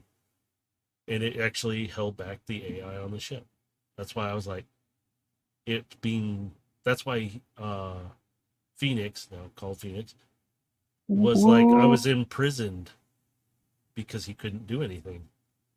He couldn't Yay even for talk. that 22 perception. Yeah. Yeah, I was like, if you didn't do that, he would have been still stuck in that state. It would have been like, great. This is going to be a fun introduction. How am I going to get you guys to get them to operate them? So that gave it, I was like, oh, I know what I'm going to do. I want to have some fun here. So again, I made up a lot of shit along the way. That's the part about being a DM. Yep. You make it up as you go. And if the It's 50% planning, 50% improv. and since Nah, it's not 50. It's 25. it's all improv, and then there's throwing little dashes here of planning. Like I said, 2 days. Yeah, I think back to the saying that was on the flashes. Make the plan, execute the plan, expect the plan to go off the rails, throw away the plan. Yeah, pretty much. Yep, that's pretty much it. That's just DMing in a nutshell. Just Because- like make a plan, execute the plan, goes off the rails, throw away the plan. You don't know how much I was hinting at you to try and get you to go toward that ship because I really wanted you to see the ship and to actually come up on it. I was like, how am I going to get him to do that? I was really waiting to do that later, but I was like, okay, we're clearly being steered in this direction. Well, pretty much this episode was more of your backstories kind of grabbing at, because if you notice, there was more memory in it being brought forward, and it was hitting on different aspects. That's why I was like, I kind of want to fill in your backstories of your characters a little more and give a little more into it. And I kind of wanted, I was really looking for Overload's character to actually interact with Felix, which, by the way, I just made that name up because I was thinking of somebody else, and I was like, I'll just use that name. So it was like, and so it was kind of a mixture of both of your stories colliding in together, going, okay, you're going to find out a bit more about each other now. And why did I say 300,000 for a ship? I'm going to drop that hint on you. I'm going to leave it there. But thanks for joining us on stream. There we go. All I'm gonna be saying is, no way in hell I'm paying for that. I would have rather stole it either way. There's reasons. Okay, shut up. And look, if they want to send people to try and, reclaim the ship, I'm going to send them back in pieces. I wonder why Gilgamesh didn't say anything to Overload about his bounty. It's so no. I mean, there might be more than one bounty on my head. Oh, easy. You could check. I mean, there's a simple explanation for it. War crimes. Yeah, considering there is somebody who does know your character is in existence. And you stole his ship. That's all that needs to be said. War crimes. Yeah. So yeah, I was pushing on a few things, and I was like, okay, because the next one we're gonna have some fun. I know that because I got some stuff planned out for you guys. That one will be something to look forward to, like this one. So we're gonna end stream here. Dave's still streaming, right? Yeah, whenever. Finally, yeah, I've been finally getting your pings, and I'm always at work when they go off, and I'm like, I try and pop in, and I can't because I'm like, well, it's work. And then Migu's a part of the stream, so there we go. Hi. He's does many things. When do you stream? I don't know what you stream though. Oh yeah, what do you stream, Migu? Uh. We're gonna poke him. He streams My Little Pony, or is that My Little Brony? I keep forgetting. I wish. It's a new game. You play as the ponies now. Oh, but no. What times do you stream at, Dave? I can't remember all the times. It's sporadic. It's really whenever I'm just in the mood to do it because I'm still currently looking for work. It's not been going so well, but anybody got job offers? Give them to Dave. Go to his Twitch and offer it in his stream. You can commission me to do video editing jobs. Yeah, there you go. I can do some editing for you. Yeah, see, there you go. So you can find his link down in the Twitch channel. Also, it should be in the YouTube channel where this will end up. I'm still trying to stream Saturday and Sunday, mostly Sundays. So next Sunday we're doing our Dungeons and Destiny, which I gotta remember where we're at on that one. Because only between this. So Dave, how weird is it still to play as the player now? Oh, I'm enjoying it. It's wonderful. I'm enjoying doing this. I mean, it's a refreshing experience to not have to guide the game. Yeah, I'm having fun with it, but I do get my nerves at the beginning, so it's like. Yeah, well, yeah, you're gonna get that because I mean that's just the nervousness of how you want things to go, and that's normal. You just gotta thrive under the pressure. Also, I forgot you had your lock picking ability, so I was like, shoot, that works. Yeah, use that. Screw that. Made my brain stop. And even I got thieves tools.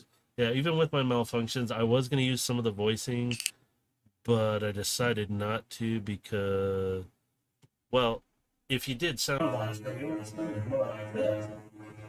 Yeah, it's a little hard to hear you. Yeah, so I have to adjust and fix some things in there, so I just... Did it switch it back? Why did it not switch? Did it switch? Man, yeah. There we go. Man, Dave, I didn't know you also had thieves tools. Well, a lockpicking tool. Yeah, I've always had thieves tools. Yes, He's a rogue. it's called my hands. Oh God.